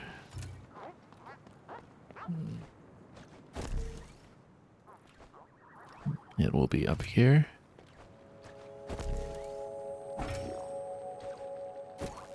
Whoops. Oh, let's be careful. That's not careful. Hang on. You know what? Oh, we can do it. We can have one more hit worth of room. Here. The Promised Land.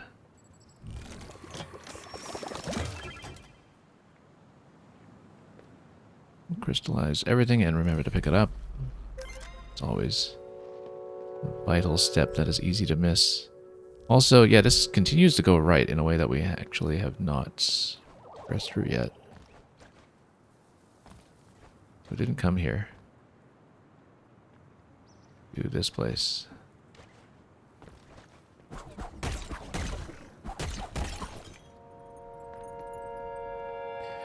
And I'll totally be distracted by it for a moment. We'll remember to go back to the atonement interaction after that, I hope.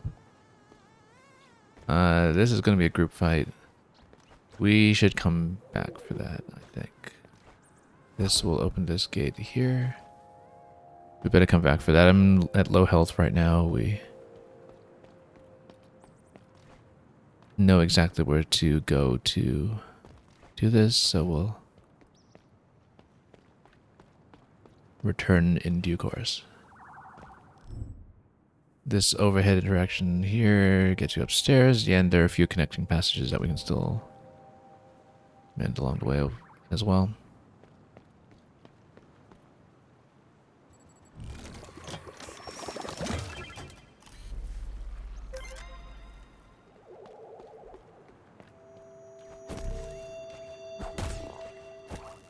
Oh, whoops. Okay, so we're in a bit of peril now. Yeah, let's see, where's the nearest point to heal up? Upstairs, but then we need to actually make it there first. Sorry, we're not going to lose any crystals, so it's actually not an issue if we do need to respawn at checkpoint.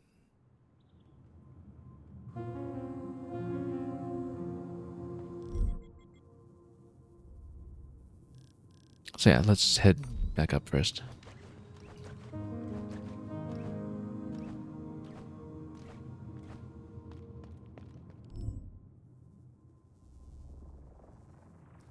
We have a lift available on this floor. Let's see. Yep.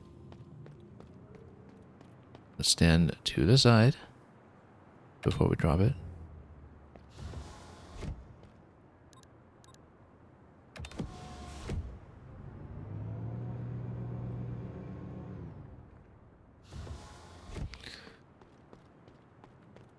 And let's see what happens if you select a tone.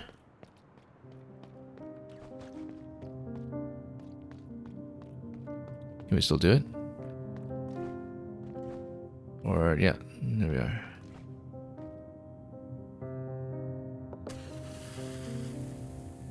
Lacking tribute, okay. So we need to pay some kind of tribute. In order to do that, we don't know what that will involve just yet, but I guess we'll find out later. Also, this is an icy connection point. Then that might allow me to open up the left side door, which could help.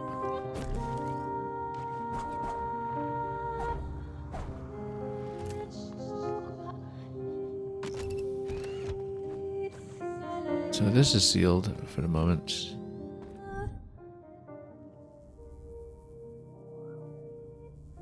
And then there's a lower level that we haven't sealed yet below this. Guess we'll have to find out eventually how to open this. Might be from another layer up top.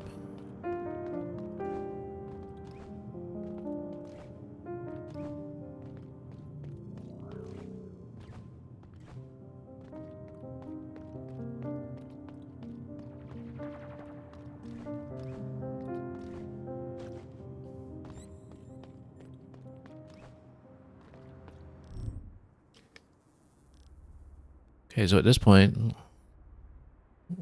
let's see what the obstruction was for the connecting passage on the right. And then we can get back into that ensemble fight that we saw earlier. That was past the crystallization point.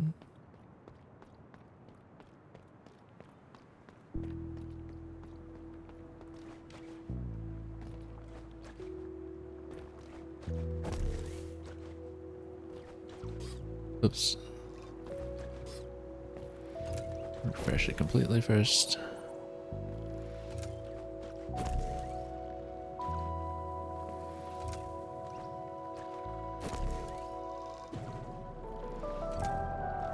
And then have a place for health over here because that's where we did the whole jumping puzzle area earlier, which makes me wonder, how do we fill the connecting passage down below? Let's take a look again. Whoop.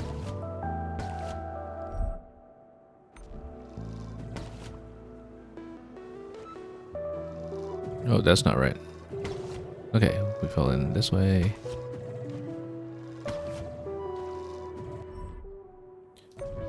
Yeah, I'm just looking at the connecting passage on top to see which side it was we needed to open that from.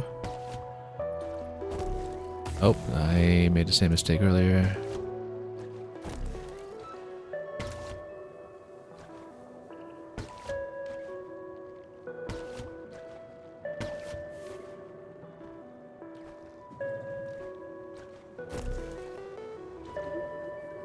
Whoops.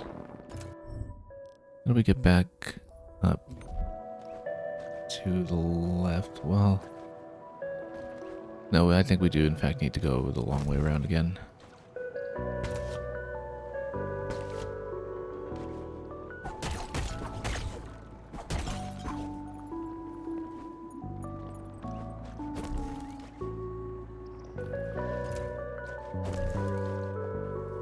Have to watch the animation for when everything is available.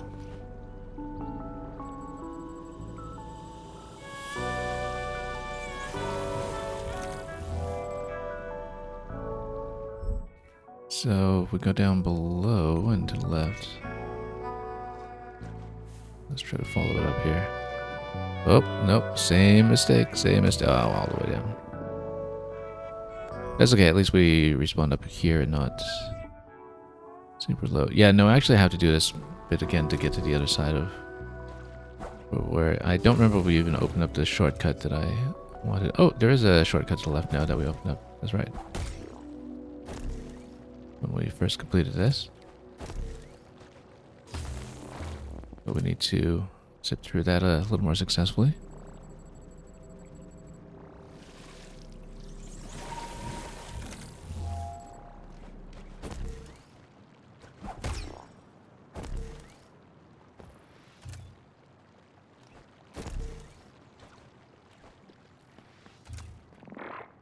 Now, why was it that we didn't open up some kind of right-facing gate here? Let's figure it out. It's down below here.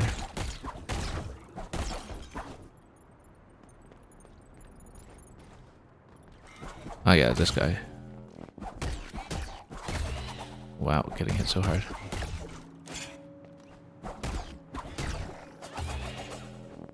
A bit sloppy. Sloppy all around. Right, because we were here through this passage, but we didn't open up whatever was facing right. Or rather, we just didn't bother to traverse it, I guess, because it's all available here. Huh. Interesting. Okay, so yeah, no, we just didn't map it, but we actually did cross this before. That explains a thing or two. And yeah, we had come up here previously on the way back. Okay, well, we should head back down then. But we need to recuperate some health first before we get into a fight. Luckily, that's what this is for.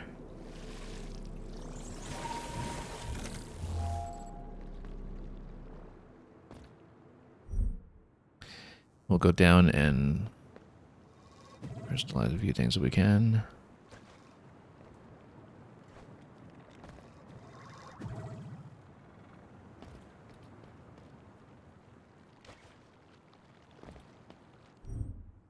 And yeah, we're exactly at where I want to be.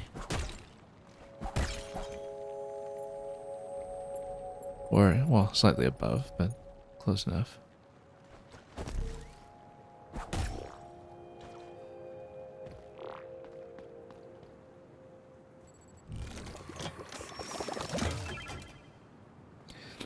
And we'll get into the fight that we saw on the right.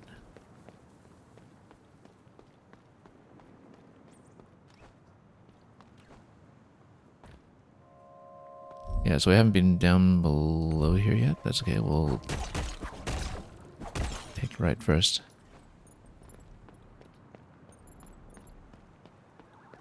And just jump right into the battle when we can. Okay, that's a lot to watch at once. Let's take out the biggest threat first if we can.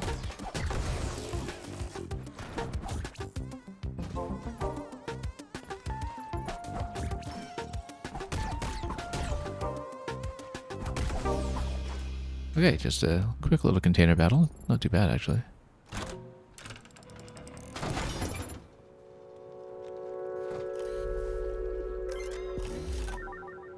Beeswax, braided fiber wick.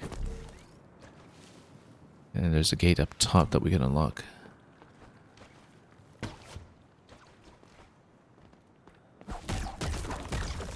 Which then... oh, it doesn't quite get us there until we, of course, open up that platform. Let's check the right side here first. I don't think I finished inspecting. Nope, that's just obstructed. Oops.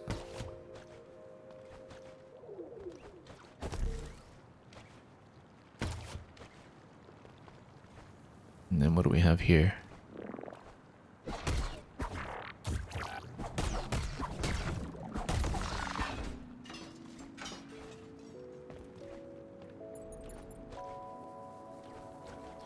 Can't reach yet, but it gives you some visibility for what we're going for.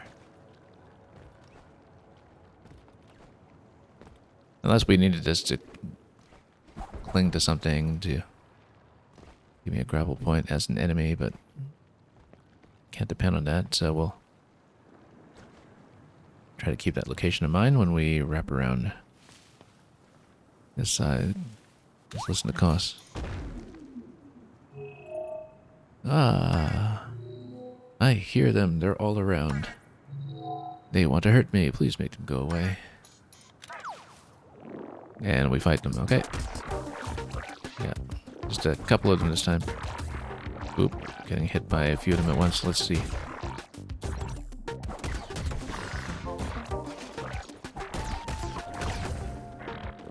A little bit rough here. Is that it? Or do we have a second round? I hear the music is still going, so here we go.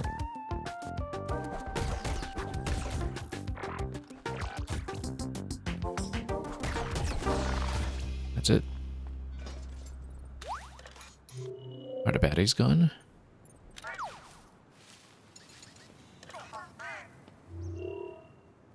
Thank you very much, kind person. I will go find Miss Mel now. I hope she isn't too worried. Okay, so that is a shop unlock. Look at that, run towards the camera there. Haven't seen too much of that lately. Okay, so that's presumably unlocking a new shop purchase. We should pursue that idea. We're able. So we've been up here. We couldn't progress yet.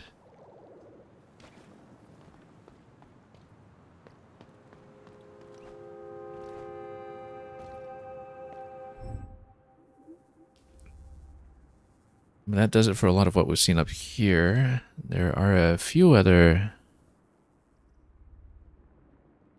blinking parts that we'll try to fill in as we go.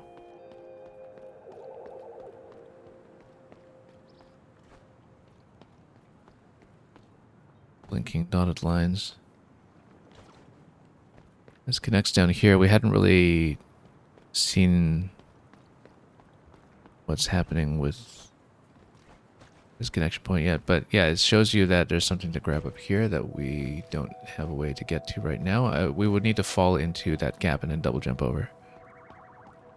So, can we fall into that gap? That would be under the bridge, wouldn't it?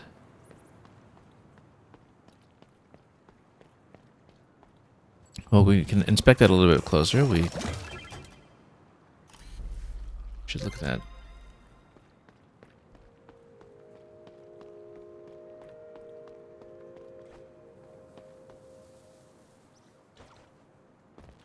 Yeah, because you fall in here.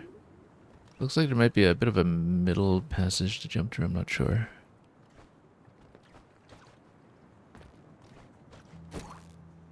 Actually a little difficult to see. That one might actually make it there. Maybe from further to the left and down below.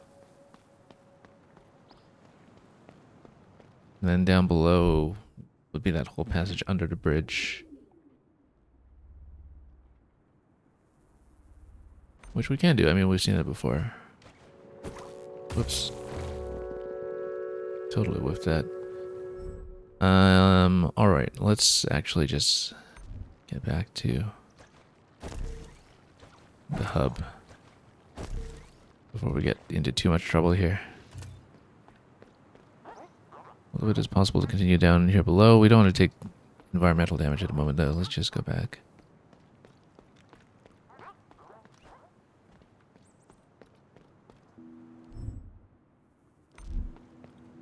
And drop right in.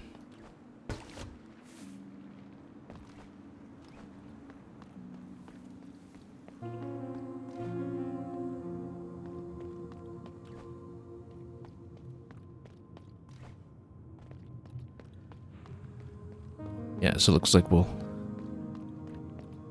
gradually be working towards opening that shell.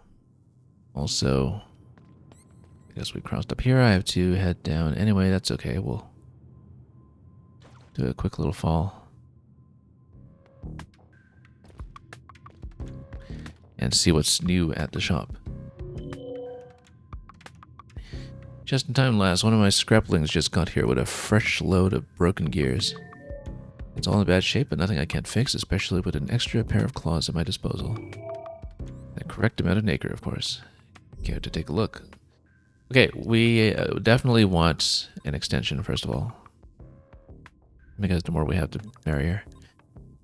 Quicker recovery after getting hits. Only 5 slots for that, actually. That's really not bad. Interesting. So you can sacrifice health for additional modifier points. I'm actually tempted to do that. Of course,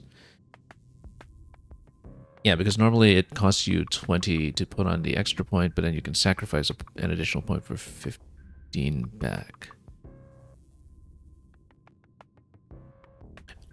Strongly considering it, but let's get the extension first.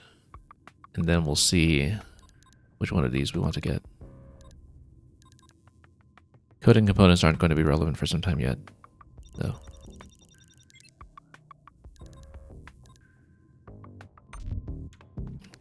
Let me play around the configuration a little bit, or we can just inspect it visually from what we have here.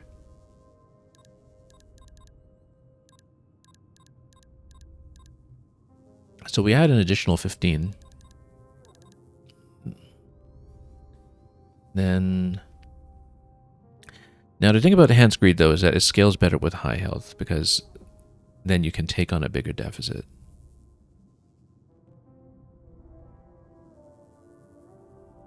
So I don't know if we want to go for the thin frame just yet. I'd like to eventually, I think, but... Right now, what we can afford is the additional 10, so we can grab this, and we can also grab the new one for the recovery time. We don't need to change things out all the time.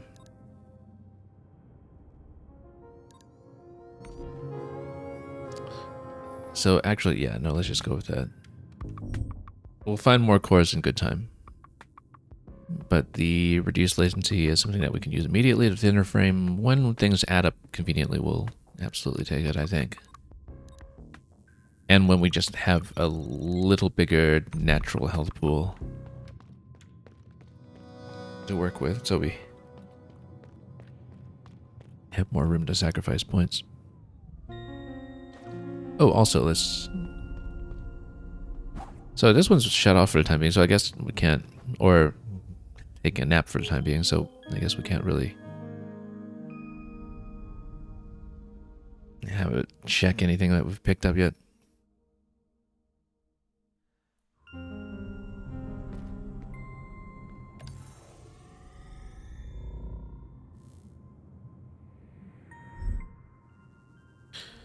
Okay, so we can now put in enemy health and recovery. Then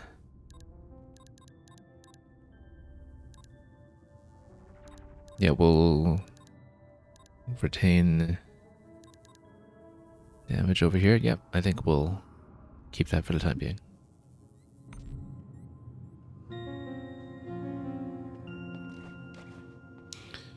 Yeah, because I was thinking, you know, even if we do get the 15-point refund for sacrificing a point of health, what do we use it for? We'd have to take away one of the 5s and put on one of the 20s. But I think at the moment I like the assortment of 5s. 5-pointers that we going on, so should be fine. Now, we've explored most of what we can on the right. Obviously, there's the bit where you have to float across the swamp that we can't do yet, the gloom water.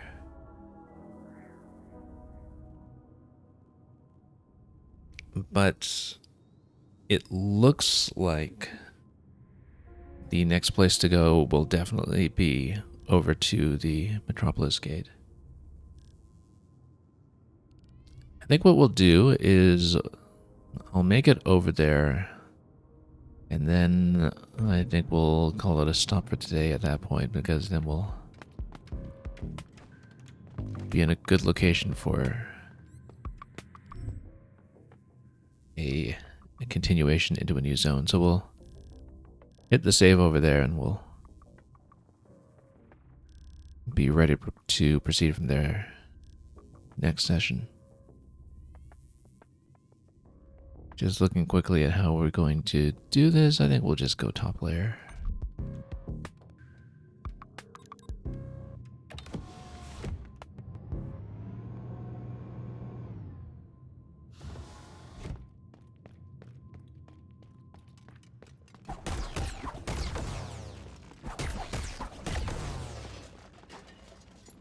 Okay, finally we've got so much visibility over everything.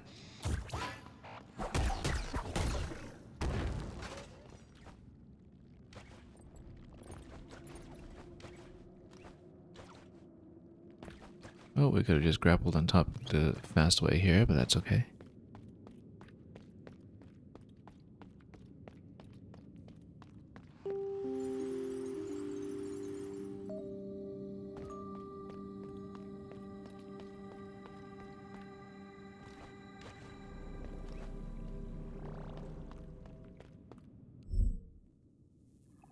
So at this point, we'll just keep going.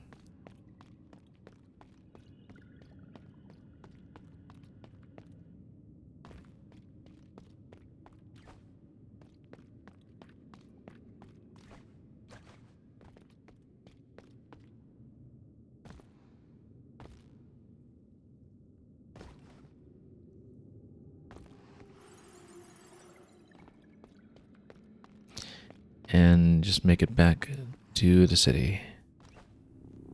Right here.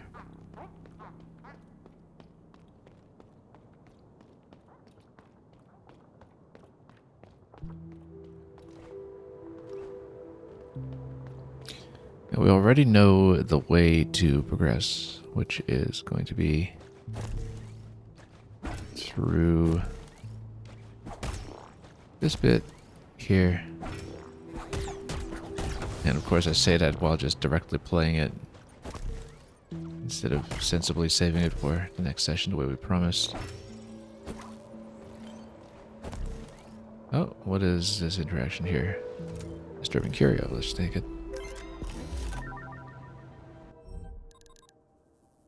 A set of weird looking pearls with intricate patterns encased inside, their meaning lost in time. Somebody lost their marbles.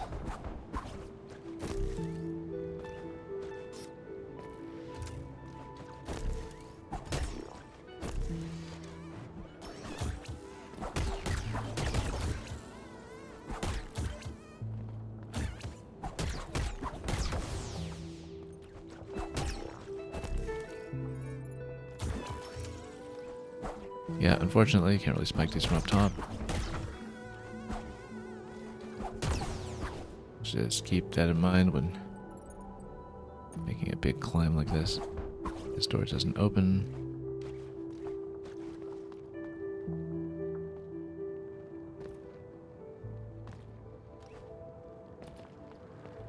We should have hit that save point, but we'll maybe open this up. Let's see what we have here. I mean, this might be significant.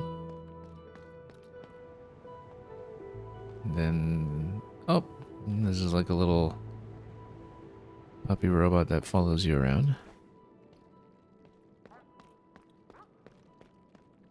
Also, this is worth checking, but it's nothing yet. Likely a place that we have to fall back into later. And then this is more Metropolis. And I'm going to try to see if we can open up something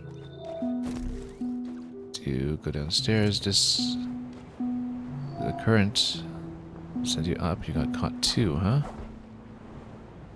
Well, at least that teaches you the mechanic.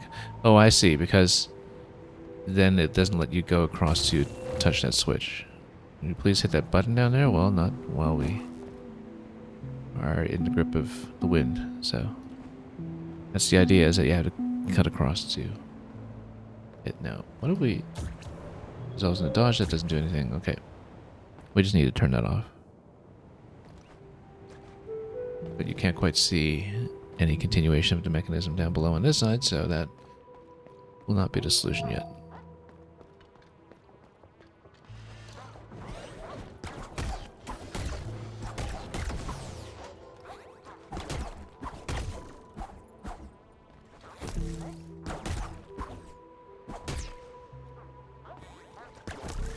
Oh, that's new.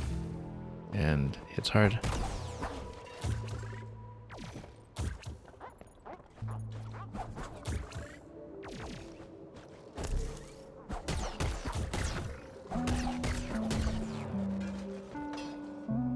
And we'll just continue opening doors. And yeah, platforming segment over here. Let's try to weave a connecting passage back down below if we can. Oh, getting risky here.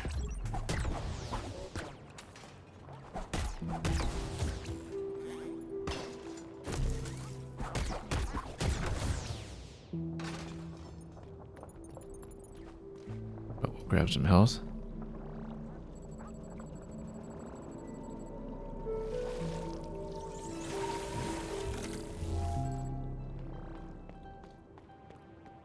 Yeah, possibly we can connect all the way from back here. Oh, there's an old-fashioned key. We don't have one of those yet, unfortunately.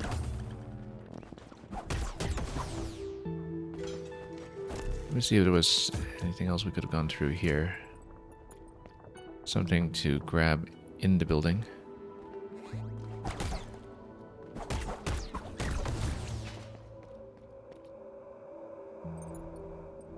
This door ominously seems to shut behind you, potentially. Oh, it's a chest. Okay. We might want to go for that, but let me just see if we can create any kind of connecting passage first. Maybe that connects by giving you the old-fashioned key, but we don't really know.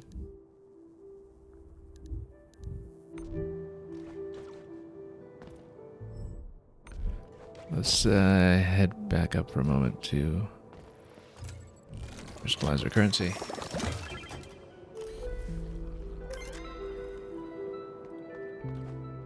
So yeah, it's chest to the left. Let's just do it. And then we can double back after that.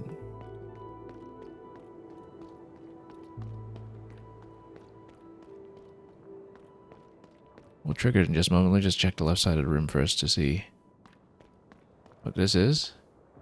Torn Overseer from the Blood Sanctum. Okay.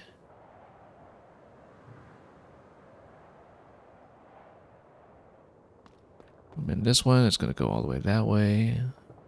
Hemdall, the librarian, will say, "The blood doesn't grant audiences to machines, not even to me. I find it rather concerning. You must know that I am here to talk about the contents of the library." Doesn't he? Yeah, we'll go back for that chest, but this looks like it will also give you a save point. Give you a TN. Well, we might as well take it to mark our access to it. Oh, no. Didn't let you. Okay. Well, that's important to know. And then, yeah, if you get too close, then you just get blown all the way back over here. So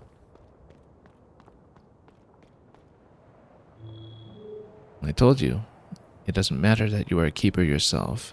The blood only wants to see travelers.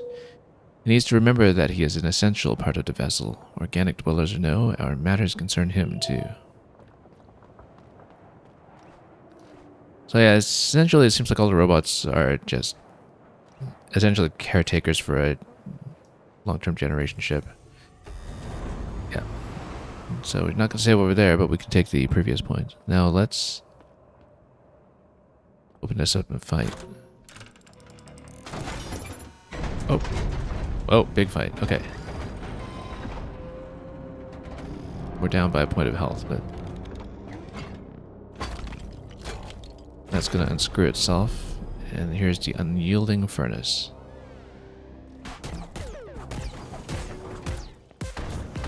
Oh. Already taking some damage here. That's okay. We just need to wash the hands and not get punched.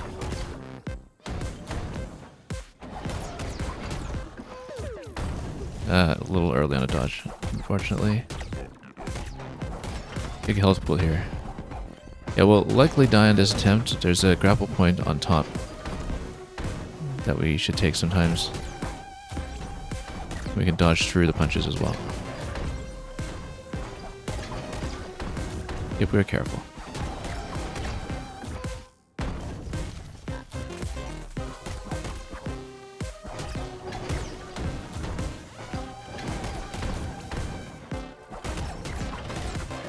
Oh, no.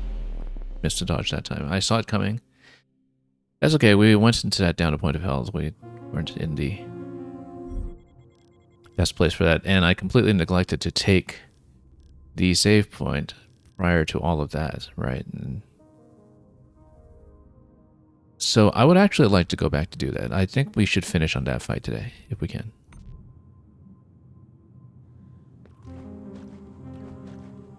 And that would be the kind of natural concluding point that we're looking for. The blood rejected you, as I feared. I could almost feel the gust of wind from here. Oh, this one's going to talk to us all of a sudden.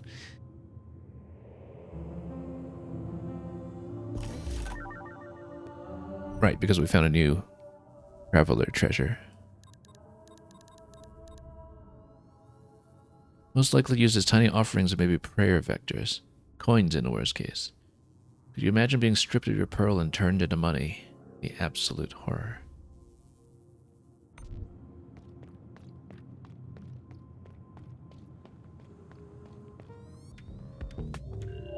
I was having another pair of claws around. Now, we don't have any cores to buy anything, so we will get back to the metropolis. And again, as we were saying, when the paths open up from the hub, they do go quickly, but we will remember to take the metropolis save this time before getting into a big climb like that. Did we want level 2? Yes. Well, level 1 is also just kind of straight left. That might work just as well. Let's try it.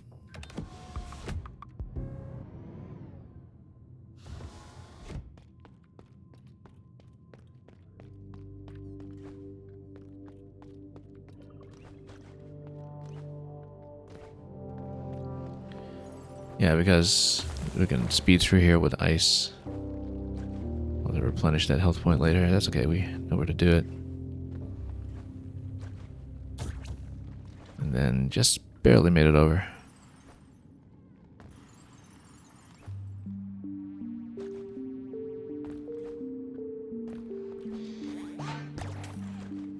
However, we're a little low for where I want to go.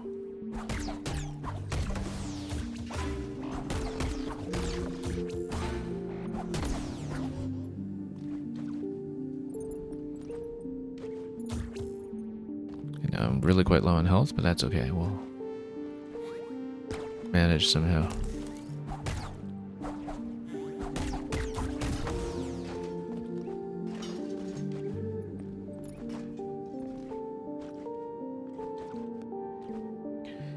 If we survive the way to Metropolis,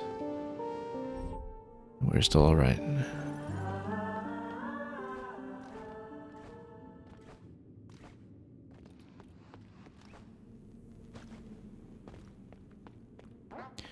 Okay, we'll take the save first and we'll head back over.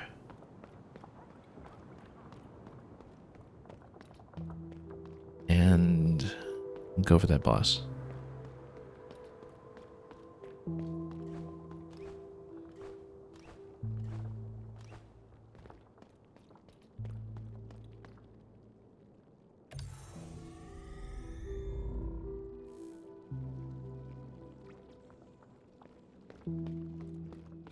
What was this door? Look from the other side, yeah. If we can reestablish a shortcut as well, that would be a good idea. We didn't really explore in the correct direction for that. But typically it seems like we're able to establish a shortcut before something like a boss and just are able to create a fairly smooth return path.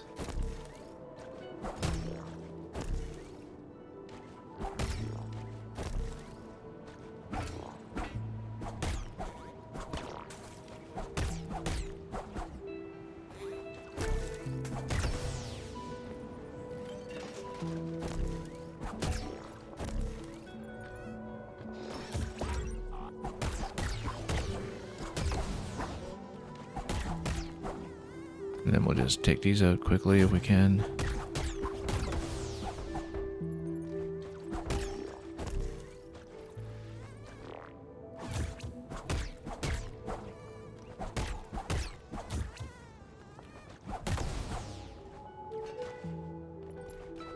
Yeah, it's a pretty easy passage to head over. We just need to see. I guess you'd need to go down below to open up the passage back to the right.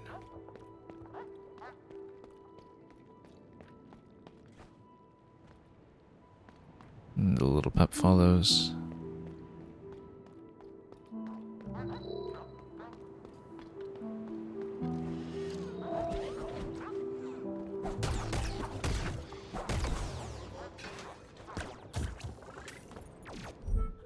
Then here we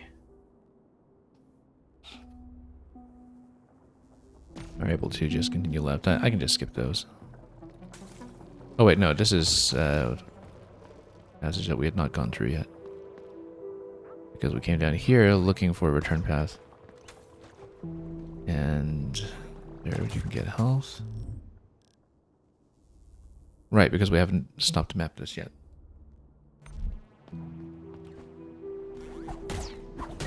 Well, we don't really need to fight these, but we could try to go below here to see if we can open up the shortcut.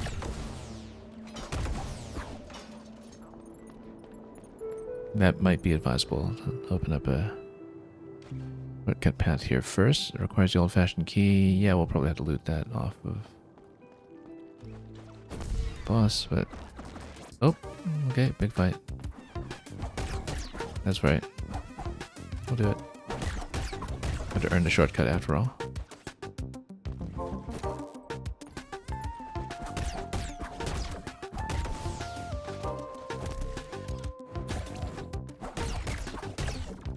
And then a little bit more to work with. Whoop.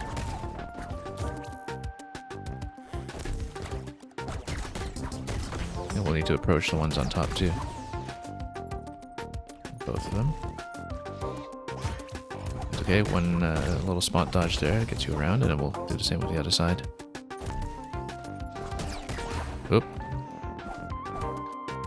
Bit rough there for a moment.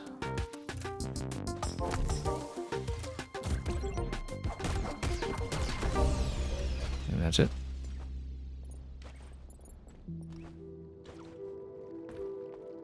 And if we can open up a right side gate, then we'll the shortcut available. Let's check every side of this first. Gwendolyn's beyond repair. Routes for the city gates. Okay, so I mean we've been there. We know how to restore this one now.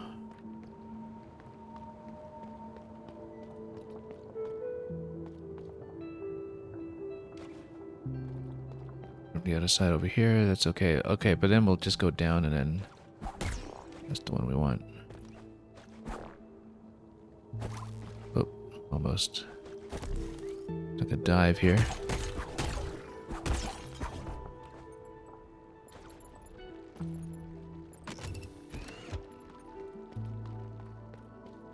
And then having restored this one, we can now attune and get the map going as well.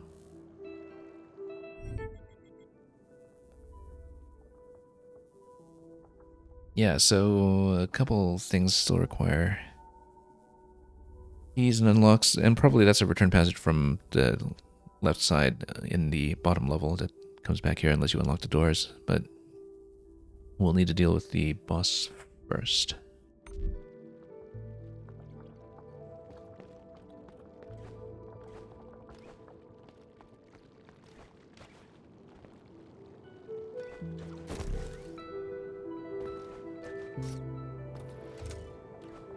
Let it refresh.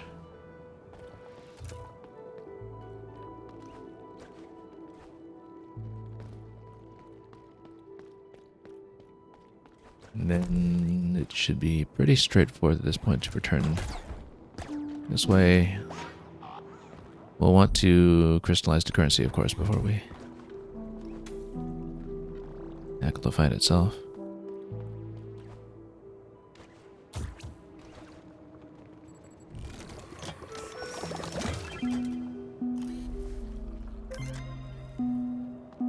And let's just go in and do it.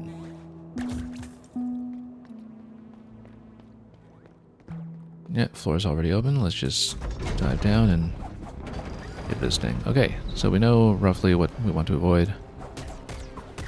We just need better timing for doing so.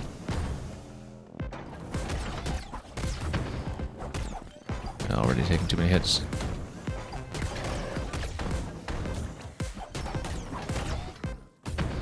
Yeah, sometimes I can't jump out of that in time. I just need to use dodge for it instead.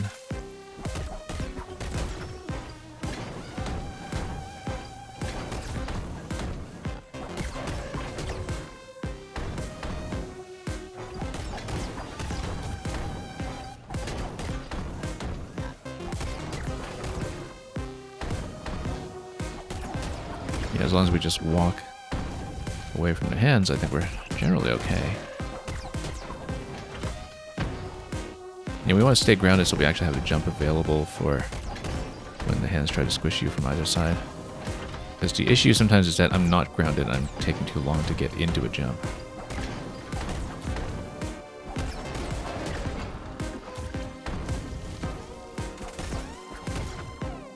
Yeah, we spend too long fighting on the ground sometimes. Okay, so we need to figure out how to actually ride the wind down. As we just kind of bob up and down. Like, I don't have a great deal of aerial control at the moment. Maybe we have to use the grapple to go back down. Yeah.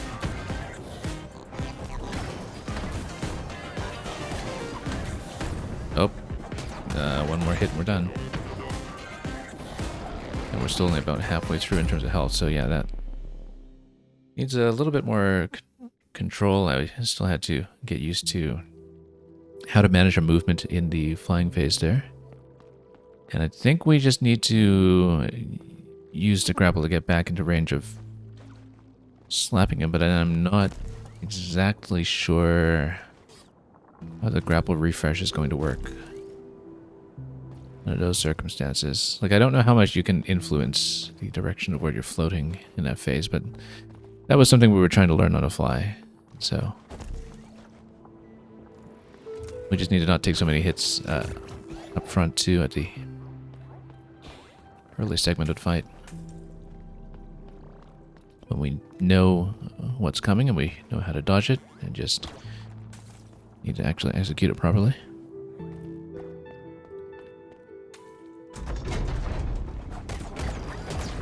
Yeah, you can start slapping right away in the center. Again, we'll try to stay a little more grounded so we can actually more fluid movement for the slap from either side.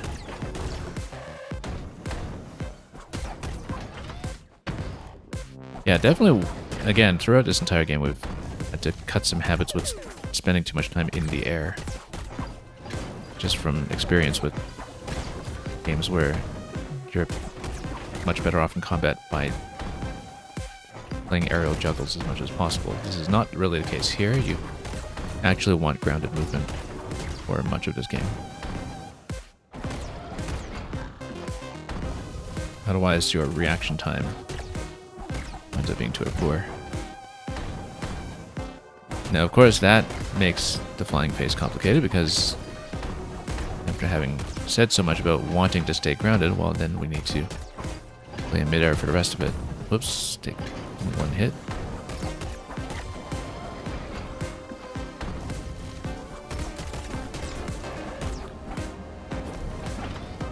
So I'm not exactly sure how the energy refresh works for this. We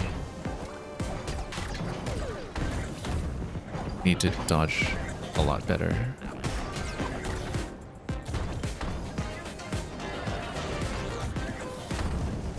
Nope. Getting slapped a bit.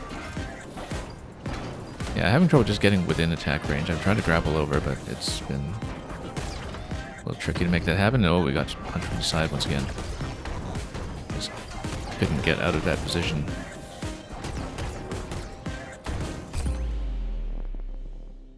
And yeah, you can only dodge so quickly consecutively, so. We'll get back to it.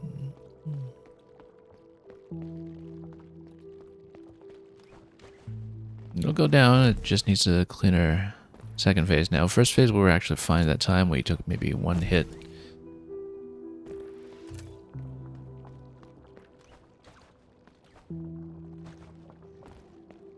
So yeah, for the grounded phase we have a method. We just need to be consistent. Oh, whoops. That's okay. We've got a replenishment fountain over here. And then, of course, you can't try to heal while somebody's slapping you. That's not how the replenishment here is going to work. Can't let somebody poke you while you're doing it. Let's drop. And play again. Again, if we stay relatively grounded, we can still reach in terms of being able to hit, and so you just walk back and forth gently. Took one hit there, unfortunately.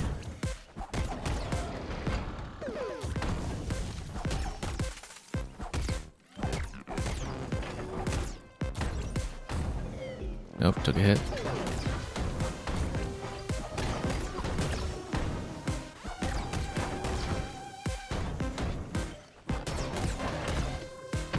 Okay, that was a little too close.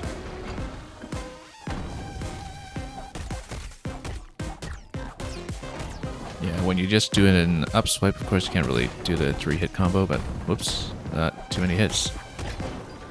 Oh, going to be in a lot of trouble going into the next phase, actually. This is not really on pace with where I'd like to be. He takes a lot of damage, actually, if you look at the bar in the top right. Again, this is actually only a third of the way through.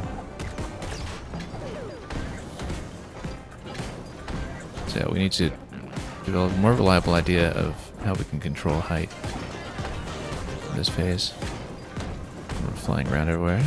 We'll need to use the grapple, of course, but... Oh, and it bounces back from the floor. The projectiles, they come down and they deflect.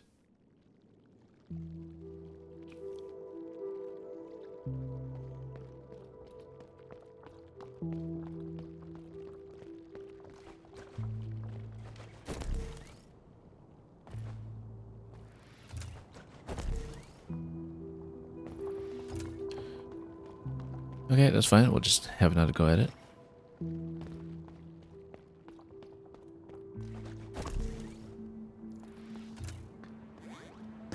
And, well, yeah, that will refresh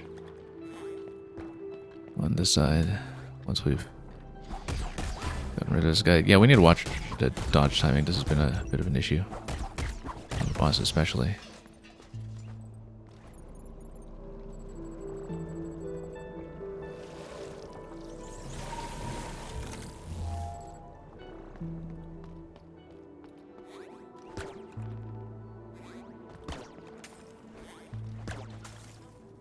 I don't think we've really been thought about what we had to crystallize on that last attempt, but we didn't really fight anything on the way that time though, so it wasn't really significant.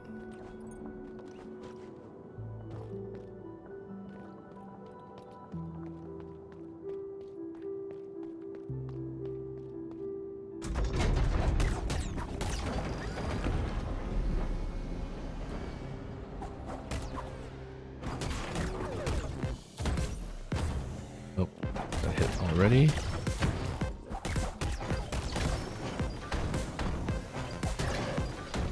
Yeah, dodge timing in general still needs work.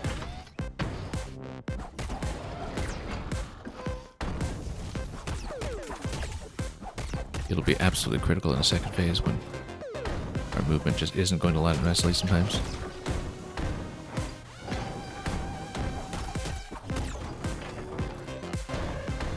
This phase you can afford to be cautious, we don't need to rush it. Whoops.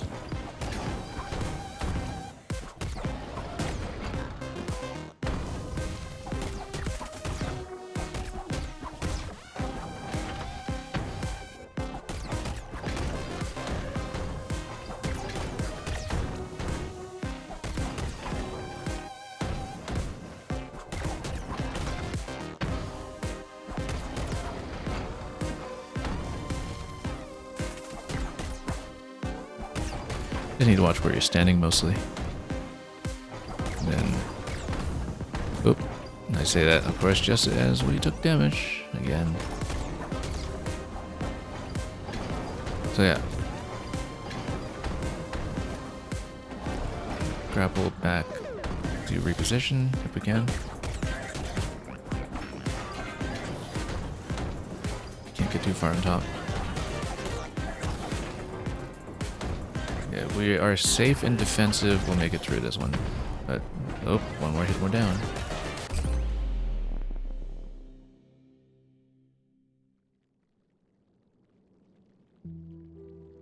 Yeah, I need a better way to sink into position.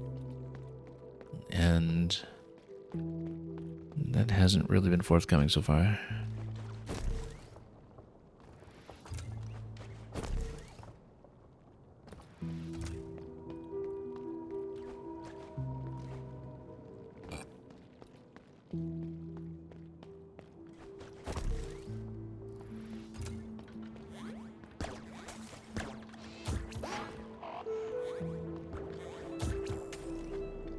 Oh, nope. I thought I escaped unscathed, and we were in fact scathed.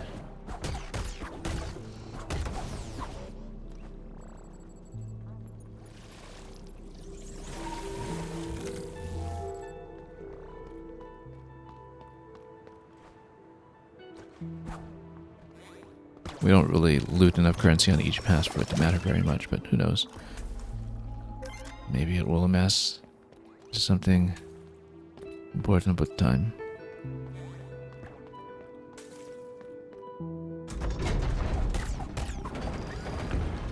Yeah, better dodging in the ground phase would be nice. We know what to do, we just need to actually dodge it.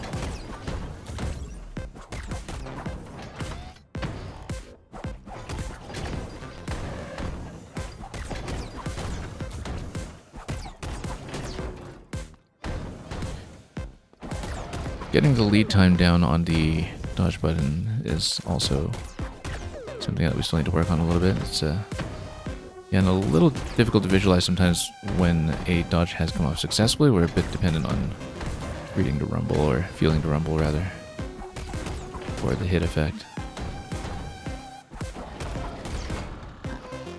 But that's because we're usually paying attention to so many other things. And sometimes have to just peek in the corner to confirm that our health has or hasn't gone down.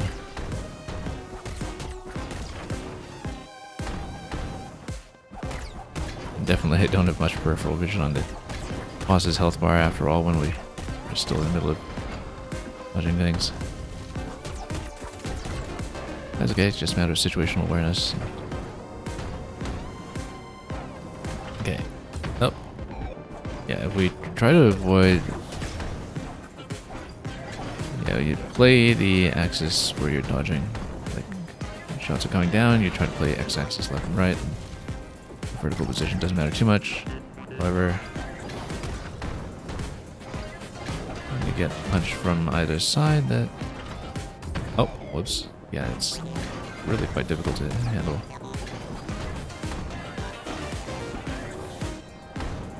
We're better off health-wise than we usually are at this stage, but...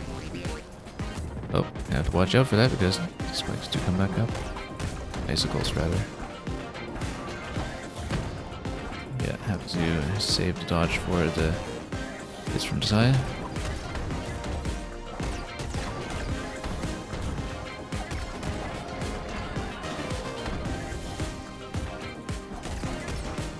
And just remain in a controlled vertical column for the icicle shots. Okay, good dodge there.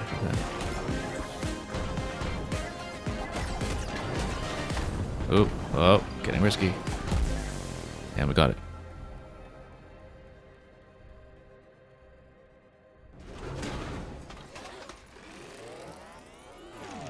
And thank you for the GG. We'll pop back up there in a moment. We want to not take a point of environmental damage here. Let's see what this is. This will be the old-fashioned key, as expected. A fully functional electronic badge, and then Yeah, this eventually we'll need to use when we enter it from the other side. That will come.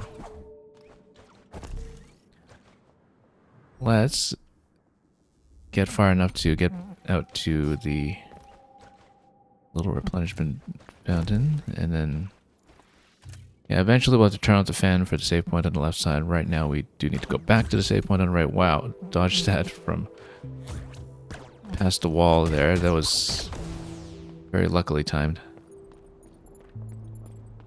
Did a dodge when my character was out of view. Let's be careful here. Whoa, no, we were not careful. Okay. How much did we lose there? 252. Well, okay. That's what happens when you're down to your last point, but that's okay. I guess that was technically a fast way to return to the save point. It was very sloppy, but we have the old-fashioned key for the red doors that are in the center. We will get those. It's funny because I was just steps away from where I could have crystallized everything too. We just needed to survive that one enemy and didn't. But the currency comes pretty easily, at least so far. And so I'm not overly concerned about big loss like that, even if we did lose a boss's worth of Naker pickups. So pretty clear where to go next time. We will continue with the old-fashioned key in the middle section there, and then there will be the lift to open up that will go somewhere, and then we've got much more of Metropolis to explore. And the map is opening up nicely. So I think we'll leave off here in this meditative pose, and we'll see how soon we're able to continue sometime in the next few days. But it's been going quite nicely so far, actually. I've been enjoying this one a lot. And there are a lot of idiosyncrasies that one needs to adjust to, but then I think we're kind of finally more or less in a rhythm of getting this game's particular spin on some of the standard toolkit, like the dodge, the grapple, etc., steadily sorted out. And certainly the customization system has been pretty interesting thus far, although finally we're relaxing it a bit with the additional modifier capacity that we've been buying up. But with so many modifiers on the board still to collect, there's going to be quite a bit more shuffling around to come, I'm sure. So we'll stop here at the city gates, and this is where we'll resume next time. Thanks for joining me, and until we meet again for more of MIO Memories in Orbit, have a wonderful time with everything that you may be experiencing on your end as a player or in any other capacity. And as always, fare thee well.